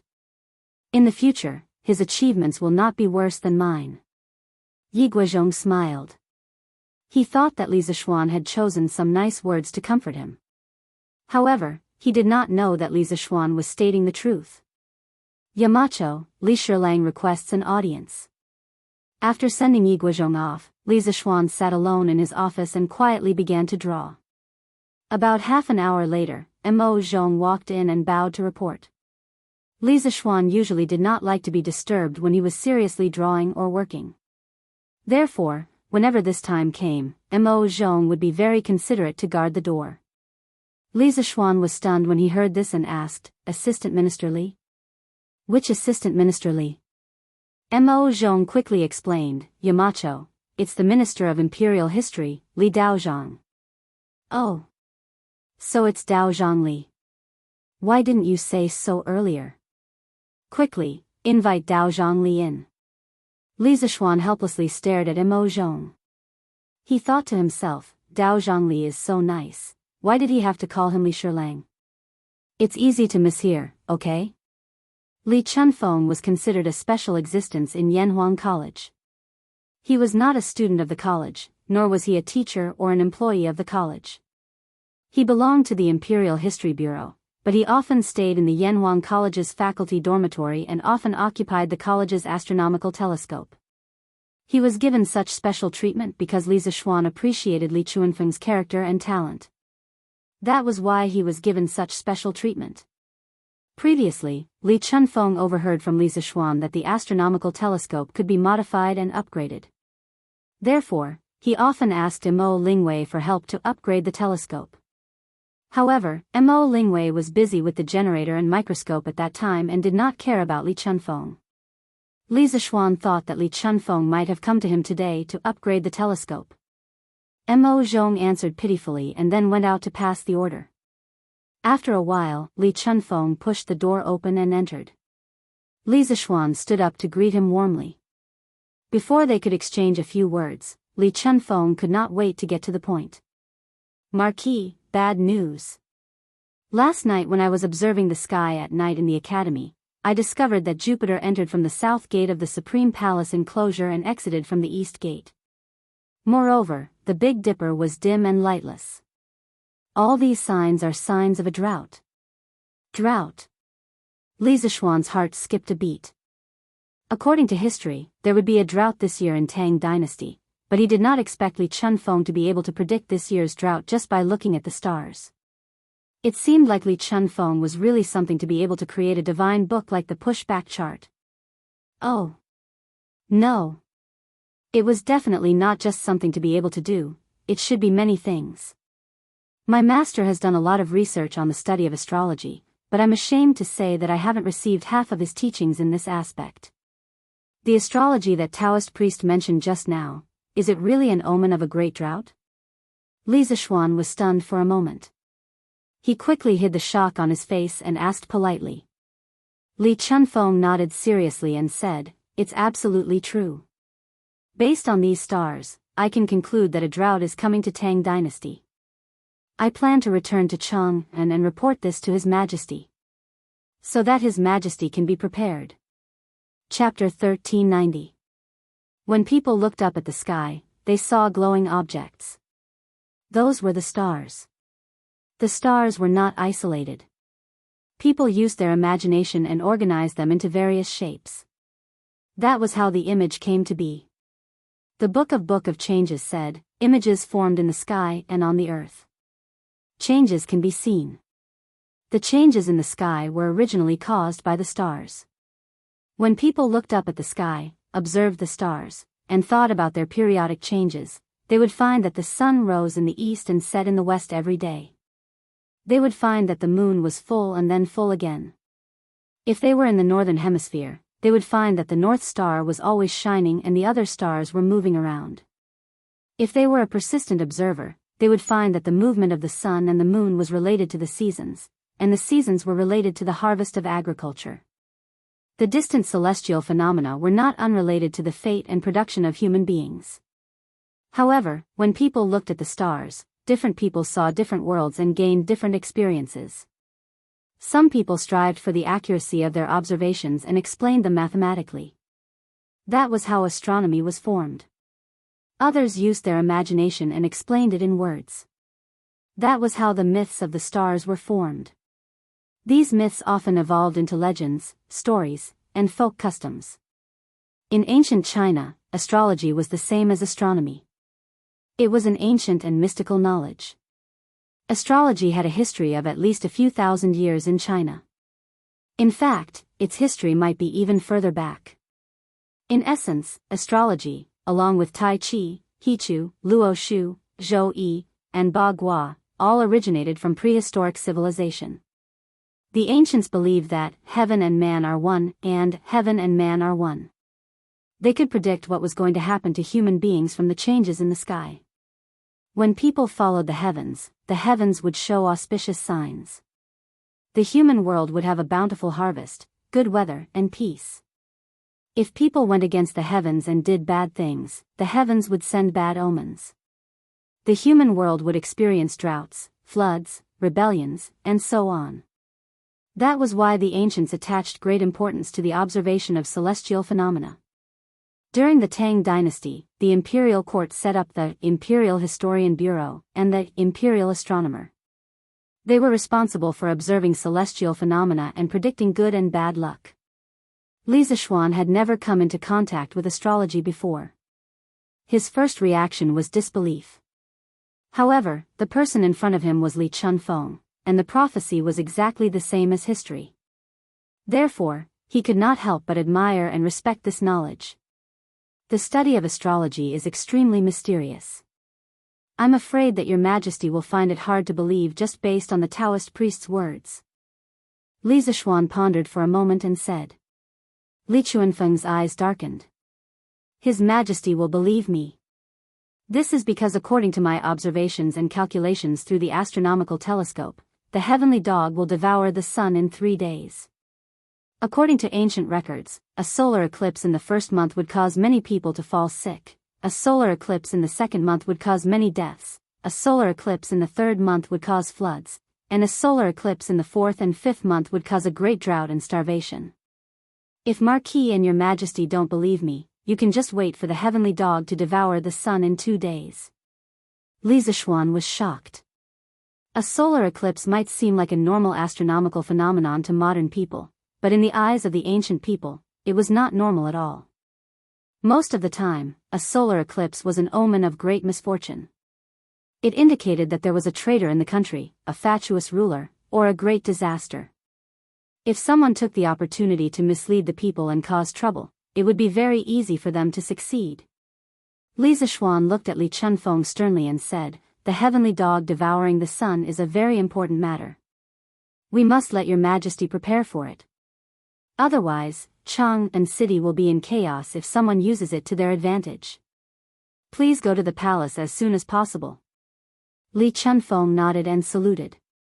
"Then I will go to the palace and request an audience with your Majesty. I would like to thank Marquis for providing me with the astronomical telescope. If not, I would not be able to predict that the heavenly dog will devour the sun in 3 days. He he. You are too kind." Li Zishuan saluted and smiled.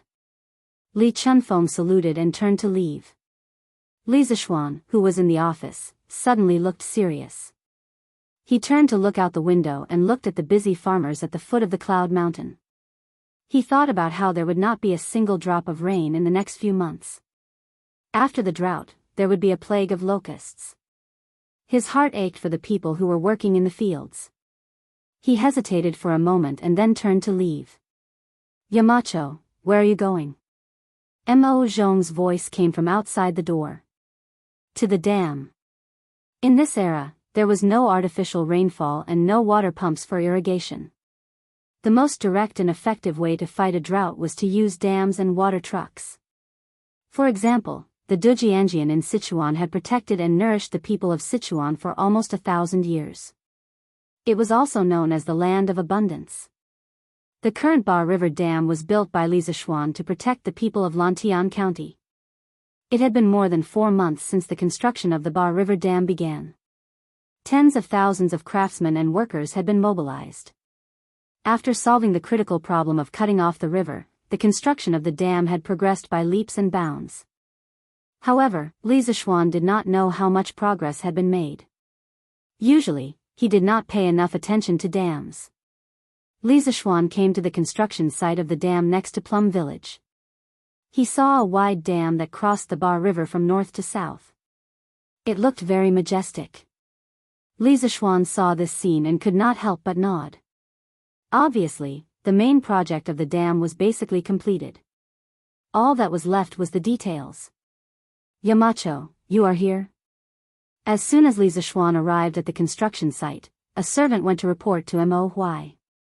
When Mo Huai heard the news, he hurried over.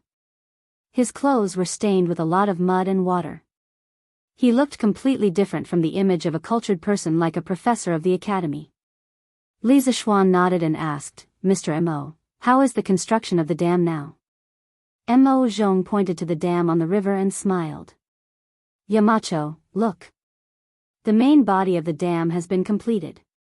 Now, the main work is to prepare for the installation of the generator in the dam in the future. For example, the generator, the control room, various switches, gates, and so on." Li Zishuan nodded with satisfaction and said, "Well, this speed is very good. I just don't know if the current dam can be lowered and the canal blocked to store water. As for the generator and the control room, can we store water while building them?" Mo Zhong didn't know why Li Zishuan was so eager to store water, but since Li Zishuan suggested it, he had to consider the feasibility of this approach. After thinking for a while, Mo Zhong nodded and said, "Store water first, and then build the generator-related parts. This is indeed feasible. But in this way, it will inevitably slow down the construction of the hydropower station." Li Zishuan smiled and waved his hand. "It's okay. The hydropower station doesn't need to be in a hurry. As the saying goes, slow work produces fine work. Mo Zhong nodded and said, in that case, this Mo will order people to make the necessary preparations. By tomorrow morning at the latest, this dam will officially begin to store water. Only then did Li Zishuan notice the mud spots on Mo Zhong's body and the pair of shoes that had long been soaked by the muddy water in the river. He couldn't help but feel touched, and then he cupped his hands and said, Mr. Mo has been working hard on the construction of the dam for the past few months, but because I was busy with mundane matters, I rarely came here to help. I'm really ashamed. The reason why the Ba River Dam can be built so quickly is definitely related to Mr. Mo's hard work day and night. On behalf of the tens of thousands of people in Lantian County, I would like to thank Mr. Mo. After saying that, Li Zishuan solemnly bowed to Mo Zhong. Hey! You can't. Yamacho, you can't. Mo Zhong was caught off guard by Li Zishuan's bow. After he reacted, he quickly stepped forward and helped Li Zishuan up. Yamacho, the Ba River Dam gathered your wisdom and the energy of tens of thousands of workers at the construction site. I only did what I should do, and I dare not take credit for it. Moreover, the Mo family's divine ancestor pitied the suffering of the people in the world. He wanted to use his talent in siege weapons to help the people to live a better life. I'm just fulfilling the divine ancestor's last wish. Once the Ba River Dam is built, it will definitely ensure that the people of Lantian County will no longer be afraid of drought. Therefore, I have to thank Yamacho for giving the Mo family a chance to use their knowledge to benefit the people. Otherwise, with the Mo family's gradual decline, it would be even more difficult to benefit the people of a county. After saying that, Mo Huai sincerely bowed to Li Zishuan. These words came from the bottom of his heart. Although Yanhuang Academy did not impart the school of Mo, but rather the School of Engineering, its philosophy of helping the world was similar to that of the School of Mo. In Yanhuang Academy, under Li Zishuan's command, the disciples of the School of Mo were able to use what they had learned to practice Mo's philosophy of helping the world. It could be said that they had indirectly promoted the School of Mo. Without Li Zishuan's strong financial support, it would have been impossible for Mo Huai to participate in and complete such a huge project like the Ba River Dam that would benefit the people of a county. Mr. Mo, please get up. Li Zishuan quickly helped Mo Huai up and said respectfully, Mr. Mo has noble character and is wholeheartedly devoted to the people. Ziyuan admires you. The people of Lantian County will definitely remember Mr. Mo's contribution and great kindness. Sigh.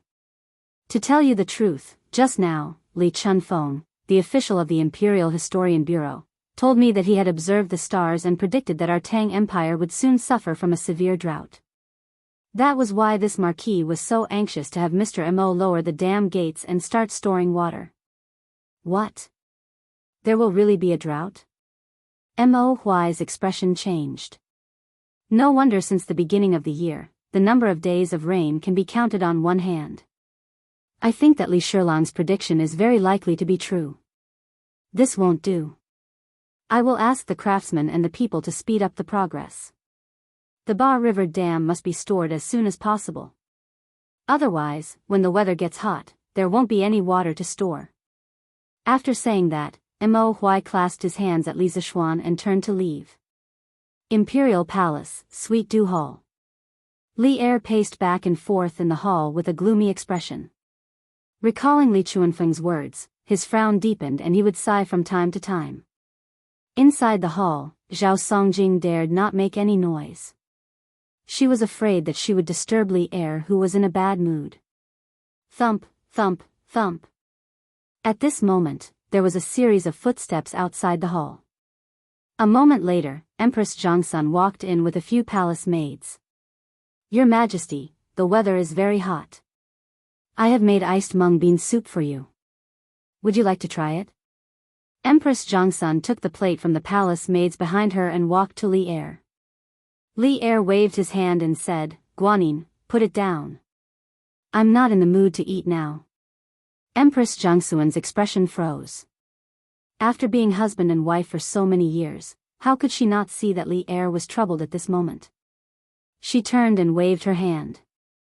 All of you, leave. Yes. Your Majesty. Everyone in the hall, including Zhao Song, left the hall.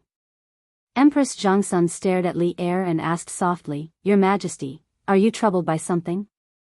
Li Er sighed and hesitated for a moment before saying, Guanyin, Li Chunfeng from the Imperial Bureau of History came to me just now. He told me that last night, Jupiter entered from the south gate of the Supreme Palace enclosure and left from the east gate. Moreover, the Big Dipper was dim, indicating that there will be an unprecedented drought in the Tang Empire. Also, he told me that in 3 days, there will be a heavenly dog eating the sun. Drought? A heavenly dog eating the sun? Empress Zhongsun opened her mouth in shock and said in a panic, Last year, Marquis Yong, and told Your Majesty that this year, there will not only be a drought, but also a plague of locusts. However, once the heavenly dog eating the sun appears, I'm afraid there will be rumors among the people. Li Er shook his head and said, I'm not worried about the rumors. Since I ascended the throne, I have always been diligent in government and love the people. The lives of the people in the Tang Empire have been improved significantly. What can mere rumors do to me? What I'm worried about is that the drought is really coming. Last year, Li Zishuan's prophecy made me feel a little lucky. However, now that even Li Chunfeng has said so, this year's drought will definitely appear. When that time comes, after the drought, there will be a plague of locusts. The people in many places in the Guangzhong Empire will not be able to harvest a single grain. My heart hurts. If this is a punishment from the heavens for the Tang Empire, I'd rather bear it alone than let the millions of people suffer this unprecedented disaster. Your Majesty.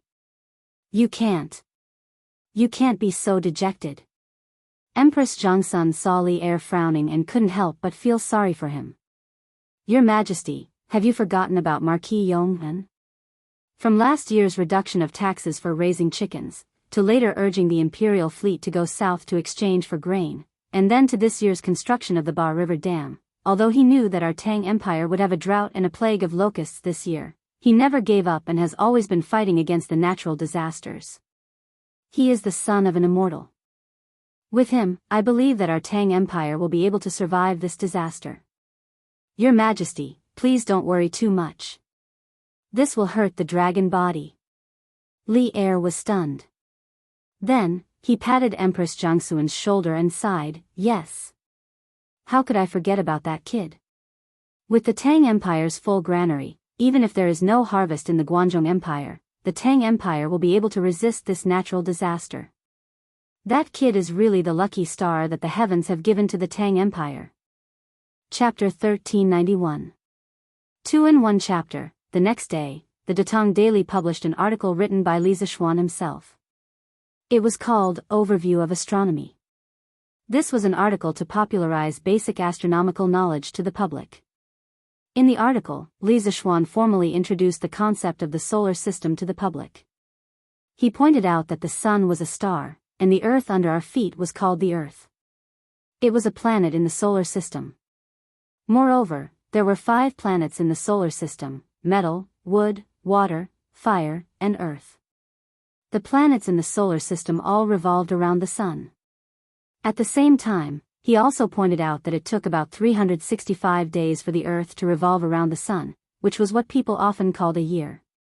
Therefore, people could feel the changes of the 4 seasons in a year. The moon was the earth's satellite, and it would revolve around the earth. It took about 27 days for it to revolve around the earth, which was about a month. Therefore, every month, the moon would be waxing and waning. In addition, the earth also rotated, and its rotation period was about a day. Therefore, people could see the sun rise and set every day. In addition, in this article, Li Zishuan also explained to the public the cause of the solar eclipse phenomenon.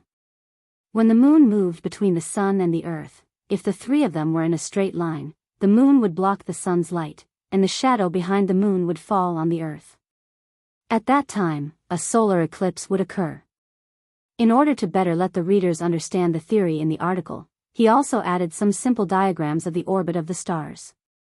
Basically, as long as the reader was literate, they would be able to understand the cause of the solar eclipse after reading it.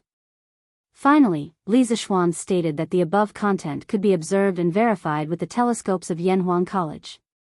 As for why he only mentioned the 6 planets in the solar system, metal, wood, water, fire, earth, and not the 8 planets, it was mainly because the other 2 planets, Uranus and Neptune, were relatively dim, orbiting slowly, and were at the edge of the solar system. Yanhuang College's telescopes couldn't observe them. Therefore, he could only tell people that there were 6 planets in the solar system. In fact, the ancient people mentioned several planets in the solar system in astrology. The most important content of astronomical observation was the 5 stars, 7 policies. The so-called 5 stars were 5 planets visible to the naked eye: Mercury, Venus, Mars, Jupiter, and Saturn. The so-called 7 policies were the addition of the Sun and Moon on the basis of the 5 stars. Therefore, the concept of the 6 planets in the solar system proposed by Li Zixuan was very easy to understand. With the telescopes of Yanhuang College as supporting evidence, the theory was even more convincing. Li Zixuan's intention in writing this article was to give the people a heads up about the heavenly dog's solar eclipse that would appear in 2 days. Since ancient times, whenever the solar eclipse phenomenon appeared, it was regarded as a sign of the king's muddle-headedness, a sign that the country was about to die. This made the people panic, and those with bad intentions would take the opportunity to cause trouble, or even encourage the people to rebel. Li Zixuan wanted to tell the people in advance that the solar eclipse was a normal astronomical phenomenon, and it had nothing to do with the king's muddle-headedness. Once this article was published by Datong Daily, it immediately caused a huge sensation. The world outside the earth, such as the sky, the moon, and the sun, had always been very mysterious in the hearts of the people. Moreover, celestial bodies like the moon and the sun had special meanings in many ancient myths and legends. Now that Li Zixuan had unveiled the mystery of these celestial bodies and officially proposed the concept of the solar system, it was refreshing, and the people were shocked. What? The earth under our feet is spherical? And it even orbits around the sun? Look at this picture, there are 5 other planets that also orbit around the sun, just like the earth? Nonsense. It's complete nonsense. How can the earth under our feet be spherical? Also, how can the earth under our feet revolve around the sun? Don't tell me the sun doesn't revolve around us. It's because of this that we can see day and night. You can't say that the Marquis of Yong'an is spouting nonsense. Because according to the Marquis of Yong'an's point of view, we have 4 seasons: spring, summer, autumn, and winter every year. Far from the sun is winter, and close to the sun is summer. A year is a cycle, and it also happens to be a revolution cycle. Furthermore, the Marquis of Yong'an's Earth can rotate view is very unique, because if the Earth's rotation cycle is a day, then it can explain why there is day and night on Earth. The Marquis of Yong'an's point of view is hard to not believe. I heard that there is a scholar in the Imperial Bureau of History who uses astronomical telescopes to observe the celestial bodies in Yanhuang College. If there was no proof, the Marquis of Yong'an would definitely not dare to say these points of view with such certainty. Now that he has said it, then it can definitely be proven with astronomical telescopes. That's right. That's right. The Marquis of Yong'an is a knowledgeable person, and since he dares to say this, and has so much proof in his hands, it means that it is all true. I believe the Marquis of Yong'an's words. I also believe it. And today I finally understand why there is a solar eclipse. It turns out that the moon is blocking the sunlight that shines on Earth. In the past, people thought that the solar eclipse was a bad omen, but looking at it now, it is so laughable. The people were discussing Li Zixuan's article. There were those who were suspicious of it, and those who were supportive. The main reason was that Li Zixuan's point of view was very sufficient, and it explained many problems that could not be explained in the past. Coupled with a few illustrations, it was very easy to convince people. At this time, Li Zixuan could not help but be thankful that he was an engineering student in his previous life, because engineering students paid the most attention to clear logic, sufficient evidence, and sufficient data. It was because of this rigorous academic quality that he was able to write a scientific article that was completely different from the style of this era, and yet was able to convince the majority of people. Besides, Li Zixuan had put on a, "if you don't believe me, come to the Yanhuang Academy and see for yourself with your binoculars," posture. This strong confidence was even more convincing. Of course, Li Zixuan's lofty reputation among the people and the academic community also played a considerable role in this. Even if engineering had not been widely recognized and become a mainstream theory, there were already many scholars among the people who admired Li Zixuan very much. With the support of various reasons, there were many people who believed in Li Zixuan's solar system theory. Since then, the solar system theory had shown its first success in Tang Dynasty. In the palace, after Li Zixuan finished the morning assembly, Zhao Song handed over today's Datong daily to Li Er. As he was present when Li Zixuan met the emperor yesterday, he immediately understood Li Zixuan's intention after seeing the article written by Li Zixuan today. In his opinion, Li Er would be happy to see this article. Solar system? Planet? Solar eclipse? Now that this kid mentioned it, a solar eclipse doesn't seem to be a bad thing. He's trying to reduce the impact of the solar eclipse on the people. It's really hard on this kid. After reading the solar system theory and Li Zixuan's explanation of the solar eclipse, Li Er also understood Li Zixuan's intention. He could not help but sigh in his heart. Order the Bureau of Imperial History, Li Chunfeng, to compile a draft of the results he observed with the telescope in Yanhuang College over the past 6 months. In the name of the Imperial Court, publish it on Datong Daily to let the people completely believe in Li Zixuan's solar system theory and explanation of the solar eclipse. After thinking for a moment, Li Er gave the order. Li Chunfeng had borrowed the telescope in Yanhuang College for so long, so naturally, he had discovered something. Regarding the orbit of the planets in the solar system, Li Chunfeng had already drawn a star map at the beginning of the year and secretly showed it to Li Er. Therefore, when Li Er saw Li Zixuan's theory now, he did not seem so surprised. Li Er was not afraid of the rumors during the solar eclipse, nor did he intend to make arrangements in advance to deal with it. However, now that Li Zixuan had helped him, he naturally did not mind going with the flow and providing Li Zixuan with official evidence to let more people believe in Li Zixuan's theory. Zhao Song understood and said, "Yes. Your Majesty. This old servant will go to the Bureau of Imperial History to pass on the decree."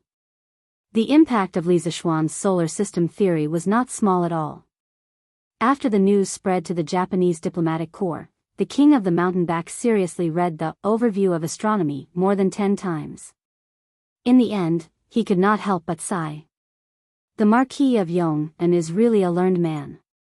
I have never heard of such a theory, but it is so reasonable and it is hard not to believe. While our people are still worrying about food and clothing, the Marquis of Yong'an has already set his sights on the world. Such knowledge and such breadth of mind, I am afraid that no one in the world can compare to him. If he can be used by our country, then our country will not have to worry about not being able to prosper and prosper. After sighing for a while, he looked at his subordinate and asked, "Ishikawa Joki, how is the training of our football team?" After Yoko Ono's death, he had one less person to serve him at all times. Now, he was the head of his guards, taking over Yoko Ono's position. "Your Highness. The progress of the football team's training has been very good recently. We have learned the tactics of a few of the top-ranked teams in Tang, and now the cooperation between the team members is very good. A few days ago, we had a private competition with a few Tang First Division teams, and we won all of them. This subordinate believes that we can fight against the best team in Great Tang and emerge victorious." Ishikawa Joki was a Japanese warrior in his 30s. Although he was not burly, his body seemed to be filled with strength, and no one dared to underestimate him. At this time, he was reporting to the king of the mountain back respectfully. The king of the mountain back said with satisfaction, "Good. When the Tang Football League is over, I will go to see the Emperor of Tang and request to compete with their best team. The Tang people are prideful, and the Emperor will definitely agree. If we win, maybe the Emperor of Tang will accept our conditions. In the future, the Japanese can send students to Yanhuang College to learn advanced knowledge." The term students originated from the cultural exchange between China and Japan during the Tang Dynasty. It meant Japanese students who stayed in China to study after being sent back by the Tang dynasty. In modern times, it generally refers to students who stayed in foreign countries to study or do research. This guy really had a good plan. He had never given up on the engineering knowledge of Yanhuang College. As the saying goes, the onlooker sees more clearly. While the Tang people were still fighting each other over Confucianism and engineering, the king of the mountain back, an outsider, had already seen through the fact that engineering was more practical than Confucianism. He even had a faint feeling that engineering could make a country invincible in the world. He very much hoped that one day, Japan could surpass all the other countries in the world.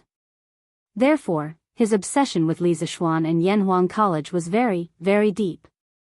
However, in a country as powerful as Tang Dynasty, he did not dare to reveal the hidden ambition in his heart. He knew that the most important thing now was to keep a low profile, endure, and develop. On this day, other than the heated discussion about the solar system theory, something else happened. The Ba River Dam finally began to fill up. Marquee.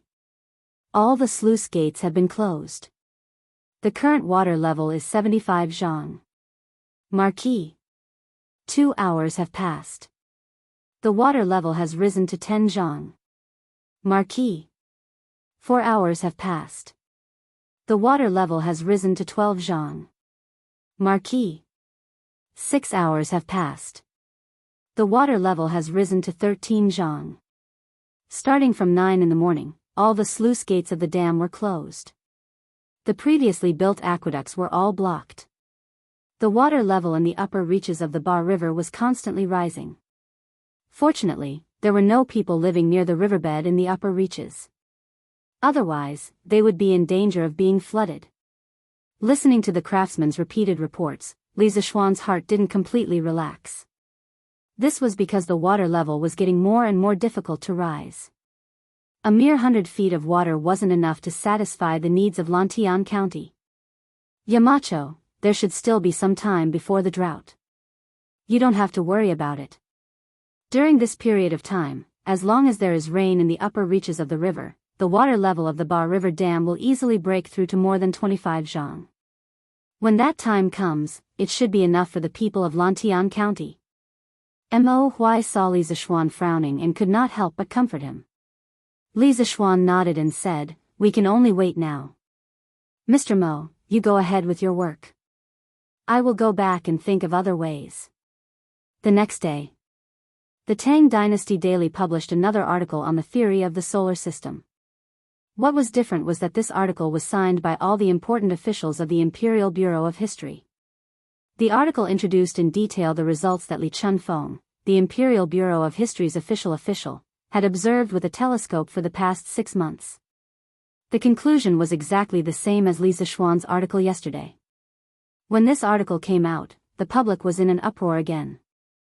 This was basically equivalent to the imperial court supporting Li Zixuan's solar system theory. Since then, the solar system theory had gained a firm foothold. The explanation of the cause of the solar eclipse could be considered as an early precaution for the solar eclipse in a day's time. Chapter 1392. The 3 days that Li Chunfeng had mentioned had passed very quickly. In these 3 days, Li Zixuan's solar system theory spread like wildfire, with Chang'an as the center. More and more people knew about it. Almost all the people within a few hundred miles knew what the solar system was, how many planets were there in the solar system, and what was the cause of the solar eclipse in the heavenly dog. This day seemed to be the same as usual. The sun still rose from the east in the early morning, emitting a golden light. When the sun rose, the people had already gone to work in the fields. The merchants had also entered the city. The officials were either attending court or on duty in the government office. Everything seemed so normal. Husband, it is said that the solar eclipse means that the world will be in chaos. Is that true? In the courtyard of Yunshan, the Li family, who had known that the solar eclipse would happen, did not go anywhere today. Han Yushi leaned on Li Zixuan in the backyard and asked softly. Li Zixuan shook his head and said, "Of course not. Didn't I say it before? The solar eclipse is just an astronomical phenomenon caused by the movement of the stars.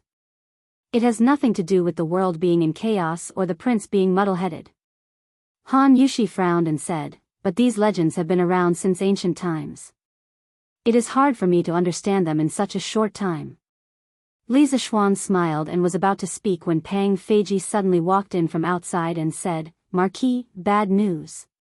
Priestley insists on going to the courtyard of the Guanghua building of the academy. He wants to use the astronomical telescope to observe the solar eclipse. No one can stop him. Previously, Li Zishuan had not only introduced the cause of the solar eclipse in the article, Overview of Astronomy, but also reminded the people not to directly stare at the sun for a long time when the solar eclipse was coming. Otherwise, it would hurt their eyes. Although he had mentioned this, not many people seemed to have noticed it. Because people were shocked by his solar system theory, who cared if it would hurt their eyes if they looked at the sun with the naked eye? Besides, no one would have thought that in just 2 short days, the heavenly dog eating the sun would really appear on the land of the Great Tang. However, Li Zishuan did not care whether the public noticed it or not. He could do what he had to do, and that was to seal off the atrium of Yanhuang College's Guanghua building and prohibit students and teachers from using telescopes during the solar eclipse. He did not expect that even though he had banned the students and teachers of the academy, he could not stop Li Chunfeng, who was obsessed with astronomy. Hearing this, he quickly stood up and said, Is there such a thing? I'll go take a look. Then, he greeted Han Yushi and left with Pang Feiji. Taoistly, the Yamacho said that no one is allowed to enter today. I can't open the door for you. When Li Zishuan arrived at the courtyard on the 4th floor of Guanghua Tower, he heard Mo Zhong's helpless voice. Commander Mo, please do me a favor. I have to use this telescope today because I have something very important to do. I'm willing to bear all the consequences. Li Chunfeng said stubbornly. Ahem. Mo Zhong, you can go now. Seeing this, Li Zishuan coughed softly and walked out. Yes. When Mo Zhong saw that Li Zishuan had come personally, he could not help but let out a sigh of relief.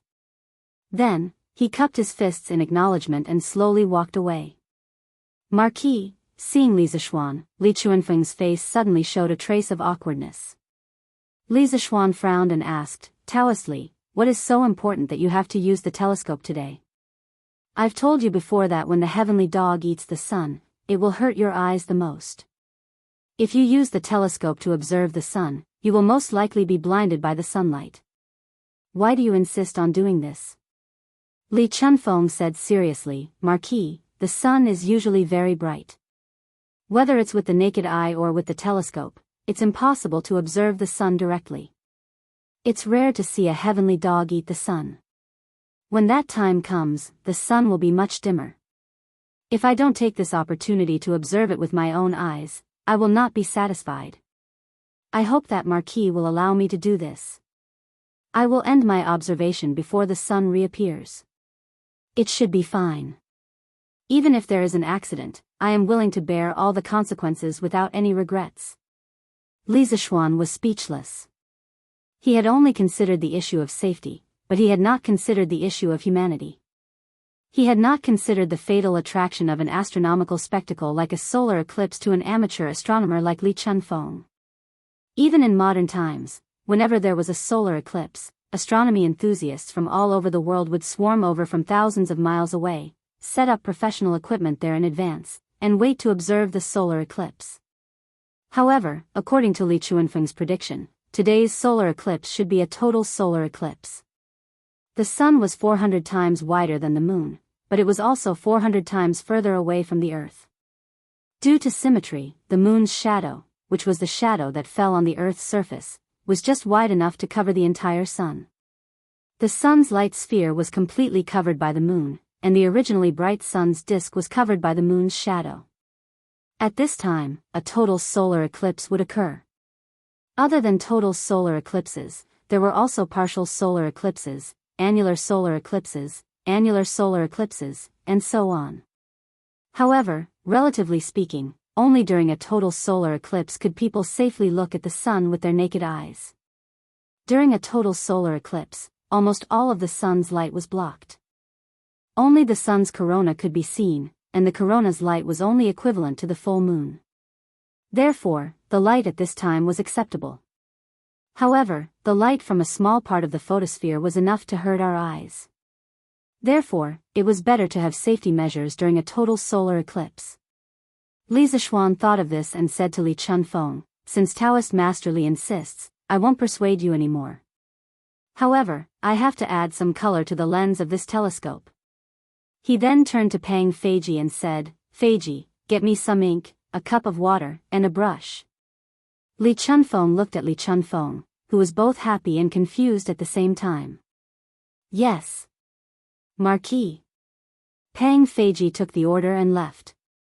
After a while, Pang Feiji brought over all the ink, water, and writing brush that Li Zishuan asked for. Under the two's confused gaze, Li Zishuan first diluted the ink with water, then dipped the writing brush in the diluted ink. After that, he held the writing brush and painted the surface of the eyepiece and the objective lens of the telescope. "Hey, Marquis. It's fine if you don't want me to use this telescope, but why do you have to destroy it with ink? How can the binoculars be able to see clearly like this?" Li Chunfeng was heartbroken and tried to stop him. Li Zishuan did not stop. As he painted, he said, "Who said that I can't see clearly? This ink is diluted, so it won't block too much sunlight. It's just right for Taoist Master Li to observe the solar eclipse. This way, it can reduce the damage to your eyes." Strictly speaking, when observing a solar eclipse, it was necessary to use professional polarizing lenses, similar to sunglasses, to reduce the damage caused to the eyes by the sunlight. However, Li Zishuan couldn't make such lenses in a short time, so he thought of a simpler method, which was to use diluted ink to smear the lenses of the telescope. Although this method was simple, it was indeed effective. In modern times, many people use this method to observe solar eclipses. Other than that, they could also use exposed film, old floppy disks, protective lenses for welding, blackened glass, and so on to replace the professional polarized lenses. When Li Chunfeng heard this, he felt slightly relieved. After a few minutes, Li Zishuan finished painting both lenses of the telescope with diluted ink. He then said to Li Chunfeng, "All right. Taoist Master Li, you can do as you please. Although I've painted the lens with ink, please don't look directly at the sun for too long." "I know. Thank you so much, Marquis," Li Chunfeng said gratefully. Li Zishuan nodded, then turned around and left. After he left, Li Chunfeng immediately moved his eyes closer to the eyepiece of the binoculars. After a quick glance, he felt as if the whole world had been smeared with a thin layer of ink. The light was not as dazzling as before, and the clarity of the lens did not seem to be affected by the light. Because of this, Li Chunfeng was even more grateful to Li Zishuan.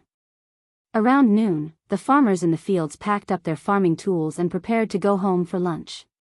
The pedestrians and peddlers on the streets also went home or went to the restaurants.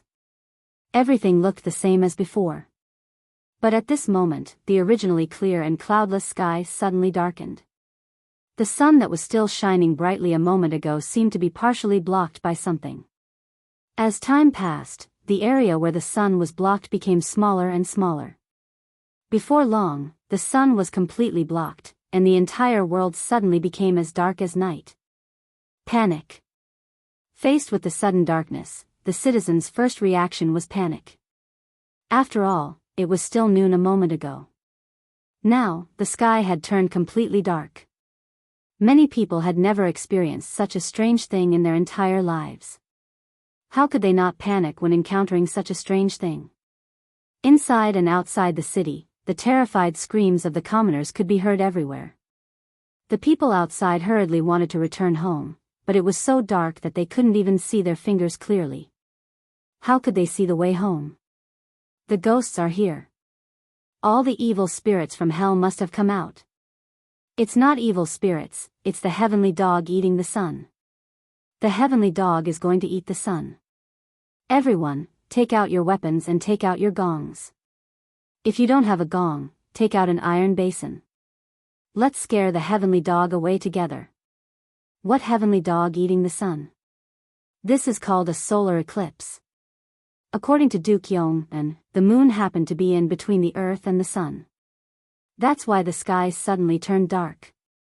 There's no heavenly dog or evil spirit. Then when will the sky turn bright? Soon, in less than 15 minutes, the sky will return to normal. As the night fell, the people were in a state of panic. However, after the initial panic, the people began to think about the solar system theory that had been circulating for the past few days. Thinking that even the imperial court had acknowledged the validity of this theory, the people began to calm down. Although the faint sounds of gongs and drums could still be heard in the streets, it was far less noisy than during the days of the heavenly dog. Thus, it was obvious that the article, Overview of Astronomy, that Li Zixuan published on Datong Daily a few days ago had some effect. At Yanhuang College, when the solar eclipse suddenly descended, the students were still in class. The sky suddenly turned dark, and the students were panicking at first. However, under the comfort of the teachers of the college, they quickly calmed down. Many bold students even walked out of the classroom, wanting to see what was going on. When they saw what was going on, they were instantly mesmerized by the wonderful scene in the sky. Wow! What a beautiful belt of light! That's the moon, right? The moon seems to be wearing a necklace. It's so beautiful. Someone exclaimed, and immediately, the students in the classroom ran out of the classroom to look up. During a total solar eclipse, the sun would gradually be blocked. At this time, not only would the sky turn dark, but it would also show strange colors. The temperature would drop by a few degrees, and the wind would blow. The birds would think that the sun had set and would prepare to rest. When the total solar eclipse began, the light from the sun's photosphere would continuously circle around the moon's edge until it surrounded the moon. At this time, the moon would look like it was wearing a necklace. The bright spots on the edge were called Bailey beads. It looked very beautiful. Everyone, go into the classroom. Yamacho said that you can't look at the sun directly for too long. Otherwise, it will hurt your eyes. All students, go back to the classroom now. Even though the teachers of Yanhuang College could not help but marvel at the magnificent view in the sky, they still remembered Li Zixuan's instructions. Therefore, the teachers walked out of the classroom and chased the students outside into the classroom. In the open-air courtyard on the 4th floor of Guanghua Building, Li Chunfeng was looking at the sky with a pair of binoculars. He had completely forgotten about Li Zixuan's instructions. Right now, he wanted to stick his eyeballs on the binoculars so that he could not miss a single second. Huh! The light doesn't look right. All of a sudden, Li Chunfeng exclaimed in bewilderment, and his expression turned solemn. At the same time, hundreds of miles away from Shuafang City, a group of Turkic cavalry was marching towards Shuafang City. There were about 20,000 of them. Even though the soldiers on the horses were not wearing heavy armor like the black armored troops, the aura they exuded was not any weaker than the black armored troops. This was an elite force, the world-renowned Turkic Wolf Cavalry. Speed up a bit more. We have to reach Shuafang City before the Tang army breaks through the city. The Turkic general who was leading the group turned around and shouted. Yes. The cavalry behind him replied loudly. Then, the entire group of cavalry rushed towards Shuafang City at an even faster speed, leaving a trail of dust behind them. However, the leader of the Turkic Wolf Cavalry did not know that there were people waiting for him outside Shuafang City. Chapter 1393. Reporting. General, the Turkic Wolf Cavalry is 20 miles away from the East City Gate. There are around 20,000 of them. 3 miles east of Shuafang City, in the bushes beside the official road, a cavalry galloped over. He quickly got off his horse and cupped his fists toward Chai Xiao. Chai Xiao was shocked and said excitedly, "Good. Xieli did not disappoint me. Did you recognize who the general is?" "General, the enemy general is Ashina Shirchu. A few years ago, the Turkic invaded our Tang border. I followed General Qin up north to fight the enemy and saw him."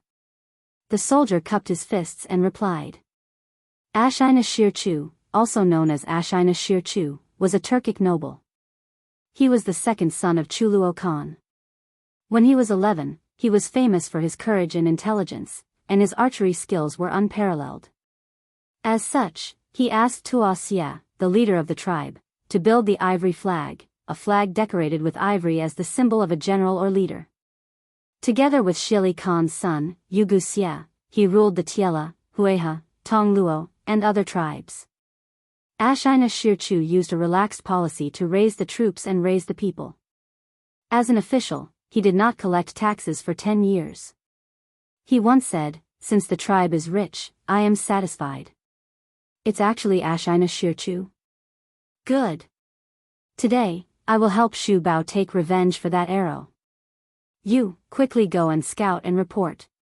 Hearing that Shili had sent such a heavyweight general like Ashina Shirchu to rescue Liang Shidu, not only was Chai Shao not afraid, he became even more excited. He hurriedly ordered the scout. In the 6th year of Wuda, the Turkic invaded the Tang border. Qin Xiong followed the Qin king Li Shimin up north to fight against the Turkic. In a battle, Qin Xiong fell into a trap and was surrounded. The Turkic general at that time was Ashina Shirchu, who was known for his courage and intelligence and unparalleled archery skills. Although he was surrounded, Qin Xiong naturally could not get off his horse and surrender.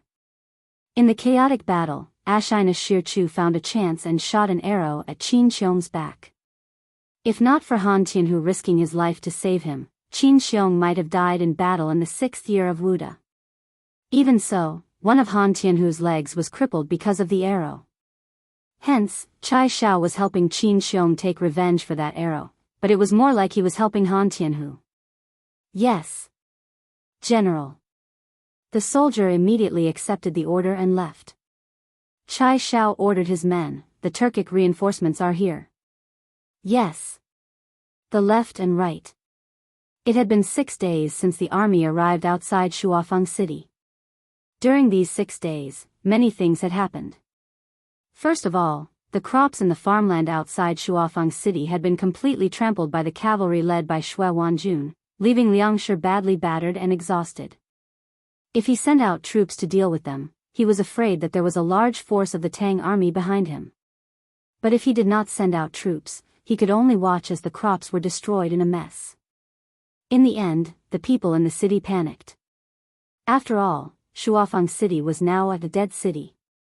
Liang Shidu had closed the gates, and the crops outside were all trampled. Being trapped in the city meant that they would starve to death sooner or later. Moreover, the Tang army was hiding outside the city. Although this matter had not been confirmed, it was a fact that everyone knew. Liang Shidu saw that the people were becoming more and more restless. He could only send people to spread the news that the great Liang reinforcements were about to arrive. At the same time, he sent soldiers out of the city to ask for help from Shili Khan.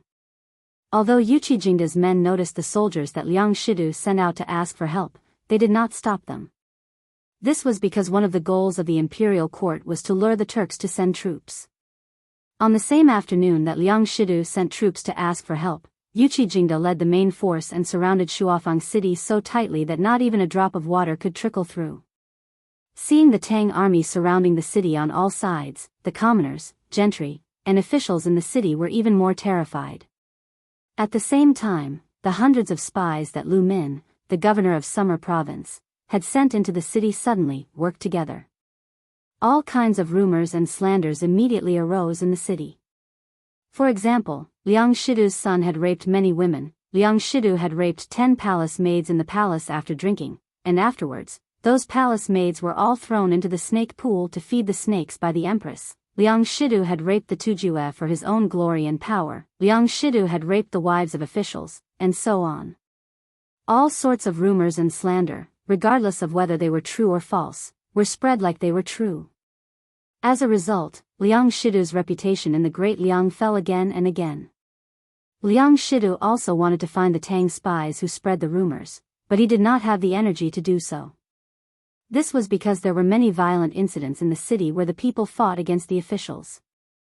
More importantly, there were also mutinies in the army.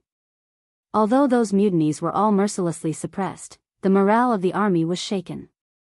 At this time, if he was not careful, he would lose everything. Thus, Liang Shidu did not dare to make any rash moves. He could only try to rope in some high-ranking generals, promising them high positions, wealth, and beauties. However, whether or not such roping could truly obtain their loyalty, only the heavens knew. Hiya.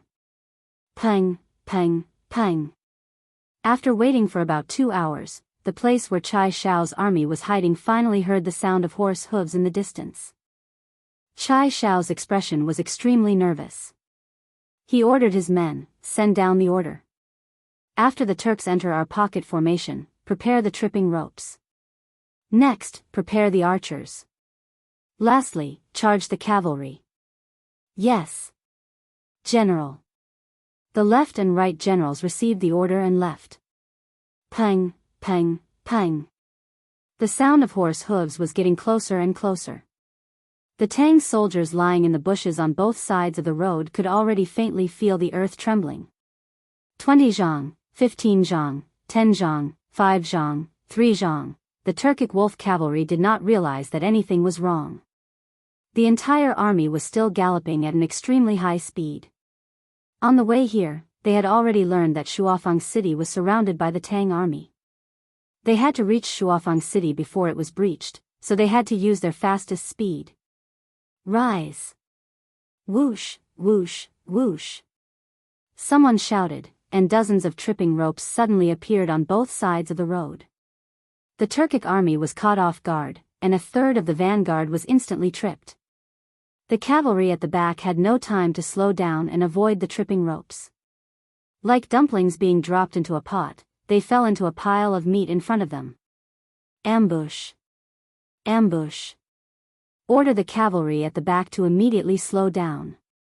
Turkic Great General Ashina Shi had jumped down from his horse at this crucial moment, and now that he had stabilized himself, he hastily called out. But to completely slow down the Turkic wolf cavalry in this state was easier said than done. The powerful inertia caused batch after batch of cavalry to fall onto the soldiers who had tripped over them. Once all 4,000 of Ashina Shirchu's vanguard had fallen, the army finally came to a stop. Ashina Shirchu looked at the mountain of Turkic corpses in front of him, and although his heart ached, he knew that now was not the time to be sentimental. He hastily ordered the army to get back into formation. At this moment, several thousand Tang archers suddenly stood up from the bushes on the right side of the road. They knocked arrows and aimed at the Turkic army. Not good. Spread out the formation. Everyone, get on your horses. Charge. Ashina Shirchu grimaced as he hastily ordered. There should have been no problem with his command, but it was a little too late. Chai Xiao had waved his hand, and a dense rain of arrows immediately began to rain down on the Turkic army. Thwish thwish thwish. Squelch. The sound of arrows being fired and the sound of arrows piercing flesh rang out incessantly. Countless Turkic soldiers began to wail in agony. Charge. Get rid of their archers. Ashina Shirchu waved his saber to deflect the arrows flying towards him. At the same time, he led the cavalry around him and charged towards the Tang archers. He knew that at this distance, if he tried to escape, he would definitely be shot in the back by the Tang army. He could only brace himself and break through the Tang archers. Only then would he have a chance to fight the Tang army head-on and have a chance of survival. At this moment, the ferocity in the bones of the Turkic people was on full display. Although many of the Turkic soldiers still had arrows in their bodies, they still fearlessly followed Ashina Shirchu and charged at the Tang army. Even if their clothes were stained with blood, they still did not care. The Turkic wolf cavalry was indeed a world-renowned elite cavalry force, and their reputation was well-deserved. Chai Xiao's eyes darkened. Even as an opponent, he could not help but admire this cavalry. He stretched out his right hand and was about to order the cavalry behind the Tang army to charge when a strange scene that no one had expected appeared. A moment ago, the sun was still high in the sky, but at this moment, the sky suddenly darkened. Soon, it was so dark that one could not even see one's own fingers. Faced with this bizarre scene, not only were the Turkic cavalry panicking, even the Tang army began to stir. Everyone was at a loss for what to do. The attack of the Turks paused for a moment, and the military order that Chai Xiao wanted to give also paused for a moment. Don't panic, the heavens are helping our great Tang. Archers, listen to my order. Aim at the Turkic people and shoot with all your might. The rest of the soldiers, prepare the tripping ropes and make the Turkic people fall from their horses. Although the weather was bizarre, Chai Shao quickly calmed down at this crucial moment. He suddenly thought of a plan and circulated his internal energy as he shouted. His shout was not only heard by the Tang army, but also by the Turkic people on the road. Chai Shao's idea was very simple. Since the sky had suddenly turned completely dark and his army could not see, the Turkic cavalry could not see either. With his shout, the Turks wouldn't be able to see their surroundings in the pitch-black environment. They would definitely be afraid of the tripwires on the ground and wouldn't dare to charge in this direction. At this time, the archers would be able to take this opportunity to shoot a few more volleys in the direction the Turks had originally come from. Otherwise, if the Tang cavalry charged forward in this pitch-black environment, there was a high chance that they would accidentally injure their own men, and the outcome would be very difficult to predict. The gains would not make up for the losses. As expected, in this pitch-black environment, the moment Chai Shao said that there were tripping ropes on the ground, the Turkic wolf cavalry immediately slowed down. After all, the tripping ropes had already caused the Turkic army to lose 3,000 to 4,000 men. Although the Turks had slowed down their horses, the Tang archers did not slow down at all. Although they did not know when Chai Shao had hidden the tripwires by the side of the road, at this time, they only cared about obeying orders and firing in the direction of the Turk cavalrymen. In truth, the Tang army's tripping ropes were all on the road. There was not a single one on either side of the road. Chai Shao was completely tricking the Turkic people. Even though they could not see anyone, they still remembered the general direction and only needed to shoot in that direction. In any case, there were many Turkic people, so they would definitely be able to hit them. Thwish thwish thwish thwish thwish. In the darkness, countless arrows were fired at the Turkic army. At this time, the Turkic people had tripping ropes in front of them, preventing them from charging at full speed. But if they turned around and fled, they would definitely crash into their comrades in this darkness. Moreover, their backs would likely be turned into a beehive by the Tang army. They were in a dilemma. At this time, the Turkic army was truly in a dilemma. Retreat. All soldiers, retreat. The rear army will become the front army, and the front army will become the rear army. Everyone, retreat. The Tang army had closed their eyes. After several volleys of arrows, the Turkic army could be said to have suffered disastrous losses. Why did he say that they had closed their eyes? Because it was pitch black right now. Wouldn't those archers be shooting arrows with their eyes closed? Ashina Shirchu knew that in this situation, the Turkic army had no way of fighting the Tang army. He did not know what kind of witchcraft the Tang army had used to make the sky suddenly turn dark, but even if the sky was bright again, he would still not be able to defeat the Tang army with these defeated soldiers. It was better to make a prompt decision and decisively give the order to retreat. This way, he could preserve some of his strength and make a comeback after returning. Naturally, a messenger passed down Ashina Shirchu's order. The Turkic army immediately changed their formation, leaving behind a trail of corpses. Then, relying on their memories, they fled toward the road. Hearing that the Turkic army was about to escape, Chai Shao panicked. Arrows had a range. If the Turkic army escaped the range, he would be completely helpless. But in this dark environment, if he rashly ordered the cavalry to give chase, not only would they not be able to catch up, the cavalry might even trip over themselves because they could not see the road clearly. At this moment, a miraculous scene appeared. A corner of the sun suddenly appeared in the sky. Soon, the exposed part of the sun grew larger and larger, and soon, the sky was bright again. The sudden change from night to day made it difficult for everyone to get used to this intense sunlight. Chai Shao covered his eyes for a moment, and after getting used to the intense sunlight, he roared, "All soldiers, hear my order. Get on your horses. Pursue." Yes. The Tang soldiers replied loudly, and not long after, Chai Shao led 30,000 elites in pursuit of Ashina Shirchu. It was said that a cornered enemy should not be pursued, but today, he had to pursue these defeated Turkic soldiers. Chapter 1394.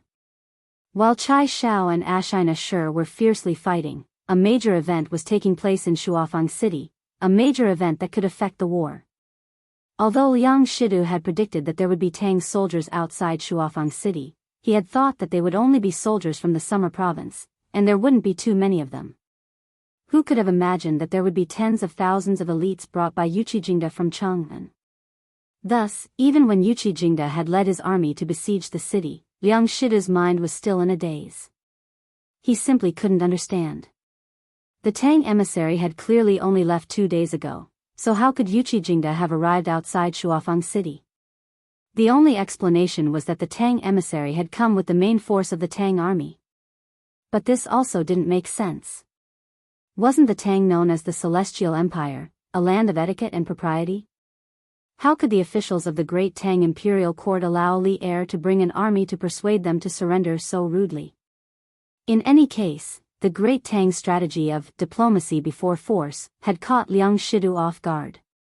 Upon learning that the Tang army was besieging the city, the price of food in the city immediately soared, and the price grew more and more exaggerated with each passing day. On the second day of the siege, many of the grain stores in the city had been plundered. It was now the 6th day of the siege, and many of the common people and officials had no food to eat. In the desperate situation of starvation and near death, obedient people would also become mobs. In the past few days, there had been dozens of cases of mobs robbing the rich in Shuafang City. What was even more serious was that just yesterday, there had been a case of mobs attacking the county government and robbing the official storehouse. Although it had been suppressed, the rest of the citizens had already begun to stir. There was a fine line between mobs and obedient people. Now that someone had made a good start, the rest of the citizens would be able to follow suit. All of this seemed like an invisible hand was secretly adding fuel to the fire, causing the Shuafang city that had been stable for 10-some years to be on the verge of collapse in just a few days. Of course, what made Liang Shi even more anxious was the army. In the past few days, there had been cases of generals leading soldiers to mutiny. The walls of Shuafang City were indeed impregnable, but the inside was shaky and could not withstand a single blow. When it was close to noon, in a courtyard near the imperial palace of Shuafang City, a middle-aged man dressed in rough clothes was anxiously pacing back and forth in the courtyard. His expression was very ugly. "Your Highness. General Xian has already come out from the palace." Just at this moment, a soldier came before the man and bowed. The man hurriedly asked, "How is it? Did my brother agree?" The soldier shook his head and replied, "Your Highness, His Majesty did not agree. It is said that he even scolded General Xian. He said that as the ruler of Daliang, he would rather die than surrender." It turned out that this man in rough clothes was Liang Shidu's younger cousin, the Prince of Daliang, Liang Luoren. This brother did not have any other skills, but he could eat a lot. It was not an exaggeration to call him a glutton. Shuafang City was now surrounded on all sides, and the crops outside the city had been trampled. Even if the Tang army retreated, Daliang would face a shortage of food this year. As a glutton, how could Liang Luoren endure this? Thus, among the high-ranking officials of Daliang, Liang Luoren was the one who wanted to surrender to Daliang the most. After all, if he followed Daliang, he would not lack food and drink, right? However, although he had this thought, Liang Luoren did not dare to reveal it. This fellow had always been timid, so he encouraged the generals close to him to persuade Liang Shidu to surrender. At this moment, after learning that Liang Shidu was unwilling to surrender to Daliang, Liang Luoren's face was filled with displeasure. After a moment of hesitation, he viciously said, "Humph. My good big brother, since you don't know what's good for you, then don't blame me." What a glutton was most afraid of was not having anything to eat. Whoever did not give him food to eat, he would take that person's life. At this time, even the most timid person would take the risk when forced into a corner. The heavenly dog is eating the sun. The heavenly dog is eating the sun. At this moment, the sky suddenly darkened, and the cries of the commoners could be heard from outside the mansion. Your Highness. This heavenly dog eating the sun has always been seen as the omen of a country's demise. Now that it has appeared in Daliang, I'm afraid that De Liang is not far from its demise. At this moment, the soldier beside Liang Luoren said with a face full of fear. Humph. De Liang should have been destroyed long ago. Unfortunately, some people are still stubbornly holding on. Liang Luoren coldly snorted and said a rebellious sentence. The soldier next to him kept quiet out of fear, not daring to say anything. A quarter of an hour later, the solar eclipse was over, and the world was bright again. Liang Luoren said, now that the celestial phenomenon has appeared, it means that De Liang's fate has come to an end. Quickly prepare a horse. This king wants to see General Xian. Yes. Reporting to the chief steward, General Chai encountered the Tujue wolf cavalry at the east gate. After a battle, the Tujue were defeated, leaving behind thousands of corpses as they retreated in defeat. Now, General Chai is leading the army in pursuit of the enemy. South of Shuafang City, Tang Army's central tent. A soldier rushed in and cupped his fists at Yuchi Jingda. The Tujue retreated in defeat? Good. Good job, Sikeng. Hearing the good news, Yuchi Jingda laughed loudly and said, quickly tell this chief steward about the battle. The soldier quickly began to explain, reporting to the chief steward. General Chai set up a pocket formation on the official road 3 li from the east gate. The soldier roughly explained the battle between General Chai and the Tujue to Yuchi Jingda. Yuchi Jingda nodded as he listened. In the end, he came back to his senses and quickly ordered, quickly ride a fast horse and catch up to General Chai. Tell him not to chase too deep and accidentally get surrounded by the enemy. Ashina Tujue is not easy to deal with. Yes. The soldier cupped his fists and left. Just as Yuchi Jingda was about to breathe a sigh of relief, another soldier walked in and cupped his fists. Reporting to the chief steward, the south gate of Shuafang City has been opened. Liang Shidu's younger brother, Liang Luoren, personally carried Liang Shidu's head and led hundreds of officials out of the city, saying that he wants to surrender to the Great Tang. The moment these words were said, all the officials in the tent were stunned. Although these old generals were not experienced in hundreds of battles, they had still fought dozens of wars. But now, before they even launched an attack, the enemy directly delivered the head of the enemy to admit defeat. They had never encountered such a battle before. Could this be a trick that Liang Shidu deliberately came up with? His goal is to deceive us and make us lower our guard? Summer Province's Governor Lu Min could not help but ask. Having been in Summer Province and having interacted with Liang Shidu for many years, he subconsciously thought that Liang Shidu was using a scheme to trick them into surrendering. Xue Wanjun shook his head and said, it shouldn't be. Opening the city gates and letting the officials out of the city would make it easy for our army to seize control of the city gates. At that time, the situation in Shuafang City would be at our mercy. Liang Shidu shouldn't be so stupid as to think of such a stupid move. The soldier cupped his fists and said, reporting to the generals, this general has already sent people to personally check. That head is indeed Liang Shidu's head. Furthermore, according to the spies in the city, Liang Luoren had just killed Liang Shidu in the palace. Together with great generals Xian Liao, Li Zhengbao, and Feng Duan, they took control of the situation in the court.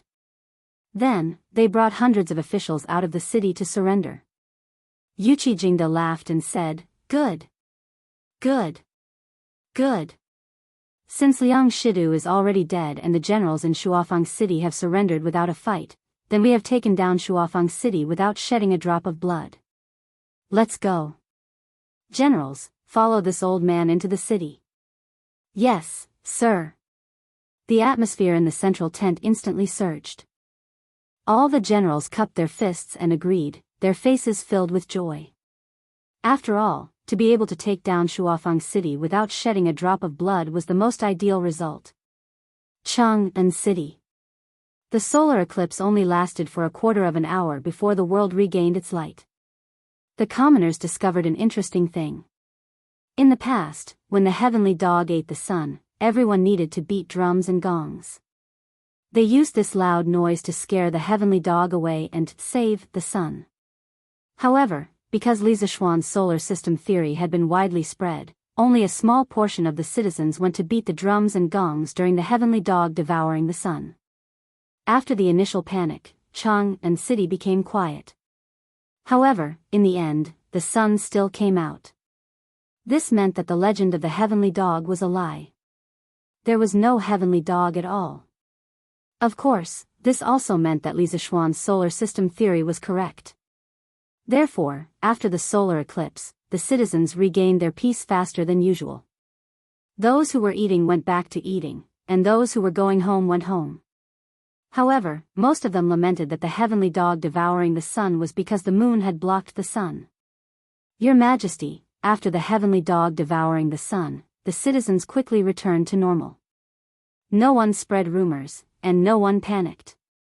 Now, the citizens believe what the Marquis of Yong and said on Datong Daily. Royal Palace, Ganlu Hall. Li Er had personally witnessed the solar eclipse. At this moment, after he returned to the palace, Zhao Song came in to report to Li Er. Since ancient times, the county kings had placed great importance on the heavenly dog devouring the sun. Therefore, after the solar eclipse, Zhao Song sent people out of the palace to investigate the citizens' customs. When Li Er heard this, he smiled and said, "Good. This way, I can rest assured." After all, if someone took the opportunity to mislead the people, although the imperial court has the ability to quell the rebellion, in the end, the people will be the ones to suffer. Send the Minister of War to commend Li Zishuan on my behalf. This small matter was not enough to confer Li Zishuan an official title, but it was still necessary to commend him. Zhao Song smiled and said, "This old servant obeys." Cloud Mountain, Yanhuang Courtyard. Li Zishuan, who had just finished admiring the solar eclipse, was sunbathing in the courtyard. At the same time, he was thinking about the situation in Shuzhong and the front line of Shuafang City. That's right, when the solar eclipse came, he was seriously admiring this rare astronomical spectacle. This guy used 2 lenses covered in ink as sunglasses to admire the solar corona during the solar eclipse. In his previous life, he had also experienced a total solar eclipse, but at that time, he was highly myopic and did not have the chance to look carefully. In this life, because of his cultivation of inner qi, his eyesight was excellent. Naturally, he did not want to miss such a good opportunity. Marquis. I just saw an incredible phenomenon. Ouch. At this moment, Li Chunfeng ran into the courtyard excitedly and said excitedly, "Master, you've been waiting for a long time." However, just as he ran into the courtyard, he accidentally tripped on a bamboo stick on the ground and fell to the ground like a wild goose falling from the sand. The Li family's courtyard was full of cement. Li Chunfeng was already running very fast, so the fall was not light. His palms and arms were bleeding on the ground. Li Zishuan was far away, and Li Chunfeng's fall was too sudden, so he could not react in time. He could only watch as Li Chunfeng fell to the ground. "Master Li, are you okay?" "Xiao He. Quickly, bring gauze, water, and medicine." Li Zishuan only reacted when Li Chunfeng cried out in pain. He quickly walked to Li Chunfeng and pulled him up from the ground. He then shouted at Xiao He, who was in the courtyard. "Yes. Master." Xiao He quickly went to carry out the order. Li Chunfeng immediately waved his hand and said, no need. I just didn't see the road clearly and accidentally tripped. It's just a small injury. It's not worth mentioning. I've embarrassed myself in front of you, Marquis. I'm here because I have something important to discuss with Marquis." Didn't see the road clearly? Li Zishuan looked at Li Chunfeng suspiciously. Although his eyes were a little sluggish, they were not as rigid as those of a blind person. He could not help but let out a sigh of relief and asked, "Master Li, were you the one who was observing the entire solar eclipse?" Li Chunfeng's face froze. He then smiled embarrassedly and said, I was fascinated by it, so you've completely forgotten what this Marquis told you before?" "Humph. It's a miracle that you're not blind," Li Zishuan said angrily. Although the eyepiece and objective lens of the astronomical telescope were smeared with ink, this method could only slightly reduce the damage done to the eyes by the light in the corona. It could not completely eliminate the damage.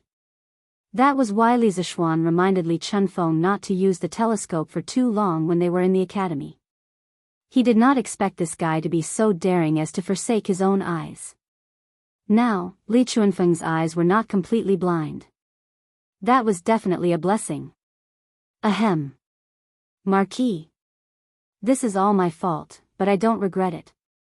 Because during my observation just now, I discovered a very extraordinary phenomenon.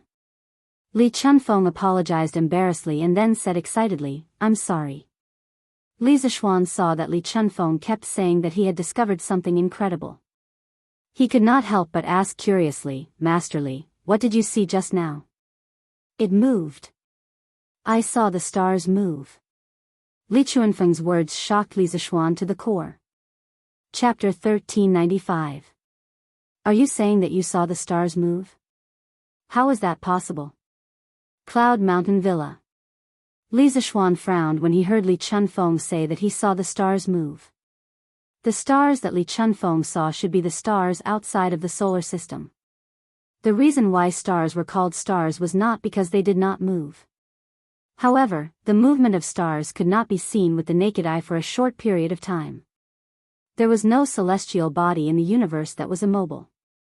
All celestial bodies were moving at different speeds.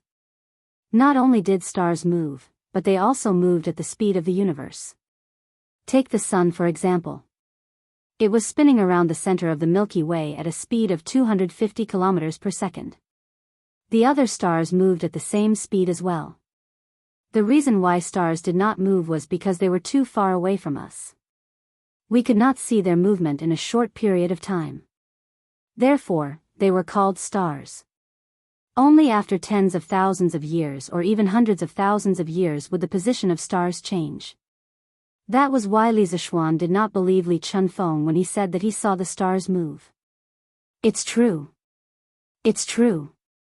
Seeing Li Zishuan's disbelief, Li Chunfeng hurriedly explained, "When the sky was completely dark, I saw a cluster of galaxies around the sun's silhouette with my telescope. I observed this cluster of galaxies last year and even drew a star map. However, during the total solar eclipse today, the positions of some of the stars in the cluster of galaxies seem to have changed. Isn't this the movement of the stars? It's not that the stars are moving. It's that the direction of light has changed." When Li Zishuan heard this, he quickly recalled some things from his previous life. He couldn't help but be shocked. Good heavens, this Li Chunfeng inadvertently discovered something incredible. In his previous world, Newton stood on the shoulders of giants and saw a falling apple. That was when he realized the gravitational force between all things. Einstein stood on the shoulders of his predecessors and proposed the general theory of relativity in 1915. He believed that gravitational force was the representation of the curvature of spacetime. One of the major differences between Newton and Einstein's views on time and space was the influence of gravity on light. Although classical dynamics predicted that the gravitational force of a star could deflect the path of a photon, Einstein believed that this prediction was only a rough approximation of the actual situation. It was not the gravitational force of a star that pulled the photon, but the star curved the structure of space. This was like a person standing on a trampoline bending the surface. The photon was like a small ball rolling across the trampoline, moving along the curved structure. From the perspective of a photon, it always travels in a straight line, and the distortion of spacetime causes the photon to be deflected. Therefore, gravity was a manifestation of the curvature of space. Since the Sun is the most massive object in our solar system, the resulting spacetime curvature will be the most obvious. But to test general relativity, astronomers must study the positions of background stars near the edge of the Sun to determine the angle at which light is deflected as it passes near the Sun. The deflection predicted by general relativity is twice as large as Newtonian mechanics. However, the Sun was very bright, and it was impossible to see the background stars at the edge of the Sun unless the sunlight was blocked, a total solar eclipse. During a total solar eclipse, the Moon moved between the Sun and the Earth, completely blocking the Sun's disk. In 1917, Einstein's little fan Dyson conceived an experiment. During a total solar eclipse, the positions of the background stars near the edge of the sun were plotted, and then compared with the normal positions of these stars in the night sky, the spacetime distortion effect could be observed. This experiment was verified in 1919, proving the validity of Einstein's general theory of relativity. Now, Li Chunfeng saw the shift of the stars during a total solar eclipse. Didn't this prove Einstein's general theory of relativity? Massive stars would cause spacetime to be bent, and light would be deflected as it traveled through it. It was equivalent to passing through a gravitational lens, so people would mistakenly think that the positions of the stars had changed, but in fact, the positions of the stars had not changed. This Li Chunfeng was a physicist who had been delayed by metaphysics. The direction of light transmission has changed? Marquis, I don't understand. Doesn't light travel in a straight line? Is it possible that it will be bent? Li Chunfeng heard Li Zishuan's mumbling and could not help but be puzzled. He had stayed in Yanhuang College for more than half a year, and he often communicated with Mo Huai, Mo Chui, and other professors in the physics department. He knew some basic physics knowledge. Li Zishuan pondered for a moment, then slowly said, Daoistly, under normal circumstances, light does travel in a straight line. However, there are some special cases where light doesn't travel in a straight line. For example, when light passes through ice or water, it will be deflected. That's why when we use a harpoon to spear fish, we have to stab the fish a few inches deeper into the fish's body. Because the fish we see at that time are not real fish, it's just an illusion. Li Chunfeng heard this and nodded slightly. He had heard these theories from Mo Huai and Mo Chui, so it was not difficult to understand.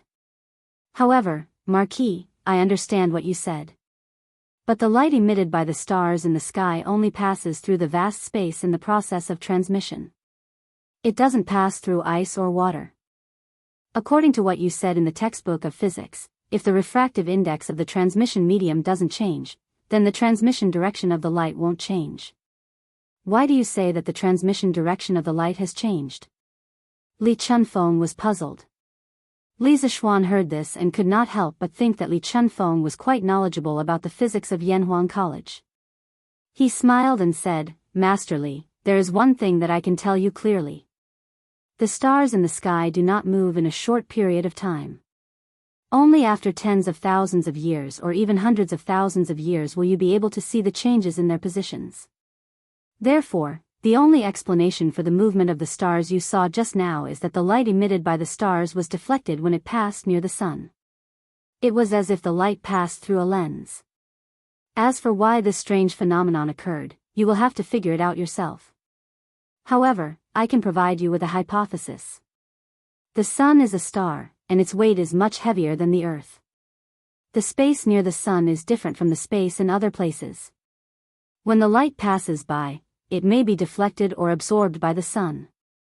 As for the specific reason, you will have to figure it out yourself. As the most famous quack in the Tang dynasty, Li Chunfeng's life was undoubtedly very glorious. He even left a deep mark in the history of Chinese civilization. Li Zishuan wanted to drag Li Chunfeng into the pit of physics. He wanted to see what kind of sparks would be created when a metaphysician collided with physics. In the 21st century, there was a popular saying that the end of science was metaphysics. When a scientist climbed to the top of the mountain, a metaphysical, or Buddhist, master would have been waiting for him for a long time. Einstein once said, religion without science is lame, and science without religion is blind. Space, time, and matter are all illusions of human cognition. Metaphysics was the study of the universe itself. It mainly studied the origin of Tao, which was opened, passed down, and developed by the ancestor of humanity, Fu Shi, the Yellow Emperor, King Wen, Laozi, and Zhuangzi. The origin of Qi was a concept of the universe with a strict logic system. It was the core value of Chinese civilization. If one looked at it carefully, some parts of metaphysics actually had the shadow of science. It was very interesting to let a senior metaphysician study science. Perhaps, Li Chunfeng could become a big name in science in the future, even more awesome than Newton and Einstein. This was definitely not impossible. After listening to Li Zixuan's words, Li Chuanfeng's face gradually became serious. After a moment of silence, he muttered to himself, "This star can change the direction of light transmission. This is unbelievable." In the past, he boasted that he was proficient in metaphysics and could see through everything in the world. However, after talking to Li Zixuan, he suddenly felt small and insignificant. He felt that the knowledge in his mind compared to Li Zixuan was like a firefly competing with the bright moon. For the first time, he felt that Li Zixuan was unfathomable and unfathomable. Li Zixuan smiled. "This is not unbelievable. The physics taught in Yanhuang College is still relatively basic. It does not involve the movement of celestial bodies. In the later advanced physics classes, students will be introduced to a force called gravity. The heavier an object was, the stronger the gravitational force it produced. The heavier a star was, the stronger the gravitational force it produced. It was difficult for mortals to estimate its weight, and the stronger the gravitational force it produced. Perhaps there is a type of star that is infinitely heavy and has an infinitely strong gravitational force. It can swallow everything, even the light around it. Who knows? The thing that he mentioned that could swallow everything was a black hole." Li Chuanfeng's expression changed when he heard that. If there really is such a celestial body, won't all living beings in this world experience a world-ending catastrophe? He asked in horror. Li Zixuan shook his head and said, "All living things have their own destiny. As a Taoist, how can you not see this point clearly? How vast is the universe? How vast are the stars in the sky? Who can be sure that there is such a star that can swallow everything that I mentioned? Even if there is, it might not be near Earth because the universe is so vast that Earth is equivalent to a speck of dust. In terms of pure probability, the probability of us being swallowed is very small." I've lost my composure. The Marquis's words are reasonable. Li Chunfeng looked ashamed. He put his hands together and bowed to Li Zixuan. After pondering for a while, he said seriously, "Marquis, I have a presumptuous request. I hope that Marquis will allow it." Li Zixuan's heart skipped a beat. He quickly said politely, "Taoist Master Li, feel free to speak your mind. I will do my best to help." "Thank you, Marquis." Li Chunfeng thanked him first and then said, "Marquis, please forgive me. I want to stay in the Yanhuang Academy.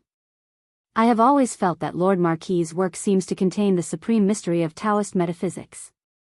If I can understand it, I may be able to successfully deduce the fate of the Tang Empire for the next hundreds or even thousands of years. This is my life's wish." The pushback diagram.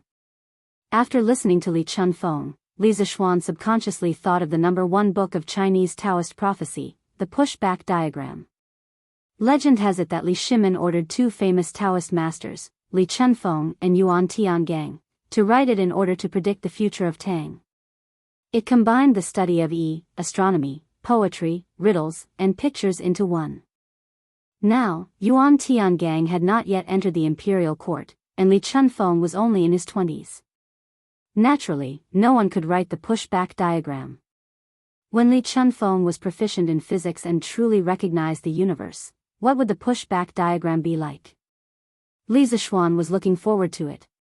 "Although you and I don't study under the same teacher, we are both from the same school of Taoism. I have no reason to reject your request. However, the knowledge of Yanhuang College can only be known by the students and teachers of Yanhuang College. Taoist Master Li, you were able to learn some knowledge about physics from Mr. Mo, which is considered a violation of the rules of the college. Yanhuang College has been implementing a comprehensive confidentiality policy since a while ago. From now on, no one from Yanhuang College will be able to learn the knowledge of Yanhuang College. This is my decision, and it is also His Majesty's decision. Taoist Master Li, you are now working in the Bureau of History. You are not part of Yanhuang College. According to the confidentiality policy, you cannot stay in Yanhuang College to study engineering." Li Zixuan thought for a moment and shook his head. It was true that he wanted to pull Li Chunfeng into the big pit of physics, but the confidentiality rules of the Yanhuang Academy could not be violated by anyone. In the past, Li Chunfeng was able to learn some physics knowledge from Mo Hui and Mo Choi because the academy had not fully implemented the confidentiality rules. Now that they had started to implement confidentiality management, he had to abide by the rules. If Li Chunfeng wanted to stay in the academy, he had to solve the problem of his identity first. Li Chunfeng was silent for a while. Then, he cupped his hands and said, "I see. I was too impulsive when I tried to learn engineering from the college. I apologize to Marquis." Li Zishuan smiled and said, "Taoist Master Li, you don't have to apologize. It was the college's fault for not having a complete system." Li Chunfeng's eyes suddenly lit up and said, "Since only people from Yanhuang College can learn engineering, I wonder if Marquis is willing to accept me as his student. I am willing to resign from my position in the Bureau of History on behalf of His Majesty." Li Chunfeng wanted to be a student in Yanhuang College? Li Zishuan almost laughed when he heard that. Li Chunfeng's son, Li Yan, was studying in Yanhuang College. Wouldn't that mean that father and son would be in the same college? No. No.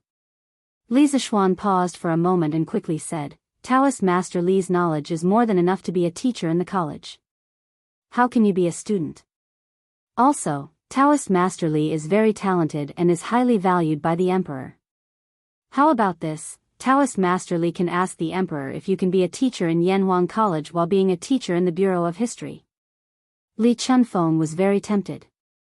He cupped his hands and said, "If that's the case, thank you very much, Marquis. I will return to Chang'an now and report to the Emperor." "Go." Li Zishuan did not show it on his face, but on the inside, he was overjoyed.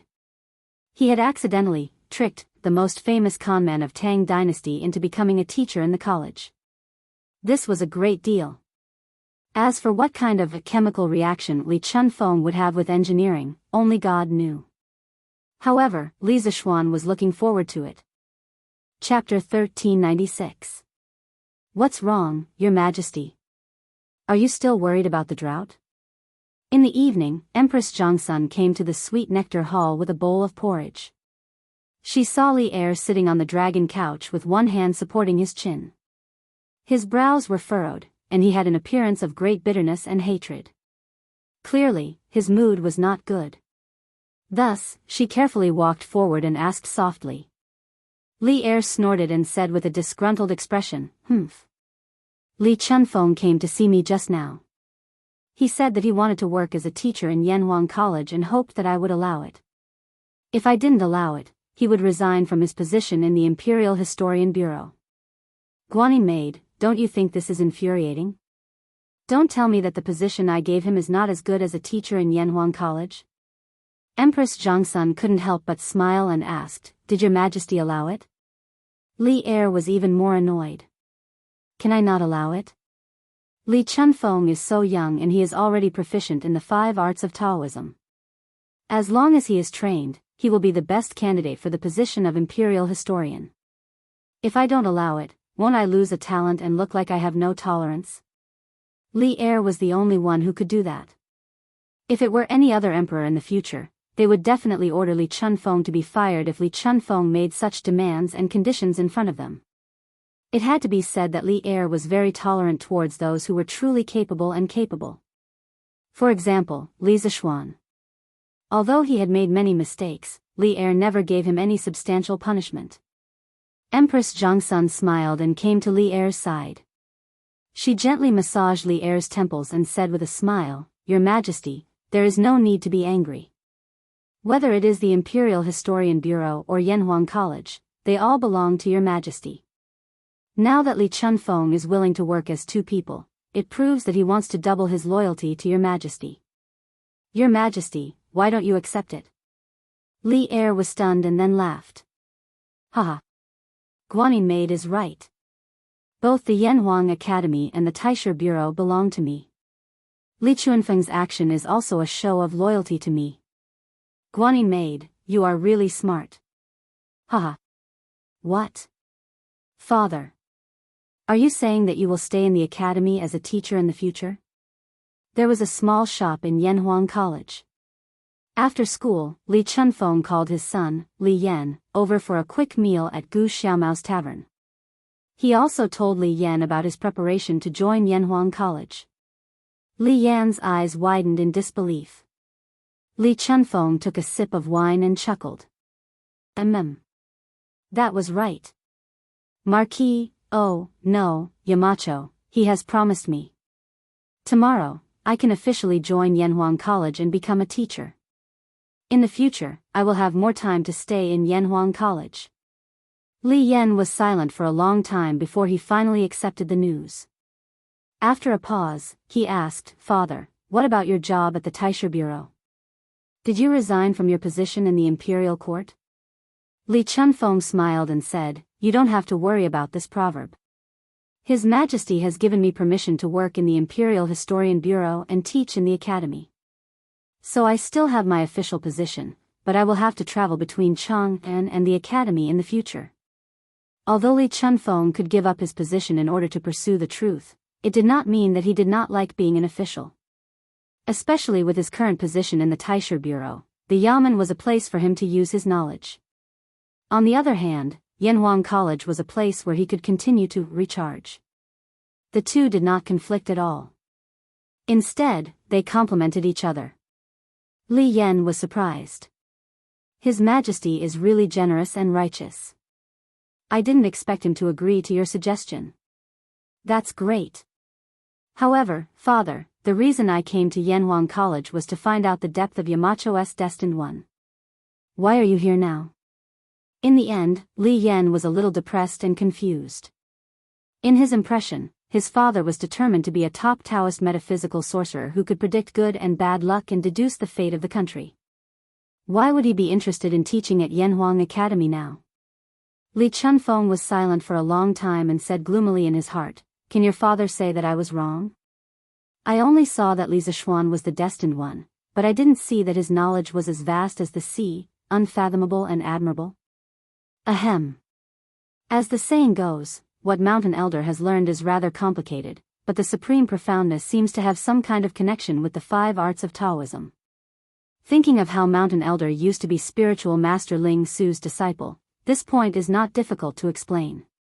Perhaps spiritual master Ling Su's Tao is very different from my master's Tao, but in the end, they all lead to the same destination. Therefore, if I want to improve my 5 arts of Taoism, I must stay in Yanhuang College and study Yamacho's Tao. Li Chunfeng was silent for a moment and whispered to Li Yan. Li Yan was shocked and said, I see. However, forgive me for being slow, but I still can't see the connection between Yamacho's knowledge and the 5 arts of Taoism. Li Chunfeng smiled and said, Haha. No rush, no rush. You will slowly discover the proverb in the future. Come, let's eat. In the future, you and I will be father and son, as well as teacher and student. It will be a good story. Yanhuang College had a new teacher, and he was an official in the imperial court. This was new. Many of the teachers in Yanhuang College had been officials before, and their positions were not low. For example, Li Gang and Yen Silu were not only officials, but also first-rank officials. They had a high reputation in the imperial court and among the scholars. However, that was the glory of the past. Before this, no official in the imperial court came to Yanhuang College to be a teacher. Li Chunfeng had set a precedent, of course, Li Zishuan was an exception. The fact that Li Chunfeng was able to hold 2 important positions at the same time was enough to show how much the emperor valued him. In the first month, Li Zishuan did not assign any teaching tasks to Li Chunfeng. Firstly, Li Chunfeng needed to pass the college's secret exam and study the college's physics textbook. Secondly, Li Chunfeng had to balance his work with the Bureau of Imperial History. He needed time to get used to it. That's right. Li Zishuan planned to arrange for Li Chunfeng to teach the subject of physics. Although Li Chunfeng's current level of physics was not as good as Mo Hui and Mo Chui's, his mathematical ability was definitely the best among all the physics teachers. Elementary physics might not require a strong mathematical ability, but advanced physics required a high mathematical ability. The world's top physicists like Newton, Einstein, and Maxwell had another identity. and that was mathematicians. Therefore, Li Zixuan had a long-term plan when he assigned Li Chunfeng to the physics department. 3 days later, in the morning. Early in the morning, Li Zixuan had just finished his breakfast when Pang Feiji rushed into the courtyard with a letter in his hands. "Marquis, someone in Sichuan has sent you a letter." "Sichuan? Could it be a letter from Shurqing? Quick, let me see it." Li Zixuan was shocked. He quickly took the letter from Pang Feiji's hands, opened the envelope, took out the letter, and began to read it carefully. Pang Feiji secretly observed Li Zixuan's facial expression. Seeing that Li Zixuan was getting more and more excited, he could not help but feel happy as well. After about 20 breaths, Li Zixuan finally finished reading the letter. He smiled happily and said, "Hee hee." Shurqing did not disappoint. The vanadium mine in Sichuan is finally ready to be mined. Li Zixuan waved at San Bao, who was in the courtyard, and said, "San Bao, come here." "Young master." San Bao thought that something good had happened to him. He quickly ran over and bowed to Li Zixuan. Li Zixuan smiled and said, "San Bao, I want you to go to Sichuan again." "Ah. Young master." San Bao. San Bao hasn't done anything wrong recently. Please don't send San Bao to die in Sichuan again. San Bao instantly put on a long face and said with a wronged expression. The last time he went to Sichuan, he almost lost his life there. How would he dare to go there again? Wasn't that seeking his own death? Li Zixuan was taken aback. He immediately understood that this fellow had misunderstood his meaning. Thus, he slapped the back of San Bao's head in exasperation and said, "What are you talking about? Why would I send you to die? Don't worry, the leader of the Chang people in Sichuan has already agreed to let us mine there. This time, not only will they not make things difficult for you, they will also treat you with respect. The governor of Izhou will also take care of you." San Bao was stunned. He said with surprise, "Young master, is that true? The leader of the Chang people really won't chase after San Bao anymore?" Li Zixuan snorted and said, "Of course it's true. Why would I lie to you? San Bao, I'm sending you to the center of Sichuan to take charge of the mining. You'll be in charge of the allocation of money, grain, and manpower. I'll send 2 accountants and a team of guards to follow you to the center of Sichuan. You must send back a few batches of vanadium ore as soon as possible." San Bao was flattered when he heard that. He said, Young master. San Bao can run errands, but I don't have the ability to be in charge of the mining of the vanadium."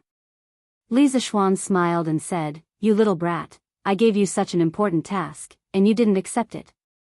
But you don't have to worry, there will be a student from the academy there to help you. He is familiar with the local Chang people and the local government. You just have to help me take care of the money." Shurqing said in the letter that he wanted to wait until the vanadium was completely mined and the road in Sichuan was completed before returning to the academy. Li Zixuan thought about it and did not object. This child's dream was to benefit the people in his hometown. This time, he would treat it as an off-campus practice. San Bao was relieved and said, then no problem. San Bao will pack up and go to Sichuan again." Li Zixuan nodded and sent someone to find Wang Zhong. He transferred 50,000 strings of coins from his family to start the mining and road construction. He was going to send the guards to escort San Bao to Sichuan. Speaking of which, the use of the Tang Yuan was not popular in Sichuan yet. In the letter, Shurqing said that Gao Shilian hoped that Li Zixuan could open the Yanhuang Bank in Sichuan so that the people and merchants there could start to use this currency that was 100 times more convenient than copper coins. Li Zixuan naturally had no reason to disagree. After all, in history, the first place to use paper money on a large scale was in Sichuan. This time, he was not just sending people to Sichuan to mine the vanadium. He wanted to bring the bank, the Chitsu Pavilion, the Chitsu culture, the Datong Daily Office, these new things, as well as some famous shops in Cheng and City. Bashu had always had the reputation of being a land of abundance. Its grain output was astonishing, and during the struggle for supremacy between Chu and Han, the grain from Bashu alone was enough to feed Liu Bang's hundreds of thousands of soldiers. If they could revitalize Bashu's transportation and economy, it would be of great benefit to the Great Tang. Hence, after arranging the initial funds for the mining and road construction, Li Zishuan invited a few members of the Yanhuang Chamber of Commerce, the managers of the Chitsu Pavilion and Chitsu Culture, Ma Zhou from the Datong Daily Editorial Department, and the current king of Shu, Li Ku, to discuss setting up a bank, shops, and newspapers in Sichuan. Everyone contributed funds, manpower, and manpower. In the end, they formed a huge army to assist Sichuan. They were prepared to follow San Bao to Sichuan the next day. Of course, the Yanhuang Bank was now a state-owned property. If they wanted to set up a branch in Sichuan, they would have to inform Li Er. Even though they knew that Li Er would not object, they still had to report to him. This was a matter of principle. Hence, around 5 p.m., Li Zishuan rode his horse down the mountain and prepared to meet Li Er in the palace. Just as he entered Chang'an City, Li Zishuan heard the sound of horses galloping behind him. Following which, he heard someone shouting, "Great victory! General Yuqi has achieved a great victory in Shuafang City. Killed more than 10,000 Turkic wolf cavalry soldiers. Liang Shi was killed by his subordinates. The officials in Shuafang City have surrendered." As soon as he finished speaking, a soldier rode past Li Zishuan on his horse. As he ran, he continued to shout, "Victory! General Yuqi has achieved a great victory in Shuafang City. Killed more than 10,000 Turkic wolf cavalry soldiers. Liang Shi was killed by his subordinates. The officials in Shuafang City have surrendered." When the commoners heard this, they instantly became lively. The imperial court has achieved a great victory again? Ha! That's great. That Liang Shi stole from our great Tang prefecture and even sided with the Turkic people. He should have met with such a fate long ago. That's right. That's right. General Yuqi has done well. This kind of traitor who betrayed the Han people should be cut into pieces. Yes, yes, yes. The front line has achieved a great victory. No matter what, we have to drink a few cups tonight. When the commoners heard this news, they naturally cheered. They were overjoyed that they were able to live in such a prosperous dynasty. However, Li Zishuan heard another meaning from the news. He muttered to himself, "Killed more than 10,000 Turkic wolf cavalry soldiers? The Turkic people have indeed sent out their troops. Looks like the war between our great Tang and the Turkic people is about to begin." Hiya! After regaining his senses, Li Zishuan hurriedly urged Bai to gallop toward the imperial city.